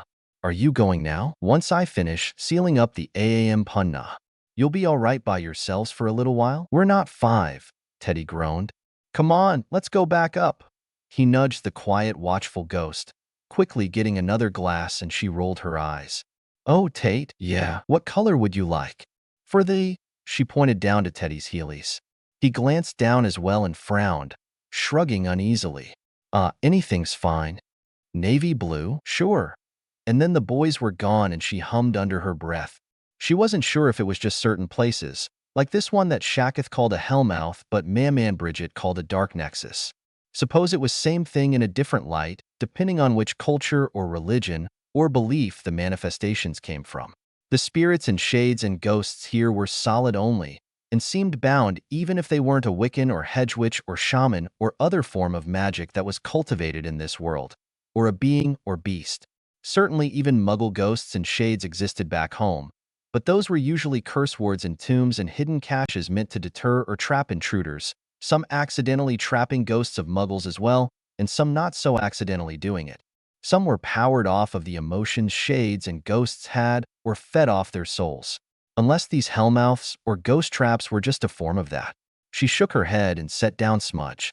He pressed against her leg, twining between them as she put away the AM punna and following her back to her room so she could change. Long, thin poet sleeves that were just sheer enough to show her tattooed arm but not her scars beneath or the ones on her other arm on a tea-length dress over a slip that helped add a little more swish to the skirt and a classy set of open-toe court shoes. The posh way she dressed wasn't purely because Narcissa and Andy and Lav were trying to force her to be different. While the Wixen side didn't suffer as much from racial or sexual discrimination, so much as blood discrimination, it didn't change that it was prevalent. The Potters, the English mixed family, could trace roots all the way back to the Peverils and had been noted for being related to at least 2 Hogwarts founding lines. Only 3 families in the since-debunked Sacred 28 weren't primarily white. As for the Muggle side, she remembered the one thing the Dursleys had ever been particularly on her side about. She was brown, even with some notably English features. While they were fine calling her freak and hissing and stamping her down, one thing they had never picked at her about and had in fact gotten vexed about on her behalf were people who saw fit to comment on her skin or what ethnicity they thought she belonged to. Dud had uttered the word "Packy" once in their home, and only once. It was the only time she could remember Aunt Petunia shrieking at him and Uncle Vernon's face going all purple at Dudley. They were awful in a lot of ways, the blonde and blue-eyed Dursleys, but not like that at least. Being visually affluent helped her bypass at least some of the systemic barriers. Part of the reason she entertained Teddy's goading about getting such a Ponzi car in the first place. Her tattoos were bright and to the Muggle eye, likely needed consistent touching up to keep it that way against her tawny skin, and her piercings could easily be brushed off as youthful rebellion, or aesthetic, or some other small quirk.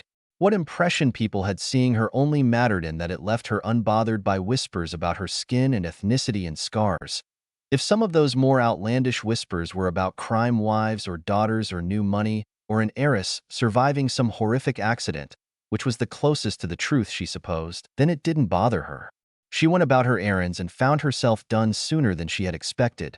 Smudge, Binks, and Nettie now safely outside of the carriers and jumping out with her as she entered the house again. She had stopped on her way back to transfigure the Heelys larger.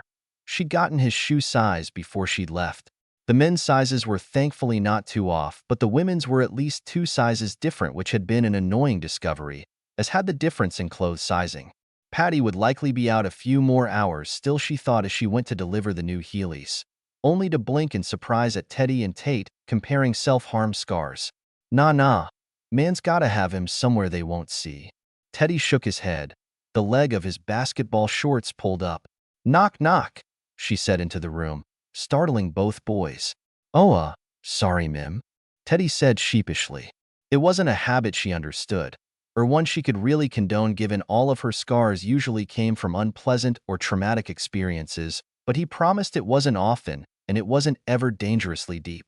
He used it as a grounding method, and while counseling during halls between Hogwarts seemed to help him find other ways to ground himself if he was feeling off-kilter, but he did still do it on occasion.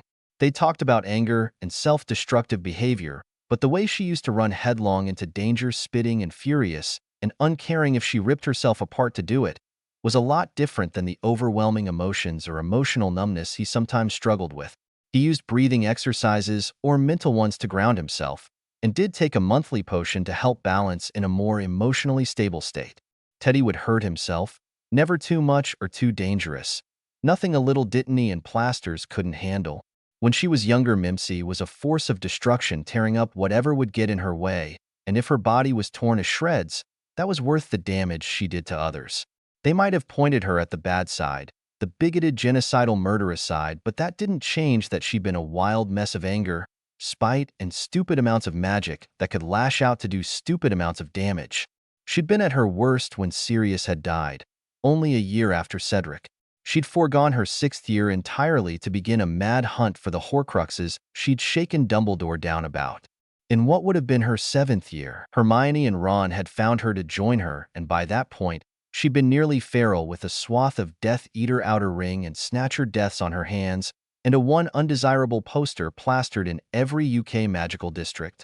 The Horcruxes weren't the only thing that needed to be stopped or destroyed, and while waiting for information or a slip from Voldemort's mind about a Horcrux here or there, or an opportunity to get to one with her old basilisk Fong, she spent her time tracking down Voldemort's followers. Ron sometimes went with her, sometimes didn't. Hermione patched them up when they came back bleeding and torn and scorched. Sometimes it still bothered her, crept up on her. Manic vigilance, or the urge to lash out, but her fuse was a lot longer now than it used to be, and she was more able to turn that energy into something else. Cooking, aggressively cleaning, weightlifting, flying, walking usually hidden beneath her cloak for hours at a time, weeding or gardening. During times that exhausting herself physically didn't work, while frustrating meant sequestering herself in her room until she was calm enough. Hitting things or destroying things didn't actually get to the root of her anger after all, much as it might provide some sort of instant satisfaction, and didn't get her in the habit of not resorting to violence when she was angry, so it was to be avoided. Later would come reflection, so she could find what triggered it so she could try to avoid it or mitigate its effects in the future. And communication with other people. Talking about feelings felt like anathema to the British way, but things like emotional counseling, therapy, and emotional support became very huge public issues after the war was won and things started to settle after funerals and outbursts. A lot of the younger crowd were braying for blood for the way mental and emotional health were handled.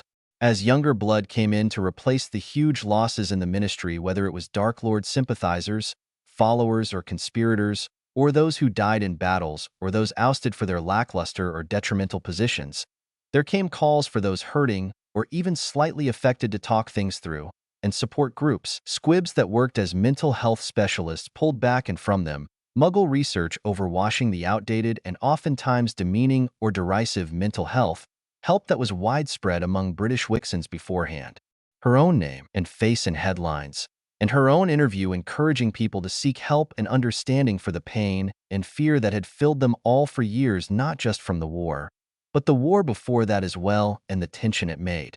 Seeking help, talking about her feelings had been a halting and slow process given how very much she disliked actually talking about her feelings, but stewing in them and in the memories wasn't going to help her move forward. Sirius was still hesitant on all of that, but he did slowly begin sharing small pieces here and there. Teddy had been raised with encouragement to share his feelings, and most especially to feel secure and safe talking about any of his fears or anger or sadness, as were a lot of the newest generation. Healthy emotional outlets, acceptance that negative emotions were part and parcel of life, and ways to handle them rather than try to restrain or ignore them. Things of that nature. But she didn't have her closest group of friends with her. She could and would tell Teddy some things. Same with Patty, but there were things she absolutely would never bring up around either of them. No Ron, Lav, Hermione, no Draco, no Nev or Jin here. She knew Teddy was having to adjust to the loss of his own closest friends. While he would tell her things more freely than she would him, there were still more personal things he saved for his closest friends. For now, she spoke to her attentive cats. The familiar bond made them more clever, made them intrinsically bound to her, and while they couldn't commiserate the way her old mates could, they offered purrs and cuddles and head bonks and acceptance.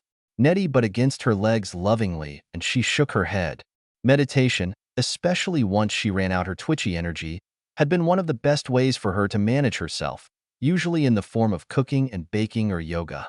Breathe, focus, untense, concentrate. She hadn't wanted to be that reckless, violent weapon around the people she cared about, didn't want to accidentally hurt them in one of her rages. Even if she did think she wanted to in the moment, she was always ashamed of those thoughts when she'd calmed down. Writing down things that made her angry also helped a lot. Became a blatant list of triggers for her anger, things she had to step back from to look at and walk away from when she started getting upset. Healthier habits were something they'd all needed to learn, and it was easier to learn together and find ways that work for them personally. Mimsy used cooking, and at least 5 minutes a day were spent meditating in a still way. Picturing a calm, wooded area with a pretty pond with floating water lilies and letting herself untense, keeping her mind from straying for those 5 minutes, breathing with the sway of the water lilies on the surface. Sometimes she went for longer sessions, but always, at least 5 minutes a day, usually after her morning ablutions. Mimsy had no doubts that if she hadn't dragged through the very rocky process, she'd still have wild emotional rages, still destroy things in fits, and be a lot less likely to accept help as more time went by. Her eyes wandered to the ghost and his wrist, now down but his sleeve left rolled up. She wondered if Tate had killed himself, or if he'd also been prone to outbursts and reckless behavior, but that was neither here nor there, she supposed. "Don't forget your meditation," she said. "Will you come in and do it with us?" Teddy looked up at her with soft puppy eyes. Tate frowned. "What, like clear your mind? Something like that. Would you like to try it?" "It's only 5 minutes," she asked, coming into the room, closing the door behind her and her cats setting themselves about the room. Nettie on Teddy's bed, Smudge curling up with her and Binks deftly slinking onto her lap as she sat down to form a triangle with the two boys. "You don't have to. Mimsy's voice is great for starting it out," Teddy encouraged. Her voice was smooth, a touch on the lower side and soothing. "All you really have to do is sit and listen. Nothing weird, I guess. All right. I have a certain place in mind when I meditate which is considered guided imagery, and Teddy has colors he associates with emotions he wants to bring in or push out. There are different kinds of visualization meditation, and some work better for one person than another. Aside from guided imagery, or by color, there's also progressive muscle relaxation. Don't worry about it not having as much effect as it might on Teddy or I. Meditation, like working out or a new routine, needs to be done repetitively to see longer-lasting results. I think this time we'll go with guided imagery since that's the one I use most." "No, none of mine are self-inflicted," she answered. Tate had cautiously approached her on his own about more guided meditation since Teddy pointed him to her. This, their third little meditation session, was being preceded with conversation. "None of them?" he asked, eyes on her shoulders. She was wearing a thin strap vest that bared them and her arms entirely. "Well," she frowned, There is one that I had to do, but that was under duress. She showed him her hand. I must not tell lies. Awful woman on a power trip. Didn't like certain groups, didn't like the people who associated with them. I was her most blatant victim since I could never keep my gob shut. She was a professor at the old school, and I doubt I was the only one she put through it. She eyed her hand with a frown. When Draco had first clearly seen it, he'd gone terribly pale and had sick up. He hadn't known she was punishing them beyond just writing lines, or that those lines were a little more than the typical detention. It wasn't the first time a professor there went after one of the students, or me specifically, so I didn't see any bother about trying to tell any of the adults there. They never did anything before, and even if they hated the cunt too, they didn't do much to actually stop her and her ridiculous school decrees. Her lip pulled up in an animalistic sneer. All the adults in my life at that point were useless and couldn't seem to do a damn thing whenever you needed them. Couldn't you tell your parents? Or at least your dad? I wasn't raised by Patty. He only really came into my life when I was 13, and even then he couldn't get custody of me yet. The murder of my mother, she corrected herself. No need to get into complicated things like 3 parents. Had him almost immediately go after the person responsible. He tried to kill the man that led the murderer to the house, but got framed and put away without a trial. I was raised by my mother's sister and her family. She pursed her lips. They had a 4-bedroom house, in a street with matching houses and clean, tidy gardens. My cousin Dudley is about my age. He had 2 rooms, his own room, and the room he kept his excess of toys and games, and all the things he got bored of but wouldn't give up, or broken things he didn't want to play with but didn't want to throw out. Aunt and uncle had the master suite, of course, and the 4th room was a guest room. For the first 11 years of my life, I lived in the cupboard under the stairs, and I was put on all the chores as soon as my aunt thought I had a grasp on them. She stared down at her hand. When my letter for the boarding school came, because I was a legacy student, they moved me to Dudley's old 2nd room and put bars and locks on the window and door. At some point there was a cat flap for my aunt to push food through, so they only really had to let me out for toilet breaks. She turned her attention back to Tate, who was leaning in with something akin to fascination and a frown of something like familiar hurt. That would be the long explanation for why I couldn't tell any guardians. About the slag that did this, she raised her hand again, or about any of the other things that happened around me. Some of these other scars came from my years in school too. This one, she pointed at the almost ring around one ankle, came from being shoved into a huge lake on the grounds. Something in the water caught me. Here, she directed his attention to the jagged claw marks curving around her calf. There's a huge forest bordering the lake, and it's full of unfriendly things. This one came because I stepped wrong on some of the stairs. Whole building was real old, and some of the stairs are trick steps. I don't know why they never painted that one step or put a warning up. To think of it, she mused, furrowing her brow. Magical children were a lot hardier and could usually withstand a hard or long fall, but really all it took was one wrong landing. By the time Teddy went, those steps were in fact painted to caution children after the newest iteration of the Board of Governors took root. What about that one? Does that go all the way through your arm? He leaned in. She twisted her arm for his perusal, and at the entry and exit point scars. This one came from a previous student sneaking back in and trying to kidnap a first-year student. Again, adults are useless, so me and my mate, her older brother, want to go find her ourselves. Got stuck through, but we saved his sister. Some of these ones on my arm, these came from rages. A rich murder cult had killed my mom, and killed Teddy's parents too. They targeted people that they thought didn't have pure blood. Their leader had failed killing me with my mother and became obsessed with it. The adults around me never told me anything, but sent me off year after year, and then expected me to handle him because they didn't want to. Trying to treat me with kid gloves, but put the responsibility on my shoulders at the same time. I wanted to hurt everything back then, and if they pointed me towards them, I'd throw myself into doing as much damage as I could. It didn't matter if I lived or died, and by the time I was put up to fight their leader, I was sure I wouldn't live to see the next day. And it infuriated me. Why was it my responsibility? Why weren't the adults around me better? Why was I the sacrificial lamb? Because there was no family to protect me or pull me away. Because they didn't want to risk themselves? That final battle, it happened at the school. With children. because the rich cult had been integrated into local government and the adults threw that weight onto children to do it for them. They pinned their hopes that I would get rid of the leader for years, and it really made me feel very responsible for the people the cult attacked and people demanding to know why I hadn't done anything since I survived him. She closed her eyes and breathed in, then out. I still have times where I get inconsolably upset. Night terrors or manic moods, hypervigilance or guilt. But meditation and support help me to keep those times more under control.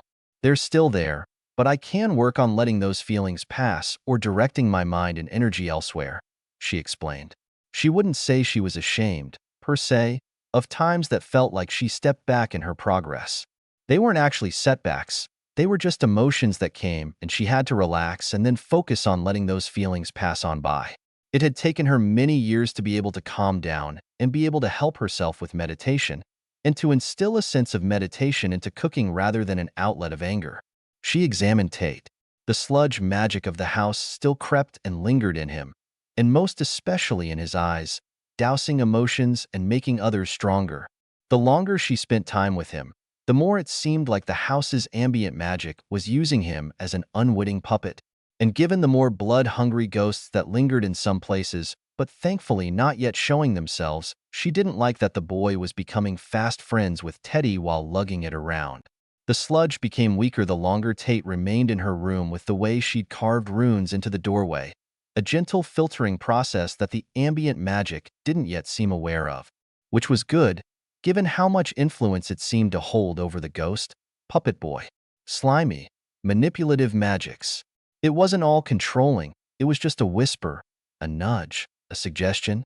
If Tate had been troubled before and he no doubt was with the scars on his arm, then it was probably easy to drag him down. Or if he'd grown up in the house where that magic could sink into him longer. The issue then became, what did he do when that happened? Did he kill himself? Get into a scrap that ended him? Or something more insidious, the kind of acts that the house seemed so keen on hosting? What he did under the influence of the house was still something he wouldn't physically do, and regardless if he was helpless or had no support or was in a particularly bad place. Whatever he did was something he still did. The house didn't take complete control of the ghosts and she imagined. By the way the magic had coyly circled around she and her companions, didn't entirely take over the living occupants so much as push down certain emotions to highlight some of the worst, to bring out the worst in the people it seeped into. Dark urges and thoughts encouraged. It left things in a sticky moral standpoint where they were victims of the house, but still by and large in control of themselves. Did emotional manipulation justify whatever sordid acts they pulled under the house's influence? Certainly not. But it did cast a certain light over it, mental illness or addiction like wherein the aggressors were still victims, but who had made their own victims that came with their own set of implications and complications. Their hurts didn't justify the hurts they put others through. That was already outside of psychopaths and sociopaths, and those who reveled in the anguish and pain of others. Her own morality was fluid, and such was the case for most of her closest friends. Growing up and then taking part in the war had scrambled certain things. But there were very clear lines not meant to be crossed in her eyes, things sadists and rapists and serial murderers gleefully ignored. The sludge was deep in this ghost's core, so she had no idea what he was really like beneath it, or how much it might have influenced him if he'd grown up entirely into this house. "Who's this?" Patty asked suspiciously, and the three looked up from where they were playing Scrabble with a pocket dictionary nearby. "If you weren't always out on pub crawls or shagging the nearest bird you'd know." Teddy rolled his eyes. "This is Tate." "Tate? Tate Langdon?" "Constance's boy." Sirius frowned, rubbing at his stubble. "Are all of her children just going to be roaming around?" He sighed. "Might as well charge rent at this rate," he grumbled, wandering back out. "Don't mind Patty. He's usually more friendly. October is a bad time for him. Does that mean he's going to actually be at the house more?" Teddy raised his brows, and she shook her head. "Not likely. Means he'll find a quiet bar and mourn there." "What happened in October?" Tate asked, glancing between them. "Murder cult killed Mum, and he got put away," she explained easily, and he nodded, while remembering their chat about it a fortnight or so ago. "I can't remember her at all, so he's mourning her and mourning what it did to us both in the years after." He doesn't want to be around us when he's like that. I mean, does he ever want to be around us? Teddy frowned, and her own lips curled down in the process. I think he boasts about you a lot and gets all gassed, but he never really sits down with us or anything. Always moving or doing something. He doesn't really know what to do, she said thoughtfully. So he defaults back to the careless playboy he was in his youth. You have to understand he was imprisoned when he was barely into his 20s. He didn't really have the same chance to mature the way his old crowd did, and even beyond that, Sirius isn't the sort who can really handle being alone. He went mad for a long time. It's lucky he's managed to find threads of himself to anchor him into reality. It's an ongoing process, as mental health always is. Besides that, we're already in the bracket of grown enough that we don't need to be constantly monitored. He went from having a baby just over a year old to my being 13 the first time we met, and then not being able to get custody until recently. He has no idea what he should be doing as a parental figure. So wasting our youth and his time, hiding away from us all the time is the answer? Not a good one, no, but it is an option. She frowned, squinting at a word Teddy just put up. English words only, she chastised him. Give him this month, and if he persists in avoiding us, then we'll intervene and get him a therapist. You think he'd agree? He'll cry if we say we want to see him more. So yes, she said easily. Just not this month. Still a little too delicate, I guess. Teddy sighed. He really is pretty antsy if he's stuck in one place too long, isn't he? If you were trapped in one room for years on end and confined, I'd suppose you would be too. To have that freedom back again, she said idly. We'll leave it this month and corner him next. All right, he nodded. Shield. Chapter summary. Played Shield for a while. Started this up. Femme Harry reborn, pretty much. Rosemary was dragged alongside her self-proclaimed best friend and newly minted rival. Only, why? But it wasn't like she really minded. Just the same, she didn't mind being confused for a boy with Hop's nickname of Ro, instead of the more common moniker of Rose or Mary, given the same always happened back home when she was young too. She was just considered very pretty-faced, with her mop of curls and long lashes framing pale green eyes. Here she didn't have to wear duds cast-offs though, and no robes or the like to be found.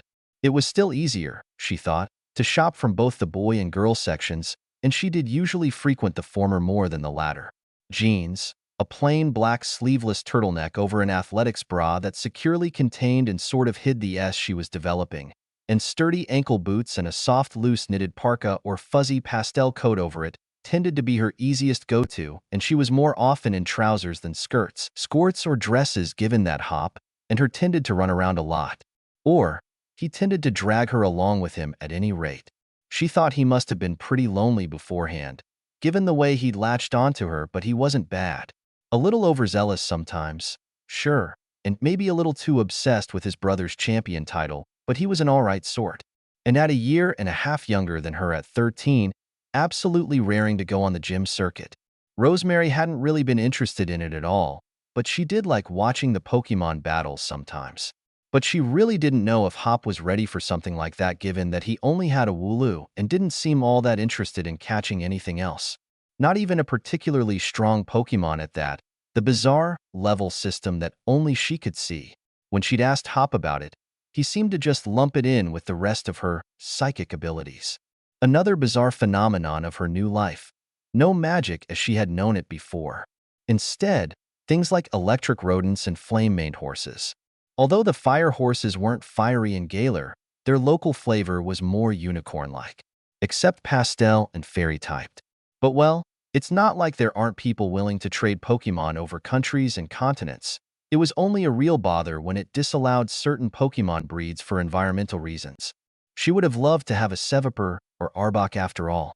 As it were, she could find a Silicobra, but the issue was that no one wanted to trade one for something like the Pokemon to be found on Route 1. At least no one she could find anyways. As it stood, she had a shiny Espurr named Primrose, Prim for short, that she absolutely was not willing to trade. Even so, her mother didn't want her going beyond Wedgehurst. Given what spotty memories she'd absorbed when coming to in this world, the woman's worry stemmed from a younger her getting lost in the slumbering Weald before they'd moved into Graham's house here in Postwick. And they did only come recently, after her mother inherited the house. Maybe 2 years about, and in those 2 years, She and her mother had managed to miss Gaylor champion Leon whenever he visited. Whether it was only an afternoon the busy traveling champion visited or for holidays, she and her mother both had been out, visiting her other granny in Callows, who'd given her prim, or the occasional trip to Motostoke when Wedgehurst didn't have quite what her mother needed to buy. They always conveniently avoided the champion. Her mother did seem a little dodgy on that front, actively pulling her away somewhere when she heard Leon would be visiting from Hop's mom, Ms. Linda. Didn't want her to really participate in the gym going either, which Rosemary didn't mind but Hop did. She did finally meet his famous brother, and had even gotten a Pokemon from him alongside Hop. Personally, she thought her Fiery Bunny was cuter than his Grookey, and given she had defeated Hop with the newly acquired Pokemon immediately, without even bringing out Prim, taking out both his Wooloo and new partner with her Scorbunny Firethorn. She wasn't sure what he expected trying to put his grass type against a fire type, but whatever. It didn't dampen his spirits any at least. It felt like no time at all before they were being pulled off the station to the wild area. Though why they didn't seem able to herd the Wooloo that had stopped them there rather than Motostoke proper was a little bit aggravating. Hop, as she had come to expect from knowing him, ran off almost as soon as they got out the station. No patience, that one. After a brief chat with Sonia, she set off herself. Hoot Hoot, Nickit, Blipbug, Zigzagoon, Yamper, Choodle, Rookity, Purloin, Lotad, Wooloo, Combi, Bunnelby, Vanillite, Mudbray, Stufful, Delibird, Oddish, Shelder, Natu, Whooper, Swinub, Bewdoo, Stunky, Pancham, Bouncesweet, Silicobra, Hatina. She muttered to herself, flicking through her party and the boxes from the attachment Sonia had given her. The first gym is grass. No issue there with Firethorn. The Pokemon's ears perked up from where he was napping against the fuzzy, fluffy softness of her jacket. She tweaked the long ear fondly, and then got bullied into petting Prim again where she was curled partially inside her jacket. Hop had said shinies like Prim, Pokemon with abnormal coloring, were rare, but she had found a shiny Wooloo almost instantly when she thought to try to catch a Wooloo to add to her Pokédex, so maybe it was more just a fluke than anything. And that shiny Hatina came from one of those glowing dens, so it probably didn't count. Or maybe they were more common in dens than elsewhere. She didn't know. She probably shouldn't have stayed the past 2 days here, but there was just so much to explore and poke around. And she was glad she had those poke dolls given that she had wandered off into areas where there were much stronger Pokemon roaming around. Just the same, there were a lot of things lying about. Whether a previous trainer forgot it or lost it, or maybe a Pokemon found it and then lost interest and dropped it somewhere, or apples or leeks or thick roots she could cook with. There were things just lying amuck every other corner it seemed. Some she could probably sell for quite a pretty amount of coin. And she would, because while she seemed to find heaps of Pokeballs and sometimes great and even Ultra Balls in places she shouldn't be sneaking around in, she'd like to have a steady stack ready. And potions, for all these bitter energy roots were good for them, they seemed to taste horrid. The only ones who didn't balk at the taste or smell tended to be grass types, and even so, it was easier to have a supply of potions than root around for bitter roots. For now, before she finally entered Motostoke, she was taking the calm, warmish afternoon to think about the coming gyms. Her mother had been hesitant about letting her go, but Ms. Linda and Hop, maybe even Leon, must have gotten to her a little bit and let her go. She wasn't sure why the woman was so hesitant, because she had suggested she just accompany Hop around but not participate. Not that Hop would have had that, too set on having a friendly rival and competing together. Maybe it had something to do with the chairman? Rosemary didn't think her mother knew that she knew. But the few letters she kept locked up in her room had not been free of Rosemary's exploratory sweep when she woke up in this world. A brief affair, and from what she could gather, the chairman had no idea she existed. Suppose some of her looks had to come from somewhere, given her mother didn't have green eyes or black hair, only very dark brown with hazel eyes. Brown-skinned, dark-haired, and with bright eyes. The one photo her mother kept locked up was of a younger version of her and the chairman both. Back when the woman lived more often in Callows than Gaylor. A short-lived but fulfilling whirlwind romance, with a surprise memento in the form of a baby. She didn't think her mother really had to worry about that. While she had a number of the same looks, green eyes or brightly colored eyes against darker skin wasn't as uncommon here as it was in her old world, for one. And while she was very pretty, It could just as easily just be a passing similarity with the different shape of her eyes and curly hair. The shape of her jaw different and her stature on the smaller, pear-shaped side like her mother and a little darker than him just the same. Hardly enough to warrant much beyond a little, weird resemblance if she were to stand next to the chairman. If anything, her face and eyes more resembled peonies than it did roses for the slant of her eyes and high cheekbones, though less of the longer masculine faces they had and more a soft oval shape. And with her piercings and generally docile, doll-like expression, it wasn't as immediately obvious. Rosemary wasn't particularly worried about being identified as the chairman's secret child, not like her mother was. But back to planning out some of the coming gyms. She would undoubtedly catch or trade more Pokemon, so this was really just a recap of the types used, but it seemed such a lovely day to spend in the wild area just a little bit longer. So, Milo and grass types, Nessa and water types, Kabu and fire, and then Bee or Alistair, but I think this cycle it's Alistair and his ghosts, and then Opal with fairy types, and then Circhester with Gordy was in the past cycle, so his mum Melanie and her ice types this round. Piers with dark types. Do you think I could manage an autograph from him? She asked her napping Pokemon idly. His music's like a mix of Weird Sisters and grunge. Might seem a little weird to ask before a battle, though. His uncle is a dark-type trainer, too. Used to be an Elite Four member in Unova, but I think he stepped down. And then Raihan with dragon types. Rosemary stepped into Motostoke with a handful of new Pokemon and a few eggs that hadn't hatched yet besides the other Pokemon she caught on her way to the steps to Motostoke. Trading didn't always mean hatched or foreign Pokemon, but finding reputable breeders that wouldn't try to con potential trades was usually a hassle. Still, she now had a Snom that, yes, she was carrying around with her. The fluffy, fuzzy jacket protected her well enough from the chill of ice. And a Larvesta, she had her Silicobra and a foreign Ponyta, one of the ones with flame and fire. She also got an Impidimp, cute little rascal, a Noibat, and a Kanto Meowth, which was actually a lot different from the Meowths she knew in Galar, which then led her to also hunt down an Alolan Meowth egg to have as well. Most assuredly worth the aggravation of catching 3 purloins for to trade, though why they needed 3, she had no clue. From that same breeder, she also got a Litten in exchange for a male and female Espurr. They muchly liked cat-like and cat-type Pokemon. Of the 3, she found herself more prone to doting on the Alolan Meowth.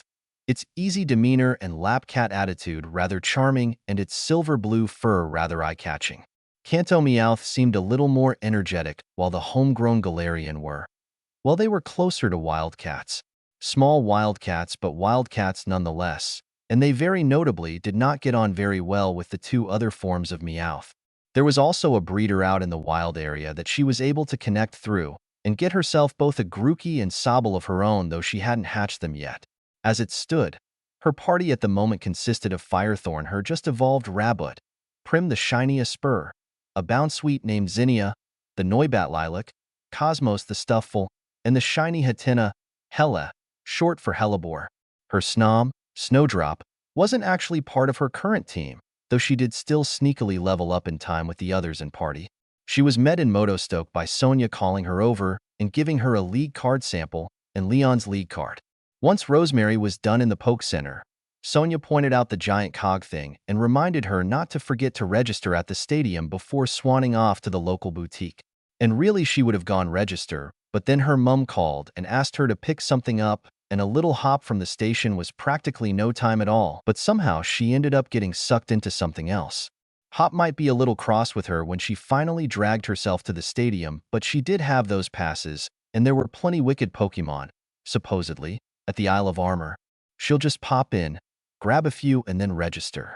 And maybe then come back after for something a little more thorough. Besides, that Avery character was delightful looking, and almost immediately she began to rotate her own Pokeballs around her after he left.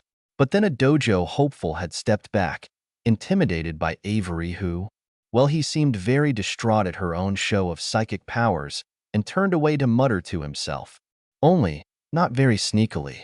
"I can hear you, you know," she called, but maybe his hair was blocking his hearing because he didn't seem to hear her. Or maybe he had some minor hearing damage. Lip reader? Nonetheless, he mistook her for the new student and went outside to battle her. Except he loudly muttered that he would show her who the better trainer was rather menacingly. Perhaps she could see why that young man hesitated given how spirited Avery seemed. As it turned out, though, he really wasn't all that strong at all, and after beating him, she listened to another little rant that he seemed to think was quiet enough not to hear. He did give her a fancy style card, though, and it has been a little while since she visited and bought from any boutiques before he ran off with a flimsy lie. She quickly learned she would not be leaving the Isle as quickly as she thought. Like the wild area, there was just too much to see, too much to find, and she may have accidentally been recruited by the dojo.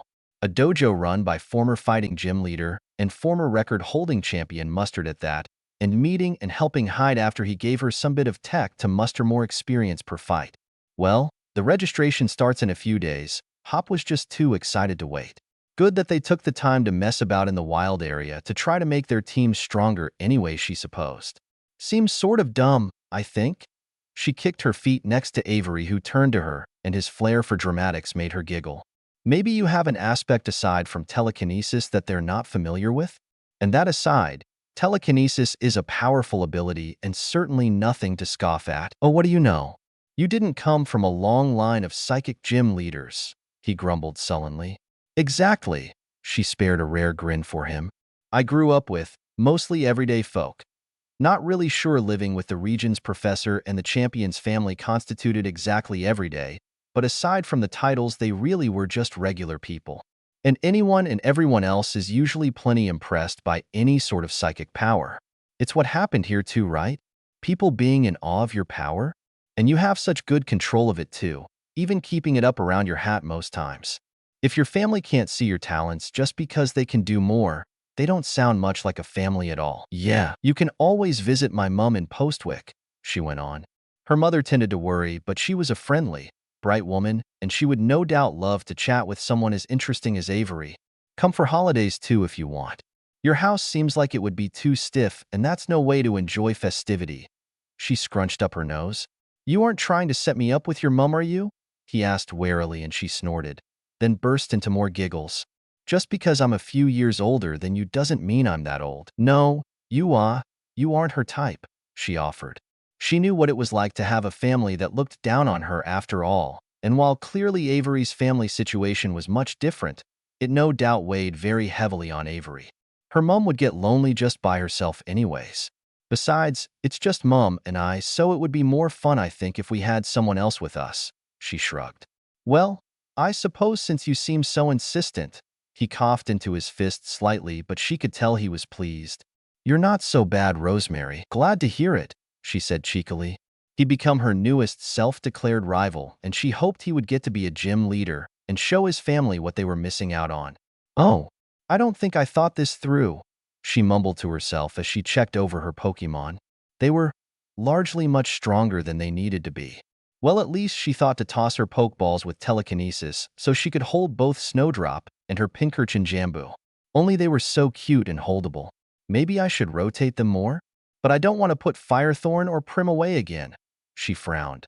Dressed in plaid monotone trousers and red loafers, though she kept her super fluffy jacket and black sleeveless turtleneck, she'd gotten a new set of some clothes from a lost designer before returning from the Isle of Armor, but it was rather loud, vivid. Hop wouldn't wear a hat, but maybe the shirt or jacket. She would offer them to him when she next saw him, which, as it turned out, was as soon as she entered the Motostoke Stadium. She did pay some attention to the time to make sure she got there after all. She hoped Hop took that handful of days to work on his team like she did, even if he didn't go to the Isle of Armor, and didn't focus on something silly like thinking up one-liners or poses. He did take the presentation part of it pretty seriously. Your brother got lost again, she told him as soon as she was within hearing range, and Hop was suitably distracted from where he was clearly going to ask about her two cute Pokemon. For the moment, she settled her Pokeballs in her bag, since she wouldn't be fighting anyone. Also because Jambu kept trying to eat them when they got close enough, which, while cute, was not on. Wah, but how? There's a huge cog smack in the middle of Motostoke. Hop groaned. No matter which way you come in, the stadium is always dead ahead. Don't worry. His Charizard is responsible enough for the both of them and helped lead the way. And thank goodness for that, he grumbled before visibly perking up. So, are you ready for our names to be put out there? Ah, I know I'm gonna have so many fans I'll have to fight them off like Lee does. Hop babbled dreamily. Have to get registered first? She pointed out and he blinked, coming out of whatever weird reverie he'd been in to beam at her. You bet. Time for my legend to begin, he crowed. To be honest, she was a little surprised that he wasn't already mobbed. He was clearly related to Leon. One good look saw the resemblance. Maybe it was the lack of cap and cape. She hated Leon's cape. The endorsements on it anyways. She would love a fur-trimmed cape to swish around dramatically sometimes. As they went up to the front desk, a taller boy with fluffy pale curls and purple silvery eyes shoulder-checked Hop as he moved, and the only thought in her head was humanist spur, so she couldn't commiserate with Hop over it.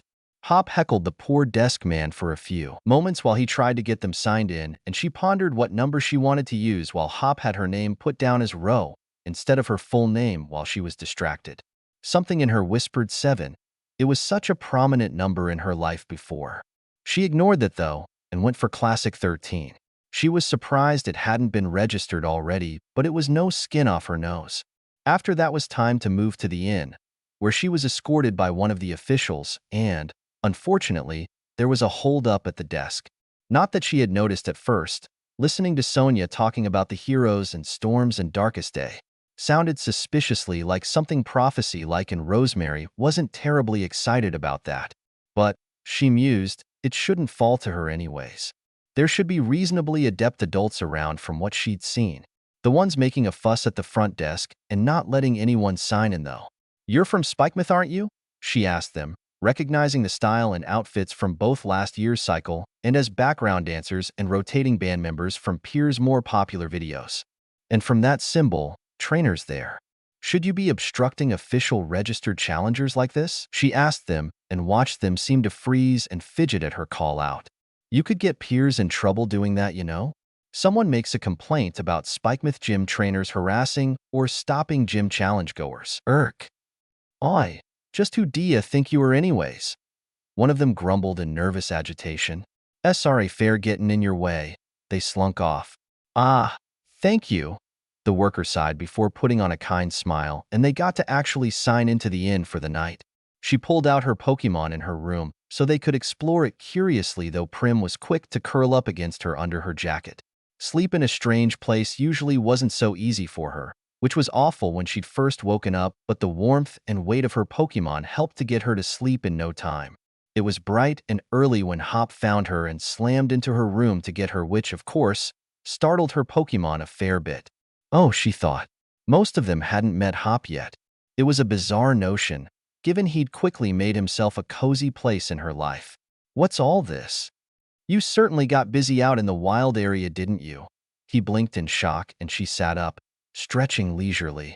Her sleep clothes consisted of a super fluffy and soft pullover that was at least 2 sizes too big and some flowy sleep shorts for maximum comfort. It's all right, that's my best mate Hop. She told her tense Pokemon while Prim complained about being jostled from her place before turning to her friend, her Pokemon wandering closer in curiosity. Firethorn and Prim both already knew Hop, Prim better than Firethorn naturally. She noted the slightly dismayed look on Hop's face. He hadn't been quite so busy as he put it by the looks of it, and she sighed, pulling the silky cap from her head. It was something her mother insisted on for good hair care, and it had been easily integrated enough in her body and the memories she'd gotten that it was routine by now. Her curls had never been so pretty and healthy as in this new life. Best not to mention the Isle of Armor then. He might not have had a pass to it. Why don't you get acquainted with them and your Pokemon? I'll go get ready, she yawned. She and Hop got changed, and soon they were waiting for their cue to step out onto the field. She heard them introduce the gym leaders and noted Pierre's absence. Shame, she thought to herself idly. When they did make it out, the roar of the crowds above and the openness of the field, for Dynamaxing no doubt, made her pause a few moments like it did most of the others. She peered across the 7 present gym leaders curiously. It was Alistair and Melanie's cycle this time. They weren't out for long, though, besides the chairman making a few speeches and a quick rundown of the challengers, not even bothering with names or numbers for the moment. Soon after they got to leave and redress in their own clothes, Leon seemed to actually find his way into the building, and on his heels was Chairman Rose. You've made it at last, Hop. Leon led brightly as though he would have been on time without Charizard's interference. And you too, Ro. So you're the two trainers our champion endorsed himself? The chairman stepped closer. Welcome, and it's a delight to meet you. I'm Rose, of course. Oh, and what's this? I see you both already possess Dynamax bands, he noted without actually looking at them. How wonderful. It seems you two have been led here by the guiding light of the wishing stars. By the way, it was my wonderful company that invented those Dynamax bands. You know, he told them, jolly enough. I dare say this year's gym challenge is looking to be an absolute blast. Very good indeed. That means the whole Galar region is in for some excitement. The gym challenge is an excellent opportunity to show off your Dynamax Pokemon. Now, I'm terribly sorry, but there is some urgent business I need to attend to, so I must be on my way. The best of luck to both of you. And with that, he was off in long, graceful strides. Suppose a CEO/politician/business owner must be pretty busy, what with his company owning most large businesses in Galar. Huh, kinda looked like you. Ro, without all the face glitter you got. Weird. Hop mused before Leon caught their attention. The chairman certainly seems to be in high spirits. Now, listen closely, you two. You've both only just started on your path as trainers. If you want to win, you need to do more than just train your Pokemon. You need to train yourselves too. What sort of vague advice was that meant to be? She thought to herself dubiously. Suppose for him, it was about reaching the broadest audience, the champion persona melding into who he was. Hop didn't seem put off by the sweeping generalizations that offered no real advice anyways. Let's do it, Ro. You know the gym challenge has a set order that you've got to visit the gyms in, right? The first is in Turf Field. And to get there, we need to head to Route 3. Hop immediately darted off to go to the inn. She lingered a little, wandering around the room to talk to some of the other trainers. While technically anyone 11 and older could compete, they weren't really normally seen in the competition. Usually too green or plucked out before getting far, even if they might happen to get an endorsement. There were exceptions, of course. Alistair specifically was 10 when he entered on a loophole, and he swapped back and forth with B during gym circuits. But mostly it was young teens up to adults. Some joined purely for the chance to roam Galar with the luck of a sponsor, or just to test their mettle without any real ambition of getting to the finals at all. The Asper-looking boy was unfortunately smarmy and arrogant, and endorsed by the chairman, but there was a quiet girl that seemed nice enough. And she wore her hair in cute pigtails. Challenger Ro. The chairman asked me to give this to you. One of the officials called to her when she made her way out. A gift? Such a wonderful thing. From the chairman? Such a wonderful man. She cleared her throat, the dreamy look clearing but the pink tinge remaining. Fans, she thought in despair. Before, she'd had an unfortunate amount of them the older she got, and she didn't much like the thought of dealing with them again. Hopefully Hop would shine and stand out more as Leon's little brother. Excuse me. The woman got back on track. The gift is access to the flying taxis. Handy, she thought to herself as she took the card. Taking them otherwise tended to be costly, but this was an all-access pass. She wondered if Bede, the one he endorsed in Hop, Leon's brother, got them too, given their rather outstanding sponsors. Anyways, your next goal should be Turf Field. Isn't that right, Ro? When traveling to a new place, it's best to get there on your own two legs, don't you think? Part of the experience. She agreed, and the woman gave her a grin and thumbs up. She popped into the Poke Center on the way to Route 3 to make sure her supplies were good. I suppose I should update my league card, maybe? The plain black background replaced the more colorful one that was the default, and she found a pale flame-like effect to at least add a little more interest to her otherwise plain card. Hop would definitely approve that, if not all the plain dark colors, she thought to herself, and the plain black framing over it with a matte finish. She held Snowdrop and Jambu in the photo it took, Pokeballs floating around her in a loop. She wore the monotone plaid trousers again and her usual ensemble of black turtleneck and fluffy off-white, a tinge silvery, jacket and the red loafers. Androgynous, she thought, especially with the way her bra and jacket helped hide her torso, hips and the top of her thighs entirely in its fluff. It hid the developing curves quite nicely. There you are. I've been waiting. Hop called to her as soon as she stepped foot from the center. Let's have a battle, you and me. We'll get in a bit of training, he told her, a blaze in his eyes. She peered at him curiously. He'd seen her full party, and while she switched some of them out, she still had Firethorn and Prim, of whom was just on the cusp of evolving into Meowstic. If you want, all right. We've got to stay keener than anyone else if we want to steal the spotlight from our rivals. And with that, sent out Wooloo, who was only level 11, she could see. Fire Lily, who was first in her party and so sent out, was at 27, and that was only because she put Firethorn away for a time on the Isle, so she could ogle over the new Pokemon and the Alolan ones she'd gotten in return for finding a man's copious amount of Diglets. She still hadn't found them all, but she did find most of them. The cute Cubfu she had was already an Urshifu, the water variant, at a bold level 42, which was why he was put away for the moment. Seemed a little bit overkill. Alongside the Crocodile, the absolute unit that was Venusaur, the dumb but cute Sliggoo, her aggressive and pretty Scolipede, and the too cute Alolan Raichu. A lot of the stronger Pokemon tended to brush off her attempts to catch them, which meant catching their weaker forms elsewhere on the island, and sometimes evolving them, so she did have a good handful just waiting to be set upon the world and evolve. Cute, precious things. Firethorn took down Hop's Wooloo in one hit of double kick. Typical. Should have known you'd master type matchups, Hop said, and she eyed him. Was he trying to gauge how far ahead she was compared to him? He could have just traveled with her to see her battle someone. Grookey was only slightly better at level 14, so she sent out her Joltik Buttercup. At level 18, she was the weakest on her team at the moment, but Bug Bite was a super effective move, and since she landed a critical, it took out Grookey pretty instantaneously. Backed into a corner? Got it all wrong, mate. This'll make my victory even better, Hop said, and surely he knew better? He only had 3 Pokemon, and she'd one-shot both of the first 2. His Rookidee was only level 12. It did mean it took a Thunder Wave to paralyze, and then 2 or 3 hits to go down since Buttercup didn't know any other electric moves yet. Hop groaned. Was that really good training?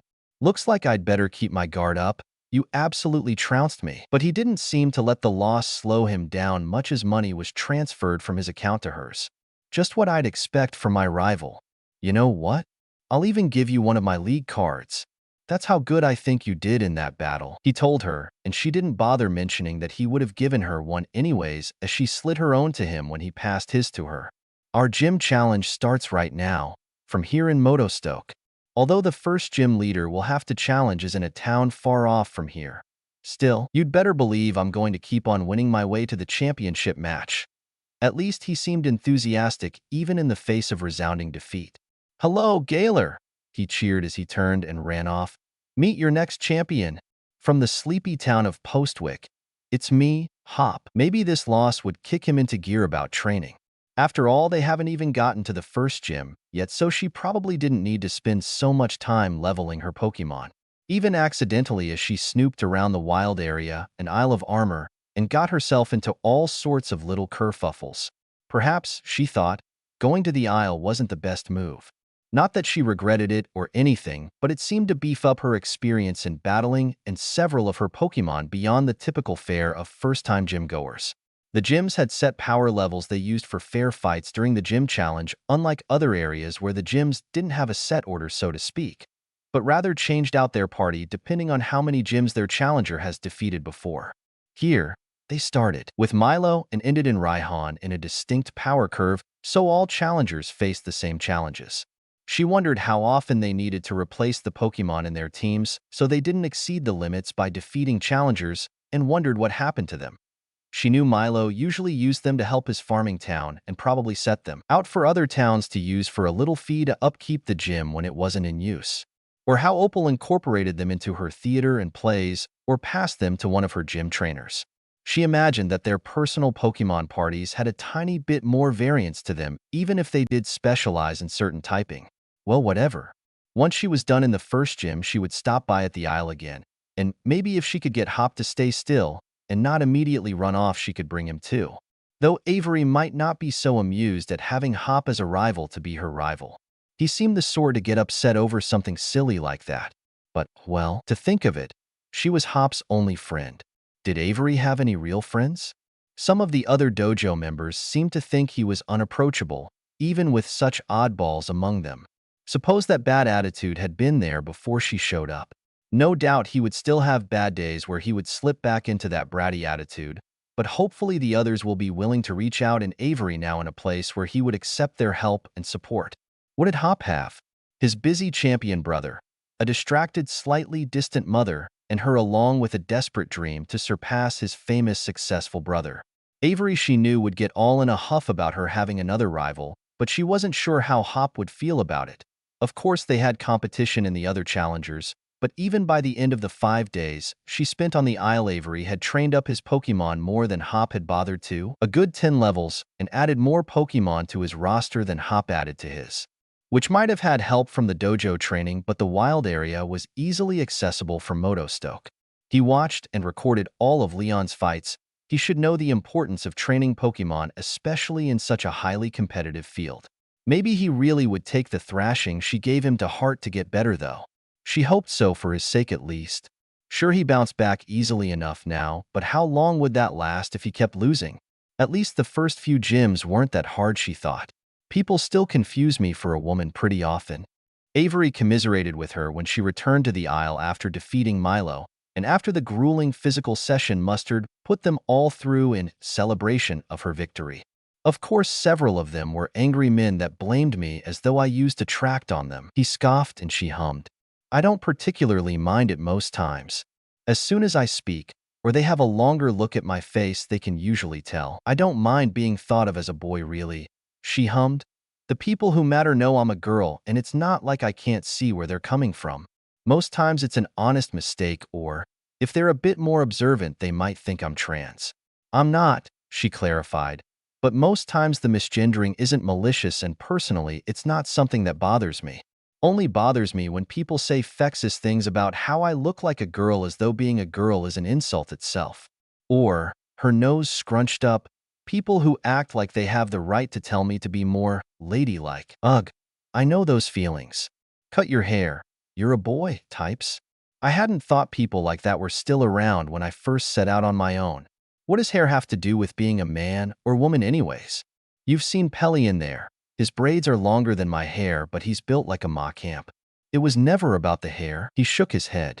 His hat had come off in training. People training, she meant, as in stretches and katas for them, and obstacle courses and speed training for humans. And his long blonde hair was up in a high ponytail.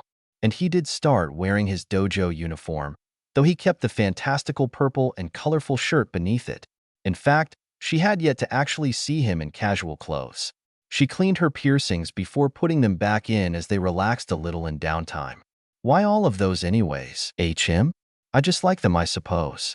And even if my hair covers the scar, I think it gathers more attention than it anyways. Besides, look at these cute, tiny Seviper Helix ones. Seviper? I don't think I recognize that Pokemon. Oh, they're banned in Galar. She waved off. Big pretty snake Pokemon would probably decimate the Bunnelby and Rookity populations if they came over, and who knows what else it'd make a snack of, she sighed. I did also manage to find these little luxury ball studs.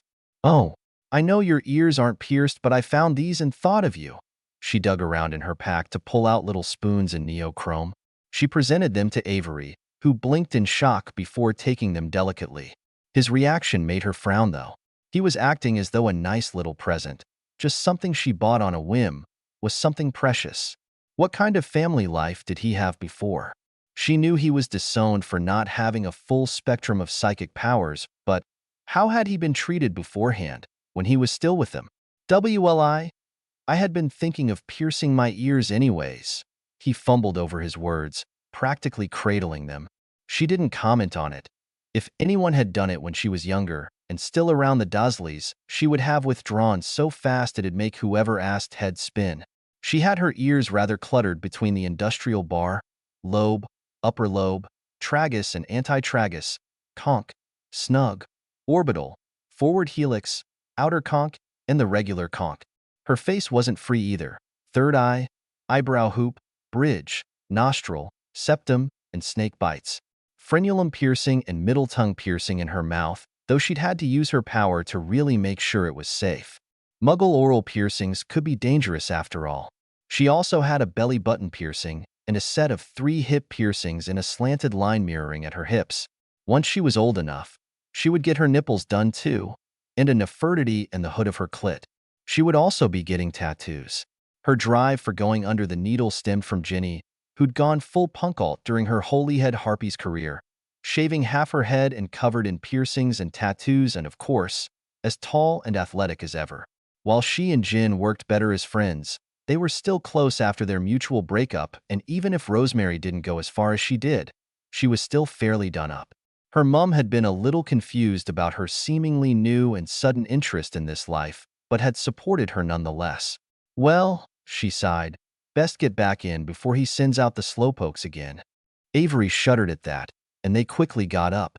I found him, she said to her mother, who was staring at the almost 2-meter-tall Pokemon. He doesn't want to get caught, and he was wandering around the wild area, so I brought him here. I thought maybe he could hang around here, and the slumbering wheeled. He'd be able to handle it, I think. He's really polite, I swear. Oh, well, the more the merrier, she asked more than said, and Zerud made a happy little noise, towering over them both. Zerud wasn't the first Pokemon she offloaded at home either. Her room was now more Pokemon room than it was hers, since she didn't want to have the guest room interrupted in case Avery came over. She'd helped her mum move her things into the smaller room in the basement below anyways, so it was fine. She did also send money home to help feed them all, even if her mum did make a sizable chunk of change off of royalties from her books. Are you staying for supper, dear? Can't. Promised Avery I'd go scrounging with him in the wild area and teach him how to make spicy apple curry. You know, he's never had an apple curry masala before? I can't wait till I can get him here to have some of your food. She sighed, and even though she would be leaving again so soon, the fond smile that grew on her mum's face was enough for now. She would need to schedule more time for home. I'm just saying, I think it'd be great if the chairman had a rose raid. Chairman Rose's rose raid. Chairman Rose raid. You know, even with that stoic face of yours, you have a terrible sense of humor. We have beauties at home, you know. I wonder if he'd accept one and get it to Rose raid. Please stop saying these things with such a straight face. Chairman Rose raid and the Esper he sponsored. This again? I tell you, Avery, if you saw him, you'd agree with me. He even uses psychic types, she insisted. I'm sure he's already beat the first gym by now if you wanted to watch the match, but he is an absolute prick. I don't, thank you, he waved off. No? What if the Esper turns out to be the next champion? Pish, champions have never been my concern. I just want to be a gym leader, so as long as he stays away from being my competition there, I couldn't care. He waved off. He seemed more concerned about being sponsored by the chairman than trying out for gym positions. Say, why aren't you competing in the circuit anyways? That at least would help put your name in the roster if you shine right. No, Avery frowned. I still need to train, and I'll wait for the annual leaderboards to put my name up. All right, she shrugged. Are there many people who try out for gym leader? Usually only a handful every year. The pressure and trials to be a gym leader are nothing to sneeze at, you know, and as it stands, a lot of the current gym leaders go for years in their positions and can still defend those positions, biggest example being Opal as one of the longest-lasting Galarian gym leaders. It's less job and more lifestyle, he said, and she supposed he would know. His family came from a line of psychic-type gym leaders. The next generation is taught all about it in our lessons growing up. His eyes went unfocused. I took the best to it out of my batch, but Adelaide. Addie was the favorite because she displayed teleportation abilities younger than most manifested. Problem there was always that Adelaide was never interested in being a gym leader. Not that Albert was particularly interested either. Neither had the ambition, and Al wasn't the sort for any sort of rigid set lifestyles. Addie, last I heard of her, she had ran off to Alola. I suppose the pressure and expectation they heaped on her was too much. That was years ago now, though, he sighed. And by now there's already probably other cousins being taught the same lessons since my batch didn't work out to their expectations. Your family seems pretty trashy to me, she said breezily. Flashes of Sirius talking about his mother or the way Draco had looked when his father was sentenced again at the end of the war. Thoughts of Ron even, and being the sixth boy and youngest son with both academically and athletically gifted older brothers. It made her think of Hop a little, and of what was known about Peony and how he disappeared. Anyways, it's been ages since the last psychic-type gym leader anyways. What, at least 3 generations? I don't think your parents or aunts or uncles have the high ground to talk from. Perhaps not, But they did have grandmother Arabella and great-grandmother Alice before her that they listened to religiously. Avery sighed through his nose. And great-great-uncle Archibald, does everyone born into your family have a name that begins with an A? She asked incredulously. She had known about Arabella and Alice and Archibald by reading through some of the previous Gaylor Gym profiles, but she hadn't really looked into it too deeply. Everyone close to the main line. Main line, she crinkled her nose. Like pure-blood traditionalists, she thought to herself disdainfully. Anyways, he turned the subject over. You've yet to tell me the story behind your latest accessory. He gestured to the small and sweet spritzy nestled on her shoulder. I don't treat them like accessories, she scolded him. But since Snowdrop evolved, I can't exactly carry her around anymore. And Jambu took a liking to my mum's munchlax, so he stays at home. Besides, I like the scent she gives me. It is rather lovely, he agreed. A nice floral oriental, a light spice. And that little one hiding in your jacket, isn't he just the cutest? Fomantis really are precious. She reached up to pet the shy Pokemon. She's fuchsia and he's tulip. Do you name all of your Pokemon after flowers? Flower names run in my family, she explained. Whereas in the old world her mother's matriarchal line had a flower-themed naming habit for their girls, here the theme applied to her father's family and didn't constrict what might have been considered feminine or masculine names. Her mother here was also flower-named. Mauve, the French, or collosian in this case, word for mallow. And it seems a little bit impersonal to just call them by their breed, you know, their family. You have little pet names for your Pokemon anyways, don't you? Well, yes, he admitted grudgingly. I wouldn't call them their names, though. Just because you're embarrassed to call them out in front of people doesn't mean those aren't their names, she pointed out. And you'd be entirely unaffected calling out Lala, Sweetie, Pancake, and Loopy?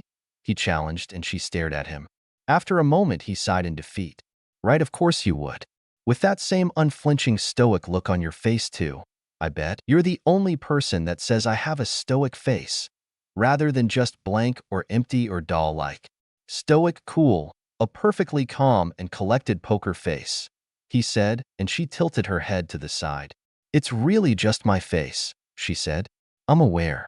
At least you're not like some people who just smile all the time. Who can keep a face like that 24/7 anyways? Bruxish can. Another foreign Pokemon, I assume? A psychic fish. Come here, look. She pulled out her Rotom phone. Getting a free bike that worked in tandem with her Rotom was a weird stroke of luck for battling off some Team Yell, Ahem, Spikemouth trainers, but who was she to complain? Let's have a taste of what a gym badge holder's team can do. Hop cried partway across the bridge that cut through the wild area.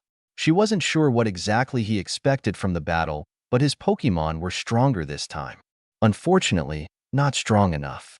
Level 18 Wooloo, level 19 Corvisquire, and a level 21 Thwackey. It wasn't bad for one gym badge. Just wasn't ambitious enough for serious competition. He might grow at a rate good enough for the 8 gyms, but that wouldn't be enough to try to beat whatever other finalists made it through or his brother. Was he starting slow, thinking he had plenty of time? Was he not battling as much outside of the gyms and the few trainers dotting the routes? Maybe that's what it was, not battling as many wild Pokemon. Avery had the same problem when she first got to the dojo, but he learned quickly enough and worked to get stronger when she kept beating him. This was her 4th battle against Hop, though. We both got ourselves the same grass badge. So how come you're so much stronger? I battle in the wild area and on the Isle of Armor a lot, she answered with a frown. There are a lot of people competing, yeah? We want to make it past them, we need to be stronger, right? You've gotten strong, Ro. Seems I've got to train even harder from now on. You could come train with me sometime? No, I've got a carefully planned training regimen already. I just need to move it up a little faster. Hop shook his head. I want all our battles up to the end to be a surprise. He grinned at her, but that didn't make her feel much better. Why couldn't they work together? She didn't want to be champion even if she made it that far, and surely training together would be more diverse. Next up is Nessa, the leader of the water gym. He pumped his fists before dashing off again. He didn't even have a full team yet. Hop should know better and should have planned accordingly. He was smart, quick as attack. Was the bubbling thought of defeating his brother clouding his usual cleverness? I really want a Seviper, she sighed. Look at them, they're smiling. They look charming, Avery said weakly. eyes on the sharp tail and long fangs. Oh, don't they just? Not that I don't love Rockros, of course, I do, but more snake Pokemon would always be welcome. Ah, your Sandaconda? She's very cute, she said happily, all bundled up like that. Looks cozy. I don't think that's the word I would use. Oh, that reminds me. Oh no, why'd you think people seem to think that all Impidimps and their lines are fully male, and all the Hatenna and their line are fully female? How do they think they breed in that case, in the Impidimp line? I imagine through wild Ditto? But there really aren't many Ditto in their main forest, you know?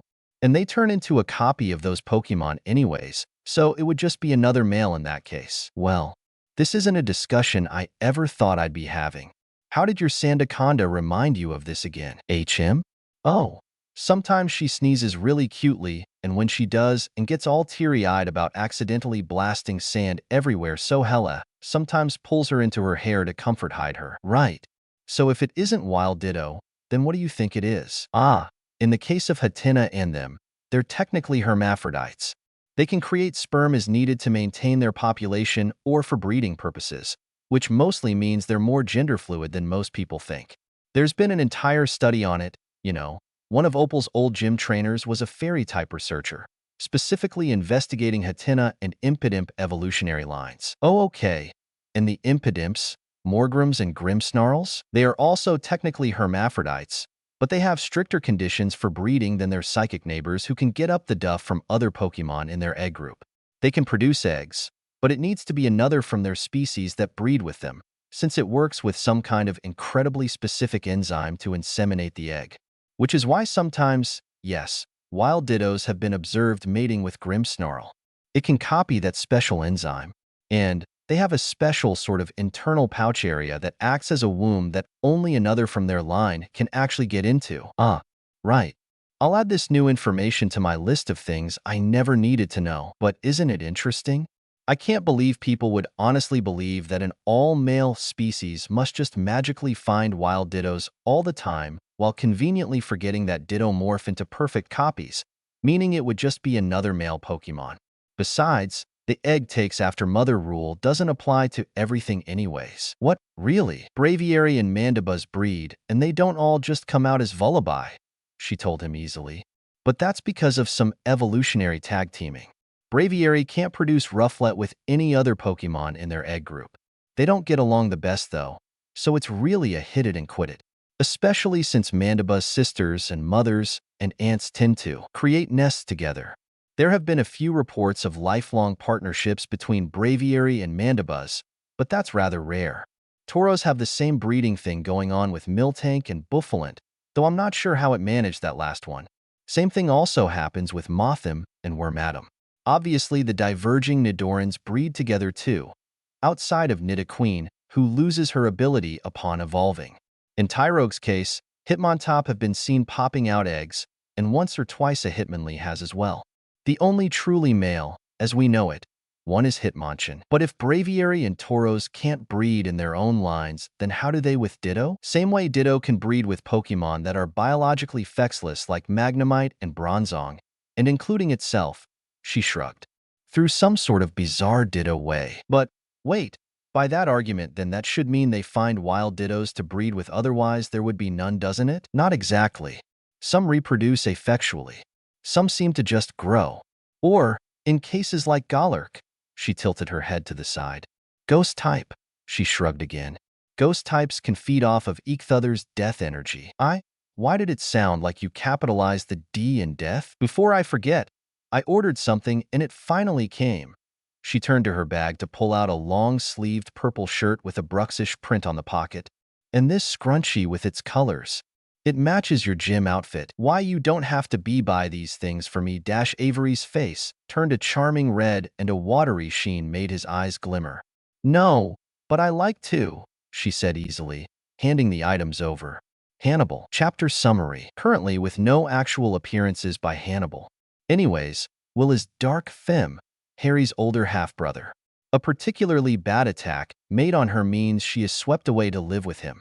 Mimosa frowned, lips pursing as she glared at the folder in front of her. She was James Potter's daughter. She was sure the detectives that had come and gone hadn't wanted her to have or see this little file. The way the Muggle technology had been unsure about her blood, but her mother's, having grown up in a Muggle household, did have at least some blood work they could pull from. Her father's wasn't in any Muggle database, though, and it left. There wasn't any letter or explanation, no warning or reason for her to ever suspect that it isn't. Mimosa's father, recognized by blood and magic both in the magical world, meant nothing here in the Muggle one. No, the only one recognized here by the Muggle world was— Her eyes snapped forward, already stuffing the file away and hidden as a nurse came in. It felt like all of her senses, since it had been hyper-focused, hyper-aware of the things around her. She knew it unnerved the nurses and doctors. She'd already seen the scribble about it being a reaction to the traumatic experiences she'd already been through, alongside more speculation about the scars she had that she wouldn't talk about. The psychiatrist and the therapist they had brought to her would only sit in silence as she watched them, going eerily long times without blinking. She didn't know and, frankly, didn't care about what their thoughts on her were. What she cared about was that Uncle Vernon was dead, Aunt Petunia was dead, and Dudley so mauled that he wasn't expected to make it through the month. What she cared about was being stuck in this Muggle hospital with eyes on her at all times. What she cared about was Parides and Rosier and Rowell, who had made some false offer to lure out the Dursleys, torturing and slaughtering the parents and ripping limbs off their son in front of them before killing them, using their blood, Aunt Petunia's blood, to break the barrier over number 4 Privet Drive. What she cared about was the thought of returning the pain 100-fold back onto them, make them feel the squeezing, heart-wrenching terror she had at the sight of her Aunt Petunia's severed head when Mimosa went to collect the milk. What she could barely see was a severed penis shoved into her mouth before they'd rushed her at the door, crowding her back into the house and kicking her aunt's severed head like it was no more than a pebble. What she cared about was making them choke, severing limbs but not letting them bleed out. She would need to visit Nocturne. They'd have the books she'd need to learn how to make them hurt the way they'd made the Dursleys hurt. Her own scars, the horrifying, stomach-curdling threats they'd made about what they'd do to her if only they could. They weren't going to break her, since that would be their Lord's pleasure. Well, those will at least give her ideas on how very deeply she needed to score down into their psyches. She stared at the gifts sent by her friends. 14 now, she thought blankly. She'd been found and moved to St. Mungo's to oversee the rest of her healing, and it wasn't likely she'd be attending Hogwarts come September. The Medowixen whispering the same thing: trauma response, trigger might cause harm to herself, malnutrition, long-term starvation, lingering pains from untreated injuries.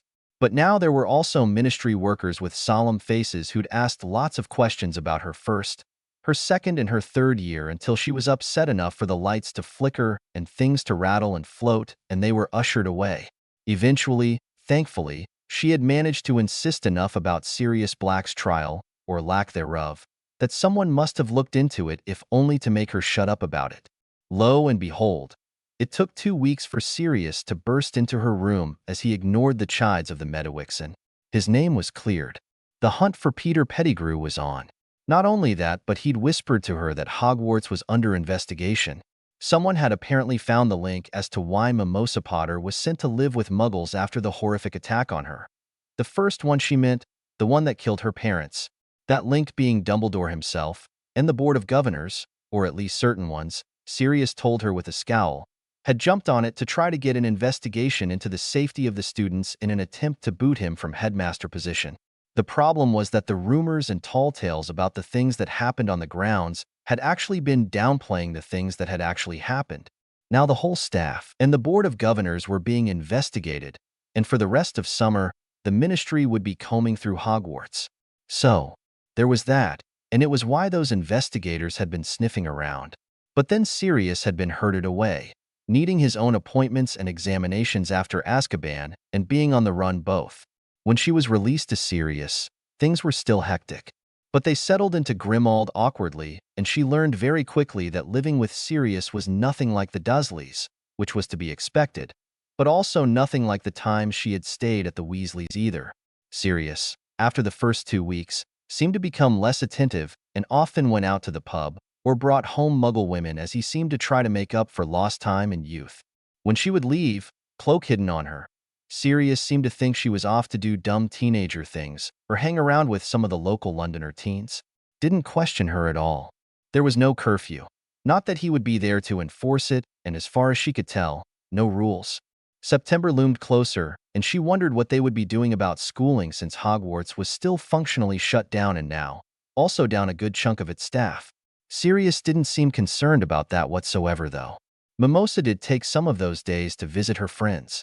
But, more and more, it felt like there was a growing distance. Ron's entire family was busy fretting about what they were going to do about schooling since they couldn't afford to send their children elsewhere.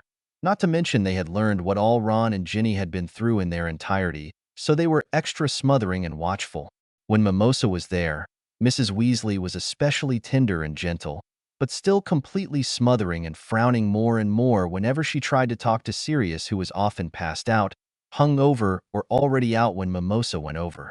She really, truly appreciated that there was an adult in her life, a maternal one, that actually and truly cared about her like that. But Mrs. Weasley also had more than a handful of kids already to worry about. Hermione was clever, but she was worrying about Hogwarts too, stressing about that and sometimes watching Mimosa when she thought Mimosa wasn't looking. A frown that said she knew her friend was keeping secrets but not wanting to push given it. The constant awareness they had of what happened to her and the way they were treating her because of it was grating most days, even if she did feel a little sliver of warmth in her chest on the better days. Still, if either pried too much into what it was like in Grimmauld, she was aware that if Sirius was found unfit that she would lose access to the Black Library and potentially also the portraits and grimoires, and probably be given to a family that would be far more watchful of her in her delicate state. She wouldn't let that happen.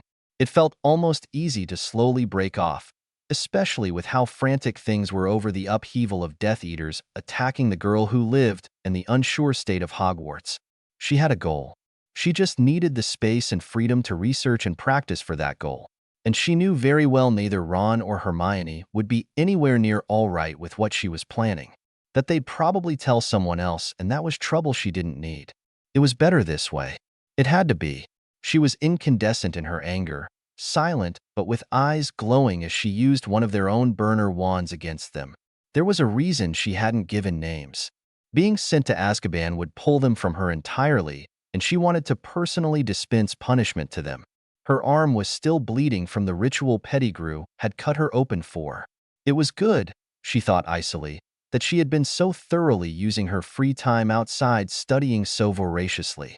Sirius was a lax guardian who only grinned and winked when she would spend the entire day out and alone by herself, didn't ask questions about where she was going or why, and wasn't he concerned at all that she would be attacked again?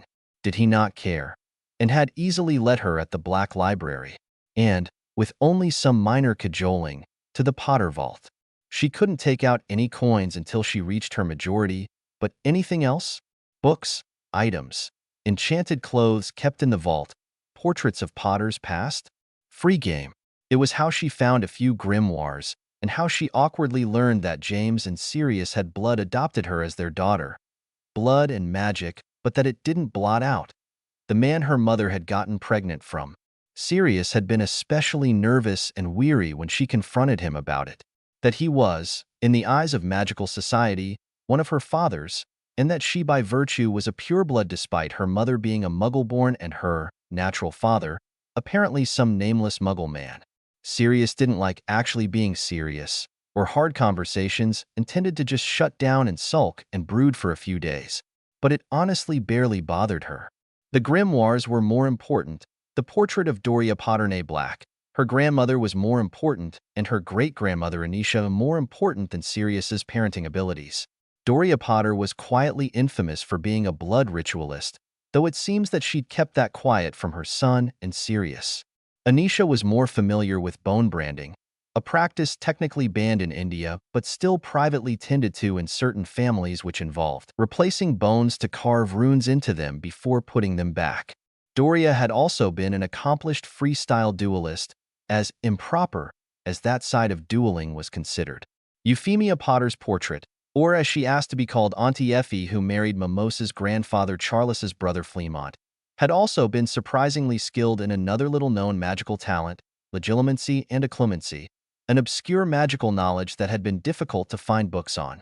The treasure of knowing and speaking to her family, even if it was a ritual, it was a blood ritual, and is a Potter, as much now as she is a Black, hadn't stopped her ultimate quest, tearing into the three that tore the Dursleys apart. She had no love lost for the Dursleys, but no one deserved what was done to them, and even if they hadn't been the warmest or kindest to her, they were still her family, and the family she grew up with. They were hers. And now, only a year later, with the chance to destroy not only them, but the rest of the Death Eaters that showed up when Voldemort summoned them. Mimosa didn't really fight when she was snatched into a dark alley and forcibly sighed, Operat, and had only minimally snarled and kicked at whoever it was that had tied her up in a graveyard. Voldemort was resurrected. Voldemort summoned his followers in an attempt to mock her when he killed her in front of them. Voldemort had decades more experience than her, having traveled across the world in his search for knowledge to boost his power and ambition. But that didn't mean he found everything. That didn't mean that his precious followers would give up their precious family grimoires for him. That didn't mean there weren't things that could cripple or tear him apart. That didn't mean he was all-powerful or all-knowing. Doria Potter was a blood ritualist. Doria Potter had never approved of Voldemort, who stole powerful purebloods and turned them into raving, bloodthirsty thugs. Blood was a powerful conduit for magic. The runes carved in her bones enhanced control. The blood rituals she had carefully, painstakingly gone through in the dead of night, waiting for the most auspicious times, and with only precise ingredients and motives and willpower, allowed her some amount of control of her blood and could also negate it if used unwillingly. She had held off until Voldemort had once more created an anti-apparition and anti-Porky spell. Meant for her, she knew. But it would hold even after, because she knew, from Dumbledore, who had sent confidential letters via Fawkes, that he would just become a wraith thanks to his terrible Horcruxes. He would still be connected, and so his spells would hold even after the blood he stole boiled him alive suddenly. She'd watched silently, unblinking, as he shrieked after tossing her wand back to her and demanding her to make a show with a duel. His followers shifted nervously, and then with more panic as his unnatural body bent and shriveled before he seemed to just implode in a fine bloody mist. And it was good that he'd had his followers remove their masks in yet another confident thought that she was going to die here, because that mist hit them all, and in their gasps and cries of alarm, had gotten into several of their mouths, noses, eyes. Stinging, burning pain would come from it, from her blood unwillingly taken. In Nocturne, hidden beneath her cloak, she had heard many things. Whispers, denials, and demented excitement. Memories of revels in the past, and those who participated the most in them. These people were Death Eaters. The more pain she could inflict on them, even from the fringe of their lord's physical destruction, the better as far as she was concerned. Pettigrew wailed the loudest, and she shut him up as she acioed Voldemort's wand by transfiguring his face, so he had no mouth to scream from. Brother wands. It was almost the same warmth of her own holly wand, though a slower feeling like spiced treacle. Sirius wouldn't notice she was gone for, possibly a few days. Not the most watchful or vigilant. But these people? Several would notice their prolonged disappearance and eventually track them here. The first thing, however, was to disarm. In the confusion, she managed to take not just wands but burner wands off of 5 of them before someone seemed to realize she was still here and actively had both her own and Voldemort's wand. The ache of pain in her arm was easily ignored as spells and curses, both literal and not, started to fly at her. Spells for smokescreens weren't exactly smokescreens when made from the blood still sluggishly pushing out of her newest-to-be scar. The charm suspended it in a haze that let her feel exactly who stood where, a red mist all around them thick enough with the lingering blood from Voldemort's body imploding masking everything. She ducked around, careful about keeping a cover in the graveyard from all the presences she felt, and continued disarming and then subduing the Death Eaters with dark spells one might expect from a Dark Lord. Given she was using his wand, spells gleaned from exacting research into previous battles Voldemort had participated in and accounts of his magical prowess. Some were incredibly painful. If the way they screamed meant anything, and all that seemed to do was whip up a panic in the rest of them. It was only when she had completely and entirely downed them that she began the arduous task of identifying the three she wanted. She was unsurprised in her search to find Snape among them, dazed as he was by the effects of one of the curses she'd used. Dumbledore had mentioned that too. She didn't like Snape and never would, and she was sure the feeling was mutual. But she only wanted 3 of them. What happened to the rest? She didn't care all too much besides ensuring that none of them dare speak a word about this. An experimental rune set that was the brainchild of Nanadori and Ani Effie would hopefully be the answer. Or make them catatonic. It was a bit of a toss-up, and those were the optimistic outcomes. She carved them with a transfigured stone onto the inside of their cheeks and on the roofs of their mouths, slowly, one by one. Careful healing spells from both a Gaelic grimoire and Auntie Effie's experience from being a Medawitch made sure that regardless of the dark magic that the runes were covered in healthy skin to hide them properly. Uncaring of the effects it might have on them long-term aside, the command given with Voldemort's wand that they had come to a Death Eater meeting, or whatever they wanted to call their little party by their lord who possessed some sap and in the process of trying to create a new body for their lord, briefly succeeded. But the nature of the risky magic used meant Voldemort went on an unhinged rampage before the body imploded, happening to kill several of his loyal followers before then. A few more needed to die to best sell this story. It was good that there were so many spells to choose from that could get that accomplished, and many she thinks fits the Dark Lord's image to use. Brother wands were really very handy. She pursed her lips, sat in a Muggle hospital. They had found a relation. A half-brother of hers in the time she'd been whisked away apparently rather abruptly after, the Dursleys. An American man they'd contacted. And then she vanished seemingly without a trace after a violent attack and murder under suspicious circumstances. And now here she was. She should have been more diligent about him, she thought, blinking sharply. Sirius had become too confident, strutting around Muggle London without a care, bringing home women without a care, stumbling around drunk without a care. Her last memory of him was of his fading laughter as the spell hit him. Azkaban had been broken into a week ago. Voldemort had found some other way. Maybe really did possess someone else again. She should have paid more attention to the escaping wraith. She should have paid more attention, rather than being more concerned with making sure no one suspected her, and the runes she'd carved into the mouths of Death Eaters didn't let anything slip. To be honest, she wasn't even all that close with Sirius. He'd called her Jimbo a few times when he was particularly drunk and implied things about him and her father that she didn't want to think about. He was broody at times and lashed out more than once when she had questioned him. They spent their time in the same house and she cooked meals for him, but they rarely actually talked. When they did, it was a toss-up if he remembered because he was either drunk or clearly thinking about something else. More a reckless roommate than any father figure. That didn't mean she wanted him dead. That didn't mean she wanted him gone, lost to her forever. He was still her father, still a connection that she could have, could clutch to.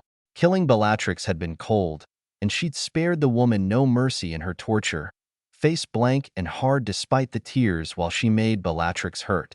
As far as the public had known, though, Bellatrix escaped after killing her cousin in front of Mimosa. Mimosa was hardly going to tell anyone otherwise, but it seemed her husband and brother-in-law knew better, or suspected something more. Mimosa, briefly staying with Andromeda Tonks, née Black, had been targeted and attacked in Diagon and had her bleeding body stolen in broad daylight. Mimosa killed them far more barbarically, with far less precision, but they had gotten their own damage in. She escaped the underground tunnel they had taken her to and had passed out somewhere. Some Muggle must have found her because when she woke up she was in a Muggle hospital. And that led her to now. A Muggle half-brother flying over to meet her and possibly take over her custody. She was sure that would take a lot more involvement between the Muggle and magical governments, and that was without taking it international, but the Ministry seemed to mostly ignore or look down on their Muggle counterpart. She could have called for Creature and got swept away again to St. Mungo's. She managed to grab one of the Lestrange's wands when she'd killed them, and their bodies had been thoroughly destroyed until not even the bones remained. She could have gotten Creature to take her, and then she'd be stuck in St. Mungo's while the Ministry tried to figure out where they could send her. The Dursleys were attacked. Sirius was attacked. She herself outright attacked. If they put her anywhere else, It led whoever was hosting her possibly being attacked as well, or at least targeted. If she was on another continent, however, her injuries already seemed bad before she was dragged away. It might be assumed that she was outright killed, and it wasn't like anyone would be able to find the Lestrange brothers to get information out of them.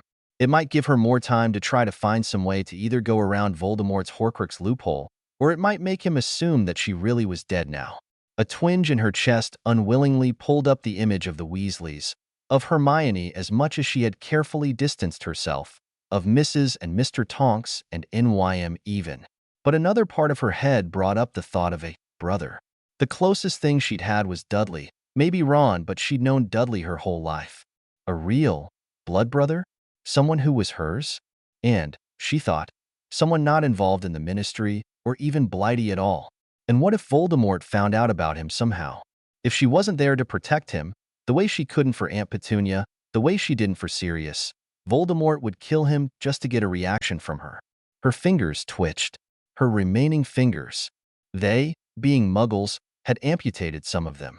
It was good, she thought as she stared at her hands, that Auntie Effie insisted she practice being ambidextrous both with a wand and a quill or, as she'd been able to use during her brief tenure in the Tonks house, fountain pens. Her right hand was missing pinky, ring, and pointer.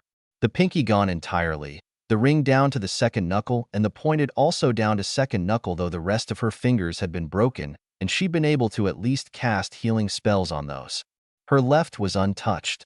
The Lestranges knew she was right-handed and had wanted to ruin her hand. They hadn't, thankfully, been able to do much besides a few nasty curses at that specific area. Curses that the Muggles seemed to think were a dangerous infection that could spread in her bloodstream if left alone.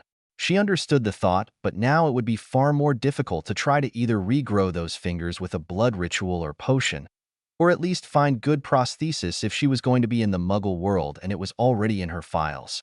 Magical prosthesis could be incredibly intricate and seamless. From what she remembered of a few Muggles she had seen, theirs weren't quite up to standard in comparison. From what the doctor who had come to her had said, it was lucky she didn't lose her entire hand, or her leg, since whatever strange infection had cleared up, which would be the runes in her bones actively purging the curses in her blood and body. Tricky bit of magic, needing tricky things to get it done and exacting times and circumstances to do. Anisha, however, had been adamant, and good for it by the look of things. Between losing a few fingers or a hand and leg, regardless of the well-meaning Muggle doctors that did it, a few fingers was a less harsh burden.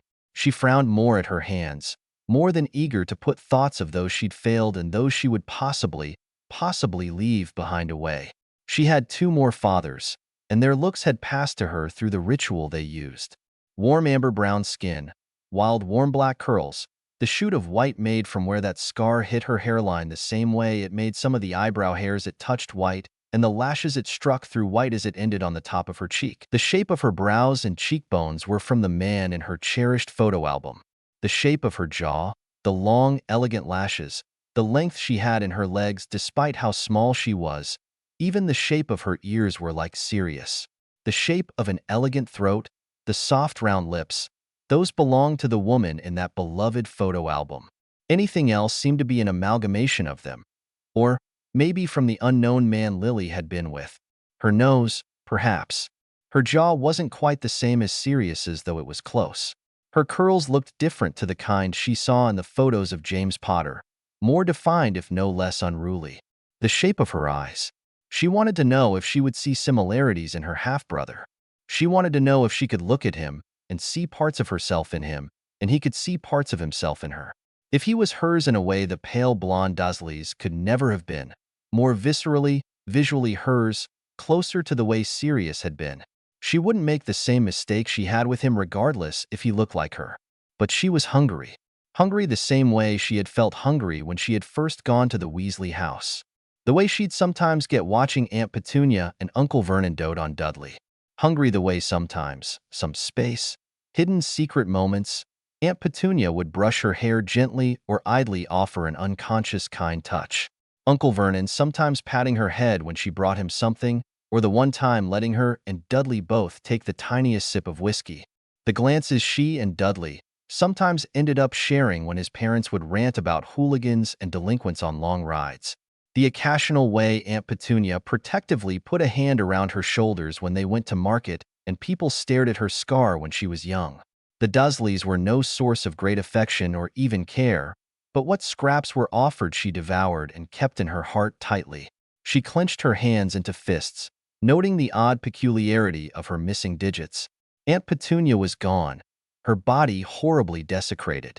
Those tiny gestures that seemed like nothing in the sea of negligence and fear and disdain were what most drove Mimosa in making sure that their deaths were far worse, far more humiliating, and far more something deserved for taking that away from her. This half-brother, she would admit, might take one look at her and all her scars, all the burdens she unconsciously packed with her, the suspicious disappearances and seemingly terrible attacks made on her, and might turn right around. What were the odds she would be welcomed? But even if it was out of twisted moral obligation, she would take it. If he offered, even begrudgingly, she would take it if he offered at all. And she would hold on to it tightly, so she wouldn't lose him like she had lost the others. Markel Hopkirk kept his lips pressed tightly. The sight of the girl who lived sitting despondently in the hospital cot as she stared down at her maimed hand was just terrible, absolutely terrible. Squib he might be, but the Hopkirks were not the sort of family to let something like that stop them from being a family, and he was well aware the terrible role of misfortune the teenager was on. Any member of the magical community did with how the rags shouted at every other headline, it seemed. He glanced down again at the file he'd been given, of what the Muggles knew and surmised about her. 4. Mysterious people like her, and especially who'd been the victims of violence, squibs, and other between relations that happened to work on either side of their governments, tended to be consulted in case it was an example of a magical or Hedgewixen, or possibly a being or creature who'd be swept away should that be the confirmed case. When he had been called about an underage girl with horrific signs of attacks and injuries, he had not been expecting to see the girl who lived in a Muggle hospital. His sister Mafalda had already spoke with him on the flue a few days ago about an attack on Diagon Alley that had stolen the girl from her most recent guardian, and just after losing her godfather as well. The poor girl couldn't catch any sort of break. Death Eaters were breathing down her neck, and a child should never have had to deal with what she dealt with. Cases with minors were always the hardest, he thought solemnly. Getting out and off the Isles might be the kindest thing for her now. He glanced again at the other file he'd been given. William Graham, a direct blood relative. He was still curious on that, since the man in the photo was pale, though there were definite and striking similarities. But Mimosa Potter was clearly a Potter any which way one should look at it.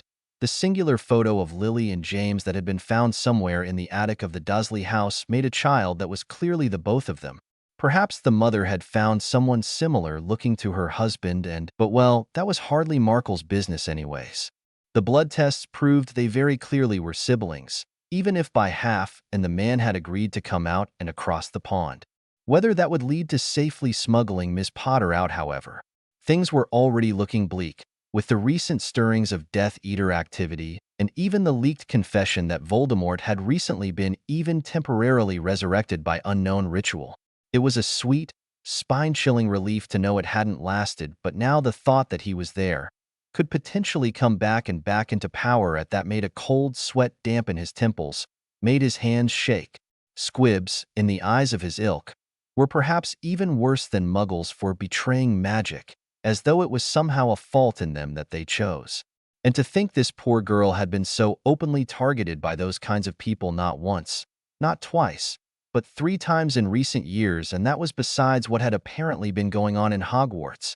And if, like the fearful whispers and murmurs Mafalda had whispered to him one night, Voldemort was trying to return and was behind the notorious Azkaban outbreak, then she would surely be targeted for interrupting the near success of the previous war. The problem was that she was an icon, some would even say a national treasure in the Wixen side of the Isles. There might even be those delusional sorts to think that a mere child who already has gone through so much in such a short time could somehow defeat Voldemort again, even when there was no concrete story of the night he was supposedly vanquished the first time. Their cousin had speculated it was the portrait of James Potter's mother, a blood ritualist who'd been of the Black family before marrying into the Potters, that had aided her son and daughter-in-law with a ritual to protect her grandchild. Some say it was magic itself railing against Voldemort's atrocities, but those were the romantic sorts. And the delusional that thought a babe still in nappies had somehow defeated the darkest Dark Lord in recent history. Piffle, those fools. And all this was before taking consideration that she'd been likely abused, or at least heavily neglected by the Muggle family she'd been placed with. He was sure a Medowixon got fired over that little breach in confidentiality when it hit the papers. But it was still the family she'd grown up around, and the family she'd known through her early formative years. Terrible. It was all just terrible for the poor girl. And if he could do anything for her, it was at least provide her a way to escape all this madness. No business of grown men and women attacking a child like that. None at all. If this William fellow could be swayed into at least bringing her with him, then at worst if he feels he can't care for a hurt and deeply traumatized young which then MACUSA could at least discreetly squirrel her to a magical family or community. Getting the paperwork for a magical child to cross over from under the ministry to MACUSA was going to be an awkward affair already, but given the ministry was currently under duress of a potential revival of a Dark Lord, and with several of his followers in high positions, they might be able to broker an easier time without, necessarily, alerting the ministry and potential Death Eaters and sympathizers to the whole thing. He'd flew his sister tonight, he decided. Part of her wanted to complain she wasn't a child, that she was given coloring books and pencils as she waited, under watch, for her half-brother to arrive in a few days. But, being only 15, she suspected that they would argue that so she didn't bother. Besides, the colored pencils were at least a way to become a little more comfortable with her hand the way it was. And she supposed it wasn't the worst thing ever. At least they weren't giving her cartoonish images to color in, though she hadn't been aware that adult coloring books were a thing either. The lingering thought that she was going to leave behind Ron, Hermione, and the Weasleys if given even the slightest chance tried again to rear its head, and she ignored it while trying to pick between cobalt or berry blue for a certain portion of the flower she was coloring in. She didn't have much else to do besides these coloring pages and the minor exercises she was guided into by a physical therapist and physician as they wrote down things. Far less demanding than any exercises would have made her do anyways, not even enough to truly scratch the aches she'd get from her chores at Privet Drive. Her fingers twitched and she almost scribbled out of the lines of the delicate flower. Even after 2 years, she was still furious. She should have kept those 3 alive, to torture at will for years on end for what they'd done. Her eyes turned to the greens instead, the stem and leaves needing more color. She'd already had olive and pea greens in the last flower coloring page she'd done. They littered her little room now, these coloring pages. Not really like they were much allowing her to do anything else. At least she got regular meals, even if they were carefully curated given her previous eating habits, or lack thereof. She did hear someone say something about an eating disorder which was odd, because before she'd only thought that those who purposefully starved themselves or made themselves sick up had eating disorders. Her habit of stealing and hiding away some food, and the speed with which she tried to eat were apparently signs of being food insecure, which made some amount of sense, she supposed. But she didn't see the problem. They were giving her food. She was eating it. If she might be saving morsels for later, then whose business was it but hers? Pine green, emerald green, and seafoam green she plucked from the box. No one had come for her yet from the magic side, and she wondered why that was. Not that she was entirely upset. Not with the prospect of a brother coming and whisking her away. Another faint pang over the thought of the friends she hadn't seen for months, since Hogwarts had started up again, but her Medowitch hadn't cleared her to go. Well, especially not with the ministry-posted personnel. Before Sirius had died, Ron had written her and complained about some toad woman who'd taken over data and how everything was going entirely theory, no practice. Hermione's letter had been fuming, full of ranting tirades over the ministry's response and the minister's response, especially over the recent going-ons and attacks. Full of denial, refusing to acknowledge that Voldemort could return. She'd also mentioned that the toad woman, Umbridge, had even insinuated that the attacks on and around Mimosa were staged. That, Ron had mentioned, had incited a war against her from Gryffindor, one that several Hufflepuffs had gotten involved in and that Parvati's sister Padma had also gotten some of the Ravenclaws in on, mostly, Mimosa assumed, because their grades for their OWLS were going to be affected. There was also the distant relation of Anisha's niece being the Patil twins' great-aunt by marriage, which might have triggered an obligation to defend her honor in her absence. Since, the deaths of her family in two separate and horrifying instances left her with such terrible trauma that her Medowitch actively forbade her from returning to Hogwarts besides her bad health over the years and the adventures she and her friends had gotten to there. The Weasley twins had reportedly been some of the biggest contributors to this silent war against Umbridge and a few of the other ministry-sanctioned staff, who, according to Hermione, had no history or education in education. Was that actually a thing in the magical world anyways? Had Snape gone to classes or something in order to become a professor? She felt like he would have failed them. She was entirely sure there was no way Lockhart had ever been trained to educate either. It sounded a mess entirely. Mimosa, on the other hand, for her fourth year, that wasn't, and for what she got through of what should have been her fifth, so far had been doing self-study. If she went to America, if he took her with him, then what would she do then? Attend Ilvermorny? Continue self-study if she could manage to pass her OWLS and beyond independently? Or one of the smaller schools? They had a different grading system, didn't they? A different monetary system, too. She would learn it all, put up with it all if she was given the chance to go. She stared down at the completed paper. If he was awful, well, she'd already had the Dursleys. If he was worse, she would figure something out as she always had. But until then, she would assume that he wasn't, in fact, coming just for the chance to hurt her. She grabbed the specifically left-handed wacky scissors they'd given her that made the edges look lacy when she carefully cut around the flower. The large pack of colored pencils and the wacky scissors had come as gifts while she was stuck here. The same with the clothes brought to her. Soft jumpers, bizarrely grippy socks, loose and long swishy skirts and joggers. She really did appreciate their kindness here. She set the finished piece to the side with the others she'd already finished today before a nurse came in with her lunch with a gentle smile, as though Mimosa was something delicate. Something delicate, a waif in the wind. Small, scarred, poor little orphan Mimosa with her knobby knees and shivering skinny frame. Mimosa who stood above the mangled corpses of the men that dared to touch family that was hers. Mimosa who slaughtered Bellatrix for killing her family in front of her. Mimosa who made sure nothing was left at all of the Lestrange brothers that left yet more scars on her. Mimosa who once more, this last time intentionally, destroyed Voldemort's host body. She watched her nurse smile over her colored flowers, trying to eat more slowly as she'd been advised to as the older woman put them up on the walls of her room with the rest of them. It was only her age and her injuries that were keeping them from putting her in the juvenile psychiatric ward. She knew. That didn't stop that she was visited at least every other day by a hospital therapist or psychiatrist as they tried to get her to talk about anything, even small talk. She did give them some things at least. Just small things that would hopefully get them off her back.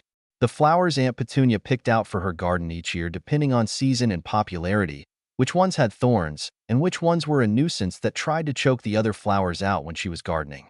What strange concoctions of cleaning products was best to use on what kinds of stains and messes she had learned over the years, as long as one kept windows open and didn't breathe too deep using them.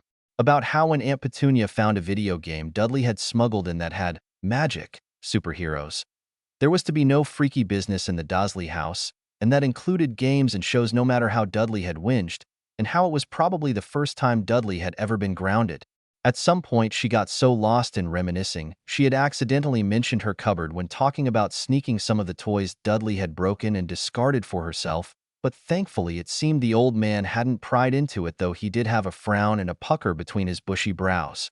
Mentioned Sirius at some point, sparingly mentioning how she learned the best recipe for a hangover breakfast, or brunch, or lunch depending when he woke up, and that she was sure he'd been in love with her father despite all the women he brought home. Things enough that she was sure they'd be distracted by, so she didn't need to mention anything about the magical side of things. Mundane, but by the looks on their faces when they'd come, either the old man or middle-aged woman, enough that they'd not ask more deeply probing questions about uncomfortable things. She met Markle Hopkirk, and something about Hopkirk tickled at her brain just the tiniest bit, but not enough for her to feel alert about it, so it was probably nothing important. A squib, who eventually and very quietly told her that the ministry was currently being kept out of the case and questions about her records out of the Muggle world put down elsewhere, so as not to rouse suspicion as something needed to be done in cases that called for it.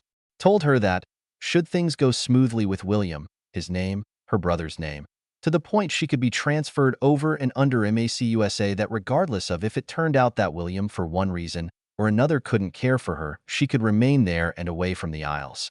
Given, she assumed, the climate. Should William not pan out, then they were still in the process of trying to send her out of the country, though preferably avoiding most of Europe. The relations there were far more distant, but they had found a distant Demeath relation of the Potters, or the line that came from him when he'd fled to Canada in the 1860s with his lover, and a branch of Potters that were apparently known and respected orers in America as well. But they would see what the situation with Mr. Graham was like before sending out any letters or inquiries.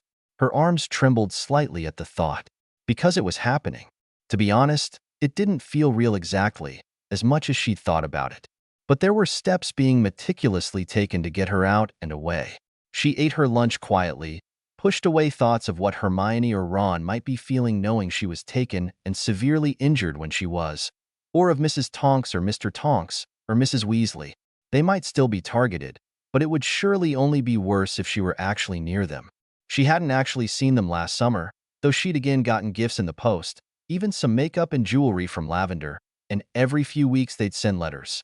Mostly, recently, complaining about umbrage and the inane decrees she was putting up. It was safer for her not to be near them, for them, and it was safer if she was off the Isles entirely for her, until she either figured out what to do against the Horcruxes or someone else did. She stared out at the world from her window in the Muggle hospital. When she was out, and if all went well with William, before she was put in a Muggle aeroplane, she would need to contact Creature to get the portraits, to grab the enchanted trunk and moleskin bag of her important belongings, and warn him that she was leaving the country and that he was not to tell anyone at all or even slightly hint at it to anyone. The portraits in Grimmauld were already under wards and enchantments for secrecy given when she had completely and utterly destroyed Bellatrix was in Grimmauld. If William would take her, she knew nothing about where she would be going or the man she would be going with besides that he was her blood. It was still enough to want to reach out and claw her hands into it regardless, still a ringing undertone of hers. The ward's comfort cat paused in her sleepy purring, perking up even as she felt the people coming to a stop outside of her room and a polite, firm knock. "Come in," she called, keeping her gaze on the overcast sky. Bonk, the cat named for her habit of lovingly head-bonking, stretched comfortably, curling and twisting in her lap with no care. "Miss Potter?" came the unfamiliar voice, and she turned over to look. 4 men, 1 Mr. Hopkirk. The other 2 she didn't care about, but the 4th one, his face. His face looked an awful lot like hers did, if very pale and with stubble, perhaps a bit more angular and masculine, and the shape of the lips were notably different. He wasn't particularly tall, and the shape of the curls were like her own, if only slightly more brown, black than warm black. He easily could be the blue-gray-eyed pale brother of James Potter from the photos, if older than James Potter had ever had the chance to be. Her left hand twitched on Bonk for a moment before a paw swatting softly at her reminded her to resume the soothing action of petting the purring calico. What was the saying? There are at least 7 people with your face in the world at any given time? Looks like Lily had managed to find someone who looked like a far paler version of her husband. "My brother," slipped from her before anything else, completely ignoring the other 3. The man seemed to freeze for a few moments, his eyes landing somewhere on her forehead, but only for a moment before they immediately skittered down to her nose instead, where there weren't any scars, before his eyes skimmed the room, lingering on the multitude of flower-coloring pages practically filled at least one entire wall, even cut out as they were in a wash of colors. "Miss Potter, this is William Graham." Mr. Hopkirk moved in and answered her first, sending a short look to the 2 other men he was with. "We were wondering if you would be up to speaking with him a little bit today." "Okay," she answered, eyes firmly locked on him. He wore glasses. She'd had to get a new pair, but they were fake. Some of the smaller rituals Anisha suggested gave her crisp, clear vision.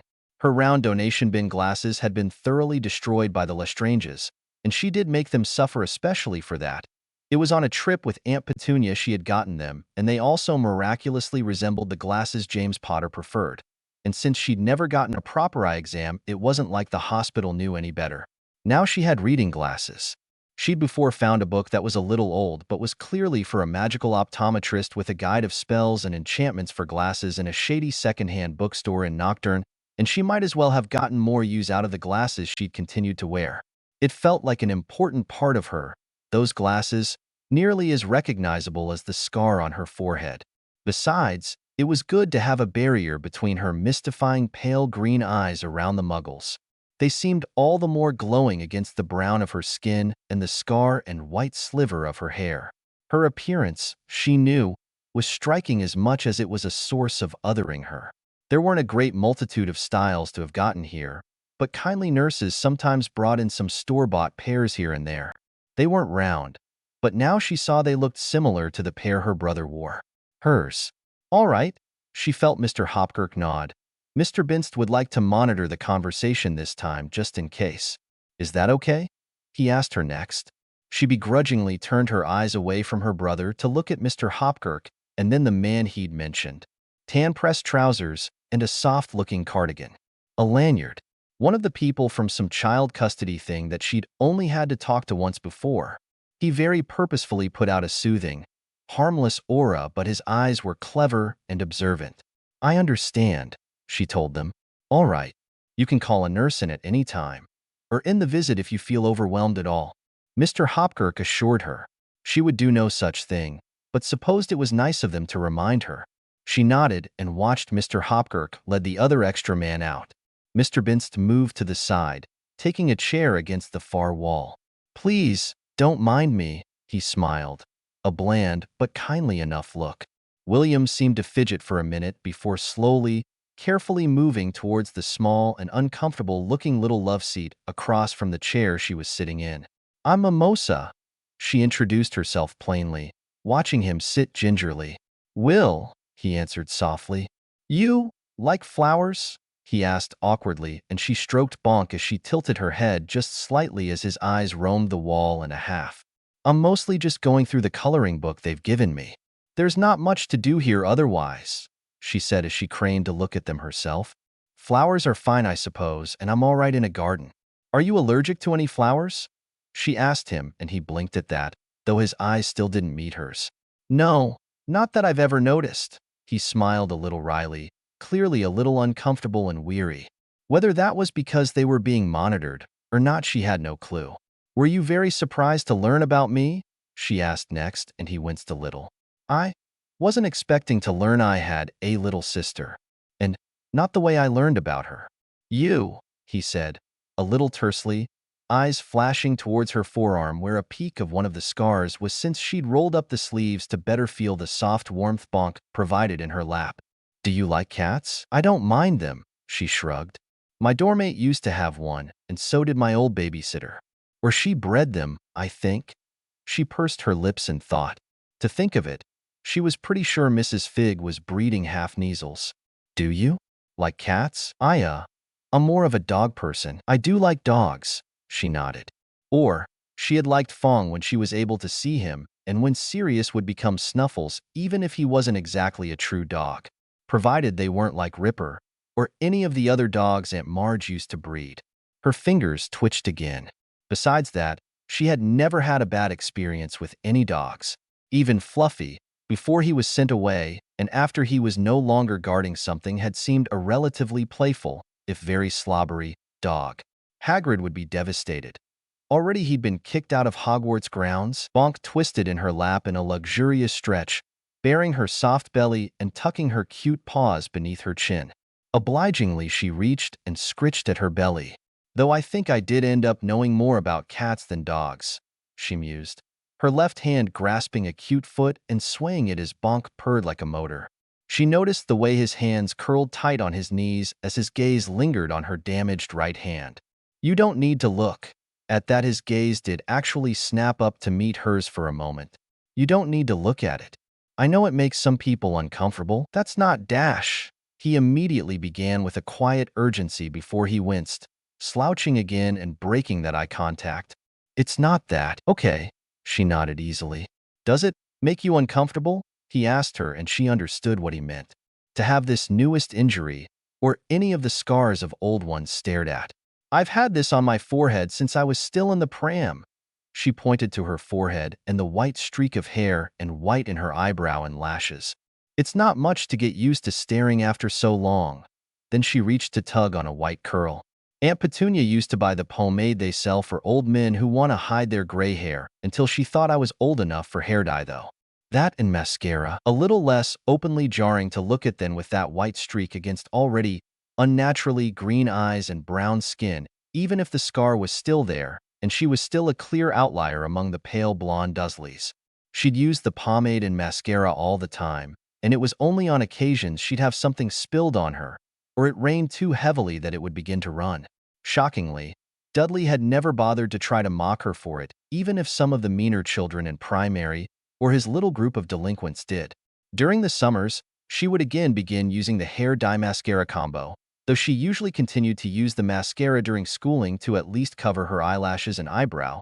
Lavender had even gotten her a long-lasting waterproof magical brand of mascara during their second year. It seemed such a small thing, but it was still so noticeable when she hadn't, or it had been washed off. She hadn't bothered dyeing it after the Dursleys' dash.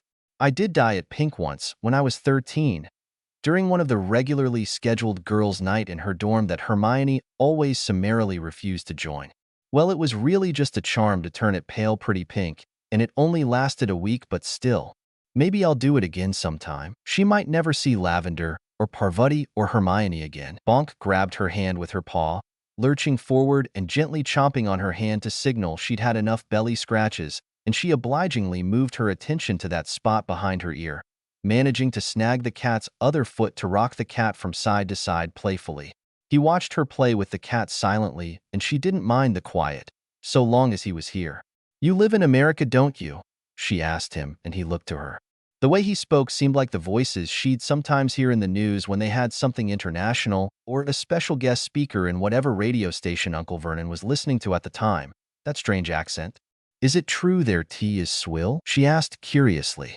He seemed to choke for a second on a surprised chuckle. "Wouldn't really know," he told her, smile a little less tense for the surprise. "More of a, coffee drinker myself. Coffee smells good, but it never tastes good," she frowned. Uncle Vernon preferred tea, but sometimes if it was going to be a busy day at work he'd take coffee. Wasn't sure why. They usually had the same amount of caffeine as his usual black breakfast blends. "Good. You shouldn't be drinking too much coffee at your age anyways," he smiled, eyes crinkling just a little. She hummed thoughtfully at that, releasing Bonk's feet. Maybe if he wasn't very used to tea he didn't know that plenty of teas were caffeinated? "Will," she said, and he perked up slightly to show he was attentive.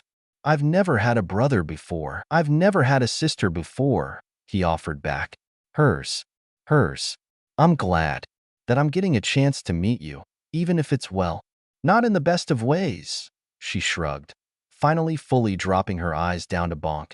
The cat noticed her attention and rolled to her feet, reaching up and draping her paws over her shoulders like a hug, nuzzling into her neck, and she smiled at it, petting the cat. He seemed to struggle with himself for a minute. "I'm glad to meet you too." She thinks it might be a little bit of a lie, but that was all right. 2 weeks of stilted conversations, circling neatly around the harder subjects, and Mr. Hopkirk made good on his rushing promise to get things and papers in order as soon as he could manage it. His sister, apparently, was in the ministry, and while her department wasn't the one to be able to send out these kinds of papers, she had friends in the department that did. Enough that a vague amount of information and hand-waving got them what they needed without ever needing to mention or imply that the minor in question was Mimosa Potter, the missing girl who lived. Will would have to sign papers from MACUSA, a form to be told about and promise not to reveal magic, but they couldn't risk it here, or his connection to her being known, so he would have to have her on American soil before being told about it, which might cause him to drop her, but by then she'll already be in America, and at worst, MACUSA can either try to contact the Demeths farther north, the American Potters, or otherwise put her with a different family until she reached majority. When she was released and waiting into a hotel for the day of their flight to America, she summoned Creature. The old elf wasn't happy would be a terrible understatement, but his bulbous eyes lingered on her scars and on her missing digits. He'd warmed up to her considerably more when they lived in Grimmauld. which only made him resent Sirius more for his lack of care, and while she'd had to put her foot down to take over the kitchen, they'd garnered a friendly, almost, relationship. Her things were shrunken with a snap of his fingers, and into the deceptive moleskin bag they went, which was then put on an enchanted strip of leather to make a pendant. There were anti-theft and anti-loss enchantments on it. Creature can find mistress no matter where mistress being, Creature rasped at her waspishly, shoving another thing to her. Mistress, be trying to destroy Dark Lord, he muttered in a low tone. That, he spat at the velvet-covered thing he handed her, was of Master Reggie's Dark Lord, he bristled at it. Creature could not do as Master asked. The fight seemed to drain out of him. The Dark Lords. Horcrux? There was a vague tingle in her hands, even with the velvet wrapped around it. I'll see what I can do, she told the old elf, and he sniffled before seeming to compose himself. If Mistress calls Creature, no matter where Mistress be, Creature will come. Thank you, Creature, she smiled, free hand patting the elf's head. He harumphed, grumbling about propriety. I'll make sure to call in. He would be terribly lonely otherwise, once more left to rot with Grimald. Will had no clue what he was doing. He barely functioned as a human as it was, and now he was going to be bringing home a supremely traumatized teenager who had been through horrific abuse and neglect, the murder of her aunt's family, the murder of her godfather, and an attack that no one could get anything about from her, but led her to collapsing in the street somewhere for who knows how long. The files he'd been able to look at, and the medical files too, all of them did nothing to prepare him when he'd first met his sister. She didn't flinch, but she was aware of everything around her, constantly cataloging people and what they were doing, even fine-tuned to hear near silent footsteps outside of her closed door. There was the obvious way she kept firmly away from corners, but liked to keep a direct line to any doors or windows no matter how high the floor. He'd spent lunch with her a few times, and while she was stealthy, he'd noticed how she kept pieces for some later time. Her eyes were a green he'd never seen in someone's eyes before. Her gaze was intense, direct. Her face looked a lot like a softer version of his, even with different lips and darker skin. The scar on her face was linked to an accident that took her parents when she was barely over a year old. She had only shots required to attend what he would call elementary school, and her schooling records from there disappeared. And now he was taking her home. The very edge of his jacket was pinched between her fingers, and she kept close to him. She liked 2 sugar cubes in her morning tea and plenty of milk, but 3 any other time of day if she wasn't drinking water. She liked sweets. She walked silently, took short-to-the-point showers, kept her space clean and tidy from years of ingrained habit and from idle comments, seemed to know well how to cook and handle a garden. She'd needed glasses when she was younger and now wore plain glass ones out of long, formed habit and comfort. She liked soft long-sleeved shirts or sweaters, and otherwise had no care for how or what she was dressed in. Lots of little things he'd been able to note in the very short time he'd known her. And when he was with her, the majority of her attention was pinned onto him.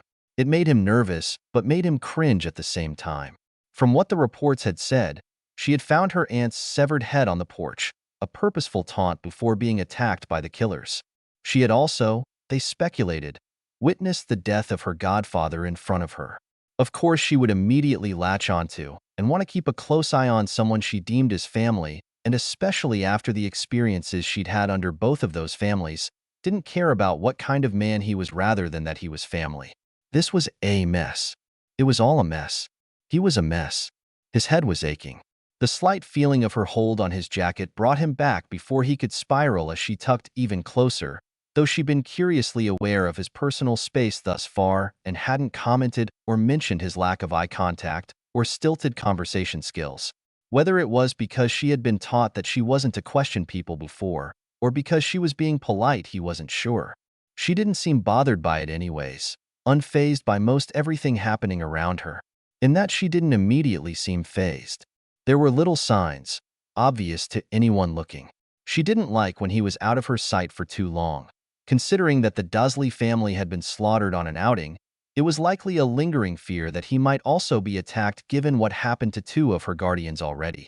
Her sense of almost hyper awareness was constant, and she seemed especially vigilant of people near him, gently tugging him out of the way if someone was about to bump into him on sidewalks, or slyly, inconspicuously sliding between any person she felt was watching him too long or too intently. She wore a bucket hat that she stuffed her hair under and kept her head down when out, and encouraged him to wear some sort of hat or otherwise cover certain parts of his face. She'd been specifically targeted before, and this was a precaution that had been encouraged already until they left the country entirely, given her peculiar features were very memorable. She was using guarding behavior was the best way he could think of it. He hoped that would calm down when they landed. She seemed to lose time if she was left alone, wandering in her own head, and could skip meals that way. He'd been told very firmly that she needed a stable diet and that she was much worse when she'd first came in, and at the very worst when she'd first showed up in a hospital after the death of the Dursleys when she was 13. Enough that they seemed baffled that there wasn't permanent damage to her organs, besides that she would always be small. She was used to being active and did more than her recommended amount of exercise if given the chance. She was ambidextrous but had been right dominant. It was assumed the attacker had known and purposefully targeted that hand. It had been lucky enough that she still had the hand at all, as well as her left leg. There had been a small note about her bones, but it was figured it was from damage and malnutrition over the years, and the scans she'd gone under hadn't found anything concerning about it. He already had what seemed like a tome of files and guides and papers, as well as a recommendation for therapy and psychiatric treatment and forms for those as well. Though she hadn't been very forthcoming in her sessions with the ones at the hospital, she had spoken to them, unlike the incident after the Dursleys where she ignored or unconsciously tried to intimidate the ones then. Given the severity of the incident she was involved in, no one had pushed, and she had been taken away abruptly before much else could be done, and seemingly vanished alongside the people who had taken her. Even if she avoided talking about what happened to her entirely, she did mention her godfather, presumably the man she had lived with after the Dursleys' deaths, and made some disturbing comments about what her treatment was like with the Dursleys and under her godfather. She had, with him, mentioned doormates by name but hadn't directly spoken about them or her current relationship with them. She didn't hesitate in agreeing to go with him to Virginia whatsoever, a man she'd just met, regardless that they were half-siblings. When that question had managed to come out, regardless that he was trying to hold it back, she had looked at him with those pale, cuttingly green eyes. "I don't know you very well yet." "Yes," she'd nodded. "But I'm not going to lie and say that much matters to me. Regardless of who you are, you're my brother. The only brother I've ever had. I'll do my best by you." And he hadn't really known how to respond to that and had fled the hotel suite they'd gotten entirely for most of the day afterwards. 15. And speaking with a resounding resolve that regardless of what anyone else said or did, she would be on his side. She had no clue what he was like, but he had the horrifying, creeping feeling that she would stand by what she said. A fierce, blind loyalty, despite that she was a wisp of a young girl who'd been let down again and again by the adults around her and survived truly horrific situations. The pressure to not fuck this up swelled up in his lungs, making it hard to breathe. What made it worse was that even if he did let her down, she would probably only take it in stride because it was such a common theme in her life. "Do they really give you peanuts like on the telly?" Her question brought his attention back to where she stood tensely. "And wear those little caps?" She wasn't fond of large moving crowds indoors. Not that he could blame her. He wasn't fond of crowds in general. "The ones on this airline do." "I wasn't given any peanuts on the way here," he answered her, not all that fond of planes himself. She'd ask little questions if she was uncomfortable or felt the need to catch his attention, not for the sake of asking herself. Her files suggested but couldn't confirm that she had been specifically taught not to question things, so these little questions were seen as important to encourage. He could practically feel her gaze. Better him than her working herself up over the trip. It made him want to hunch and hide and run away anyways. That gaze was potent, with a frightening amount of unwavering loyalty. From a child who had gone through as much as this one had, it wasn't even humbling anymore. It was looming. He could not afford to fuck this up. He dry swallowed another pill to try to ease the headache that was close to making him squint and curl up. When Will had mentioned that he had dogs, the amount had not been mentioned. Not nearly so many cats as she remembered Mrs. Fig having, and no lingering pervasive smell of cabbages at least. She looked around at the den, because it was a den, rather than a living room or sitting room. She'd seen them on the property, along with a woman.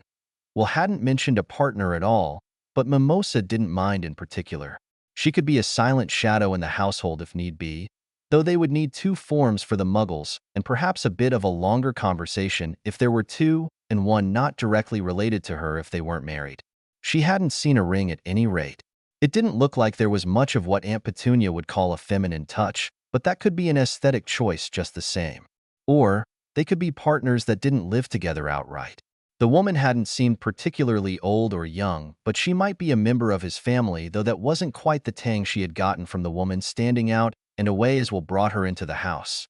"I've washed and picked up after dogs a few times, when Aunt Marge came to visit," she said in the room as she peered around. He was looking around too, looking slightly perturbed. The woman had moved or cleaned something in his absence maybe. "Not so many at once, but I think I generally know my way around basic dog care. The offer is appreciated, but you don't need to assume care over them." She could hear his frown and the way he was trying to pick his words carefully. "I'm going to be living here, right? They're members of the household," she said as her eyes tracked around the room before she turned to eye him. "And they're part of your family, yeah?" "I don't mind helping out," she told him, and he once more seemed unsure what to say. Perhaps he was struggling over the thought that she had been hardwired to help serve and take care of the household since a young age, more akin to a servant than an actual member of that household. She knew it was somewhere in some writing that she had been some kind of labor to the Dursleys, and then took part in cleaning up after and caring for a drunkard, reckless godfather. From one set of doors she was haltingly told was his room, but he was quick to show her the kitchen, mentioned a room of boat motors and fishing tackles, and then she was ushered up the stairs and he murmured something about some clothes being gathered for her from a friend, but Mimosa had a cupboard for a room for a decade. Then, in Hogwarts, shared a dorm with lavish four-poster beds and wooden desks with four other girls. When she'd stayed with the Weasleys, she'd shared a room with Ginny. Grimmauld, while it had been cleaned, was dark and maudlin on a good day, and she only slept there, leaving the decor and furniture untouched in a room she barely used, a largely undisturbed shrine to Regulus Black. "I know it's empty now, but if you want to paint it or get new furniture it's mine," she asked softly. A room of her own, not given as a space meant for someone else. Not Dudley's second room, with the locks on the door, bars on the window, and full of broken things. Not Regulus Black's room, frozen and preserved.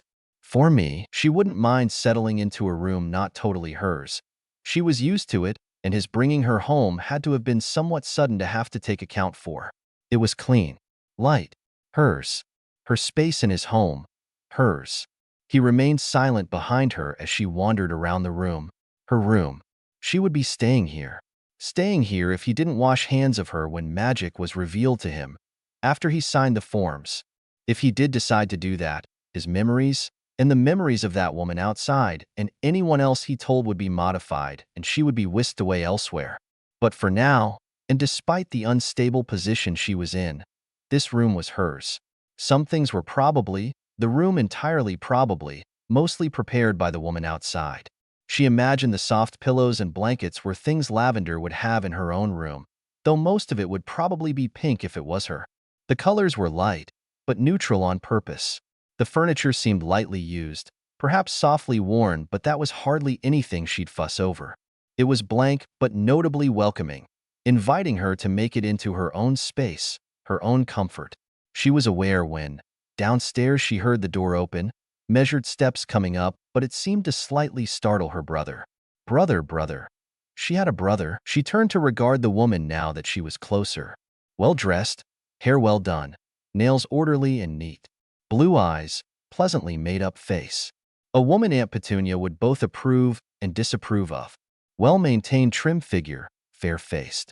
Aunt Petunia would approve of her orderly coordination and style, but be jealous of her all the same for those very things. She was shortly introduced to Alana Bloom, a friend of his. Alana, like most people when first looking at her in person, did a double-take, her eyes unable to avoid the scar on her face, the little white streak. But she was composed and didn't linger or make any odd faces, so there was that. Mimosa was careful to keep the long sleeves of the loose too-soft sweater cover her right hand entirely, curled into a sleeve paw. She glanced at Will before eyeing the woman's hand. offering her left and making the woman switch quickly even as Will's lips pursed. "Mimosa, nice to meet you," she said softly, edging just slightly closer to where Will stood to the side of the door, neither adults pressing into the room.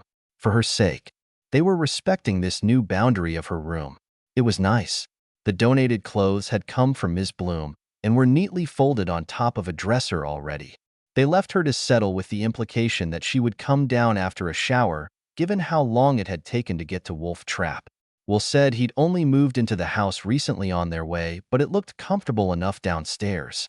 He did mention he doesn't much go upstairs, preferring the ground floor. The room immediately across from her new room was an office. Of sorts, had old case things in them so she'd steer clear of it. Her door shut, she pulled out her moleskin pendant, tugging out her trunk and wand both, tapping it to resize properly. In terms of clothes, there wasn't much but some of Dudley's cast-offs, some of her Aunt Petunia's old clothes, some of Ron's and Ginny's old shirts and dresses respectively, and a handful of old Muggle t-shirts from when Sirius was a teen that had been left in Grimmauld. Mimosa was surprised they hadn't been burned or something anyways. His favorite worn leather jacket was added when he died. She didn't really go out looking for clothes and didn't shop about when she lived with Sirius, who'd shove notes at her or left on the table for her to go out and enjoy Muggle London like he'd done as a youth. Too busy skulking Nocturne and the smaller roads that sometimes seemed more like just wide alleys that had shop doors to the buildings hidden behind other ones off of Nocturne. Besides what she had in her trunk, there were the donated jumpers and long skirts from her hospital stay. The clothes left by Ms. Bloom were clean, no rips or tears. They would be too large on her, obviously, but they were of good quality and looked nice as well. She grabbed a warm white blouse with long swishy sleeves and a pair of her Aunt Petunia's dark violet cigarette trousers that Mimosa got only by virtue of her Aunt Petunia shrinking them. They weren't good for yard work or chores, so she didn't usually wear them, but Aunt Petunia's cast-offs were much preferable to Dudley's, and now, at 15 and at this point, edging closer to 16, they weren't so bizarre on her. She didn't think she'd fit them for very long if she didn't tailor them, though. Her Aunt Petunia was slim and tall. The curves she had were more subtle and willowy. Mimosa, now that she'd been eating more properly and getting nutrient and vitamins, and all had started getting to a healthier weight. And very clearly, her hips had been growing fuller and her arse and thighs were beginning to get a bit of cushioning as well. There was also that her Aunt Petunia was taller than she was, so the fit was different still again. But they fit for now, and if she did finally get a proper bit of weight onto her, then the clothes that hadn't shrunk might fit her soon too. It was good Mimosa had clung so tightly onto those old clothes, she mused. She pulled out the hair salves that best treated her wild curls, a faintly vanilla soap, and eased into the bathroom. Good she had her own wash things, since the plastic container of Muggle, well, it advocated itself as an all-purpose cleaner, body wash, shampoo, conditioner. As always, her showers were perfunctory, a very quick and streamlined process. Showers, as always, were to be done quickly and efficiently with preferably barely warm water for her in the Dursley house, and years doing that stuck. She dried off with firm pats before wrapping her hair for a moment to dress. She wouldn't bother trying to use her wand for actual charms or spells to dry herself until after Will signed the forms and knew about magic, after which, thanks to her being more or less brought to hide, if she stayed, small wards would be set around the property. She would need to look into a permit to use small charms and spells otherwise, but the pamphlets Mr. Hopkirk gave her indicated that because USA was so big that many mixed households and smaller households and a handful of daytime schools, especially if they were rural or had a certain distance from other Muggles, could qualify for those little permits for underage Wixen in a Muggle household. Socks and the flimsy hospital slippers came on next, and she silently slipped down the steps. "Just want to make sure that you weren't pressured to take this girl in dash." "I wasn't pressured," Will said, slightly louder than Ms. Bloom was talking, and Mimosa paused, slowly sitting on the step. This seemed like it would be awkward to walk into. "Will, you've heard about this girl once before this dash, and I would have gone down then too if she wasn't pulled somewhere else. And I don't know if you're able to care for a teenage girl who's gone through the sort of attacks and abuse this girl has gone through dash. That's why I asked for your help. I wasn't going to leave her there dash. But the way they got her papers through so quickly, and how fast they were to trust her to you, they didn't give you time to actually think about your decision dash. Because she was in danger there. Of course they wanted me to take her and I already spoke with her case manager and got cleared. I've got the papers already dash. But I'm telling you, that process should take months even without it being a child from out of country, and you're not even a parent, you're a half-sibling dash. Obviously, this was under extraordinary circumstances dash. I know that, but I just want to make sure they didn't take advantage of you and force you to take this girl in dash. She patted one of the dogs that came to greet her, the dog letting out a huff of a hoof as it promptly climbed into her lap. Another dog, bigger, sniffed at the free hand she offered curiously. As quiet as it was, it made the room go quiet. She heard Will's steps come close and glanced up at him as she scratched the dog's chin. A small dog, pale fur, underbite. The bigger dog had sat down near her. Plopping a paw on her foot was mostly white with a brown spot and big standing ears. "How long dash did you hear that?" he asked quietly. She peered at him through her lashes for a moment, nodding as she turned her gaze back to the dog lying imperiously in her lap. He crouched down in front of her, reaching towards her but faltering before he actually made contact. "I wasn't pressured or forced to take you in. I did it because I chose to. Because I wanted to," he told her softly, which was nice. But she would have come even if he was forced or had his arm twisted. She wouldn't have said no to spare his feelings. At worst, he would take her being a witch badly and she'd be sent off to a magical household away from him. She didn't want that to happen, to be clear, but she was distinctly aware that it might happen.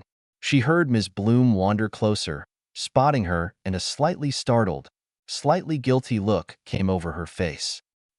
I didn't mean anything towards you dash," she began, tone gentle as though she were talking to some quivering delicate waif, but solid, not wavering or halting. Waif she still might be, she was hardly going to blow over at something like that. "I think you should go," Will said, head turned to the side but keeping his eyes straight, so he looked at neither of them, tone tense. "Will dash, Alana," he said more firmly. Ms. Bloom looked at her in polite adult concern, then at Will in slightly deeper personal concern, which was understandable. She was his friend, not hers. Before saying her goodbyes and leaving in a hurry, glancing back before disappearing out of sight. She heard the door shut and turned her attention back to Will, who had a frown on his face. "I understand where she was coming from. She's your friend after all," she told him, and he frowned at her too. That's no excuse for what she was saying. "And what adults do don't have anything to do with you dash," he paused. "It's not, even if I was, and I wasn't, that wouldn't be your fault. You don't have to take responsibility for the adults around you," he impressed to her. It was a nice thought anyways. He seemed to see that thought on her face somewhere in the few moments he took to look directly in her face because he let out a short sigh through his nose. "You might not believe me now, but we can work on that." "Okay. What's this one's name?" she asked, blatantly changing topics, and he shot her a slightly frustrated, wry look before reaching out to ruffle the dog's ears. "That's Zoe. Kinda call her underbite more than her name. He's Jack. Come on, you can meet the rest." Aura Roche was a tall man, burly and broad but stooped down to let the dog sniff his hands. Official Harkaway, a cheerful man who Aura Roche was escorting, had the files for Will to sign, and she sat primly as they all sat in the den. Official Sanchez had sharp, keen eyes that seemed to catch every detail as they were led into the house after flashing badges and explaining their visit. They'd been given 3 days, enough for them to get over any lag and before any accidental slip-ups could really occur. "We felt it best to bring this with us rather than send it in the mail, especially with the main goal of this meeting," Harkaway blathered, his suit jewel teal-toned and his tie a sunny yellow color in stark contrast to the black suit and gray tie Sanchez wore that fit her solemn face. "But before we can get to any of that, we must proceed with our main goal." He slid over a stapled stack of paper. Was that the norm here instead of parchment? She wondered. Is this an NDA? Essentially, yes. Harkaway chirped, grinning widely. "Please, feel free to take your time in reading it, but it is unfortunately a necessary precaution given the nature of the situation." Mimosa watched him flip through the papers, eyes scanning quickly and brow puckered. He did, however, warily grab a pen from his pocket and signed his name. "Does she dash?" His eyes flicked towards her and Harkaway laughed. No, not at all. I'll take that, thank you." He slid the papers while signed into a slim manila folder. Well, let's begin, shall we? He pulled out another file to set on the table, then pulled out his wand and a marble, setting it on the floor. I am going to turn that marble into a vase, he declared. It will involve a flash of light from this. He raised his wand pointedly, and then, as he said, cast a transfiguration spell to turn the marble into a vase. Will startled, immediately on his feet and partially in front of her. Aura Roche, who had never sat down, was alert at his movements. Tada! Magic, Harkaway said, entirely ignoring the tense man in front of him. What did you do? How did you do that? Well, I turned the marble into a vase, like I said, and I used a spell, which is magic, because I'm a wizard. My colleagues, Aura Roche is one as well, and Miss Sanchez is a witch, as is young Miss Potter, who might become your ward depending on the outcome of today's meeting. I'm sure you are aware of the long periods of absence in Miss Potter's records. Sanchez broke into the conversation briskly, wand out and a mutter and a flash undoing Harkaway's spell. The man scooped the marble back up to stuff in his pocket with an easy smile. Ah, yes, Will answered, clearly still bewildered and still protectively half in front of her. A lot of that time was because I was at Hogwarts, my boarding school. And because it's a magic boarding school, there's no records and no way I could have told anyone about it in the hospital, she said behind him, and he glanced back at her, though his eyes were quick to return to their guests. I'm sorry I couldn't mention anything about it earlier. And good that she didn't. She'd be breaking the biggest rule of all, the International Statute of Wizarding Secrecy. Harkaway pushed forward the papers he'd pulled out alongside the marble. An important law, to be sure, he said, jovial. Came in popular most especially after all the Salem business and the massive witch hunts. Religious zealots, you know? Sanchez cleared her throat sharply and pointedly. Oh, but no offense if you partake in that kind of thing, of course. Christianity, I mean, he laughed airily. That paper, Sanchez nodded towards the small booklet that paper pertained to, is to ensure your part in the secrecy end of that law. If you do not feel you can keep that secret, or if you feel the thought of a magical child in your household is unfeasible, her dark eyes glittered in blatant disdain at the latter option, then we shall take temporary custody of Miss Potter and find her a new household. Naturally, we'd prefer that not to happen given what you've already gone through to bring her here, but it has happened before that an unknowing nomage, that is to say, non-magical, has denied magical children. It's a situation we'd like to avoid, understandably. That's Dash. Will slowly eased back into his seat. Does that have to do with, he glanced at her, what happened to her? These magical people, he asked, mouth twisting, but his eyes darted to the floor where the momentarily vase-shaped marble had been. Miss Potter? Sanchez's eyes were a bit softer on her, her voice a bit kinder. She tangled her fingers together, the feeling still a little strange at the lack. She nodded, and Harkaway pulled out more papers. Old newspapers, and all of them pertaining to her. Piled together like this, it was alarming, actually. She knew she was the girl who lived, but she was just, who wants to know all these things about a child? These are from our colleague overseas. Miss Potter, you see, is actually very famous over there from the looks of it, because of an attack on her as a baby. Sanchez's lips pursed, voice sharp. A blood purity cult that led a civil war in the UK's magical sector targeted her family. She survived, the cult leader died, and she was hailed as the girl who lived and an icon of the end of that civil war.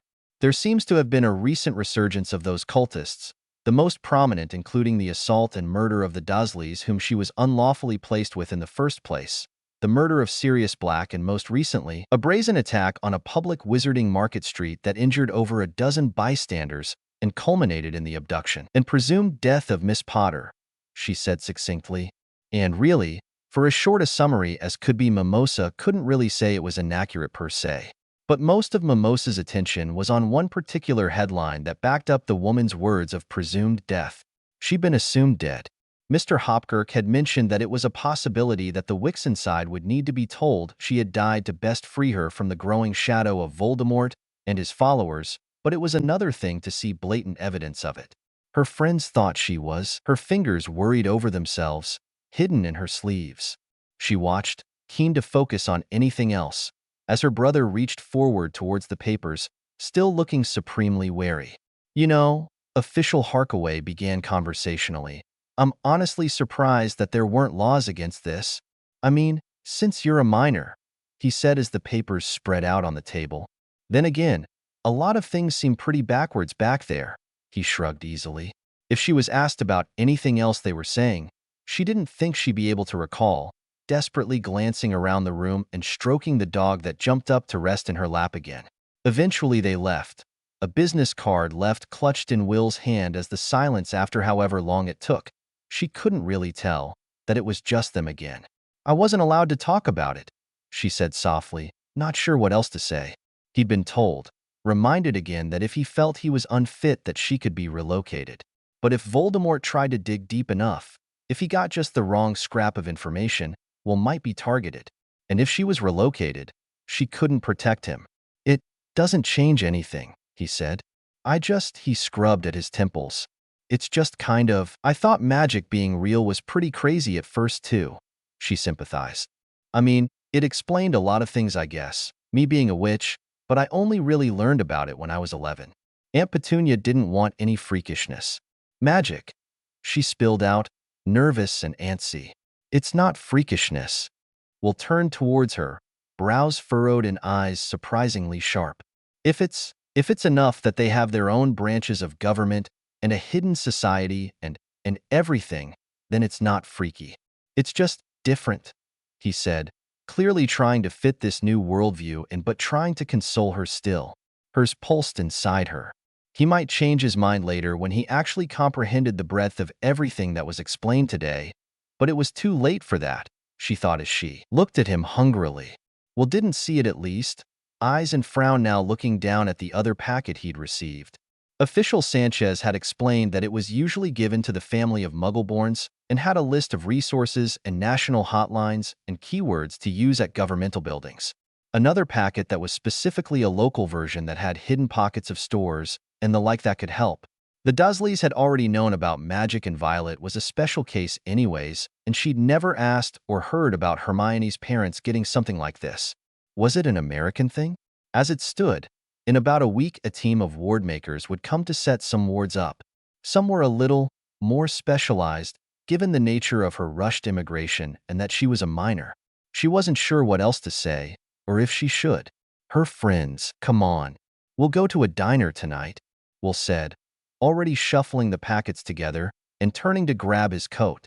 She blinked up at him. Okay, please, drop by the archive and comment to let the creator know if you enjoyed their work.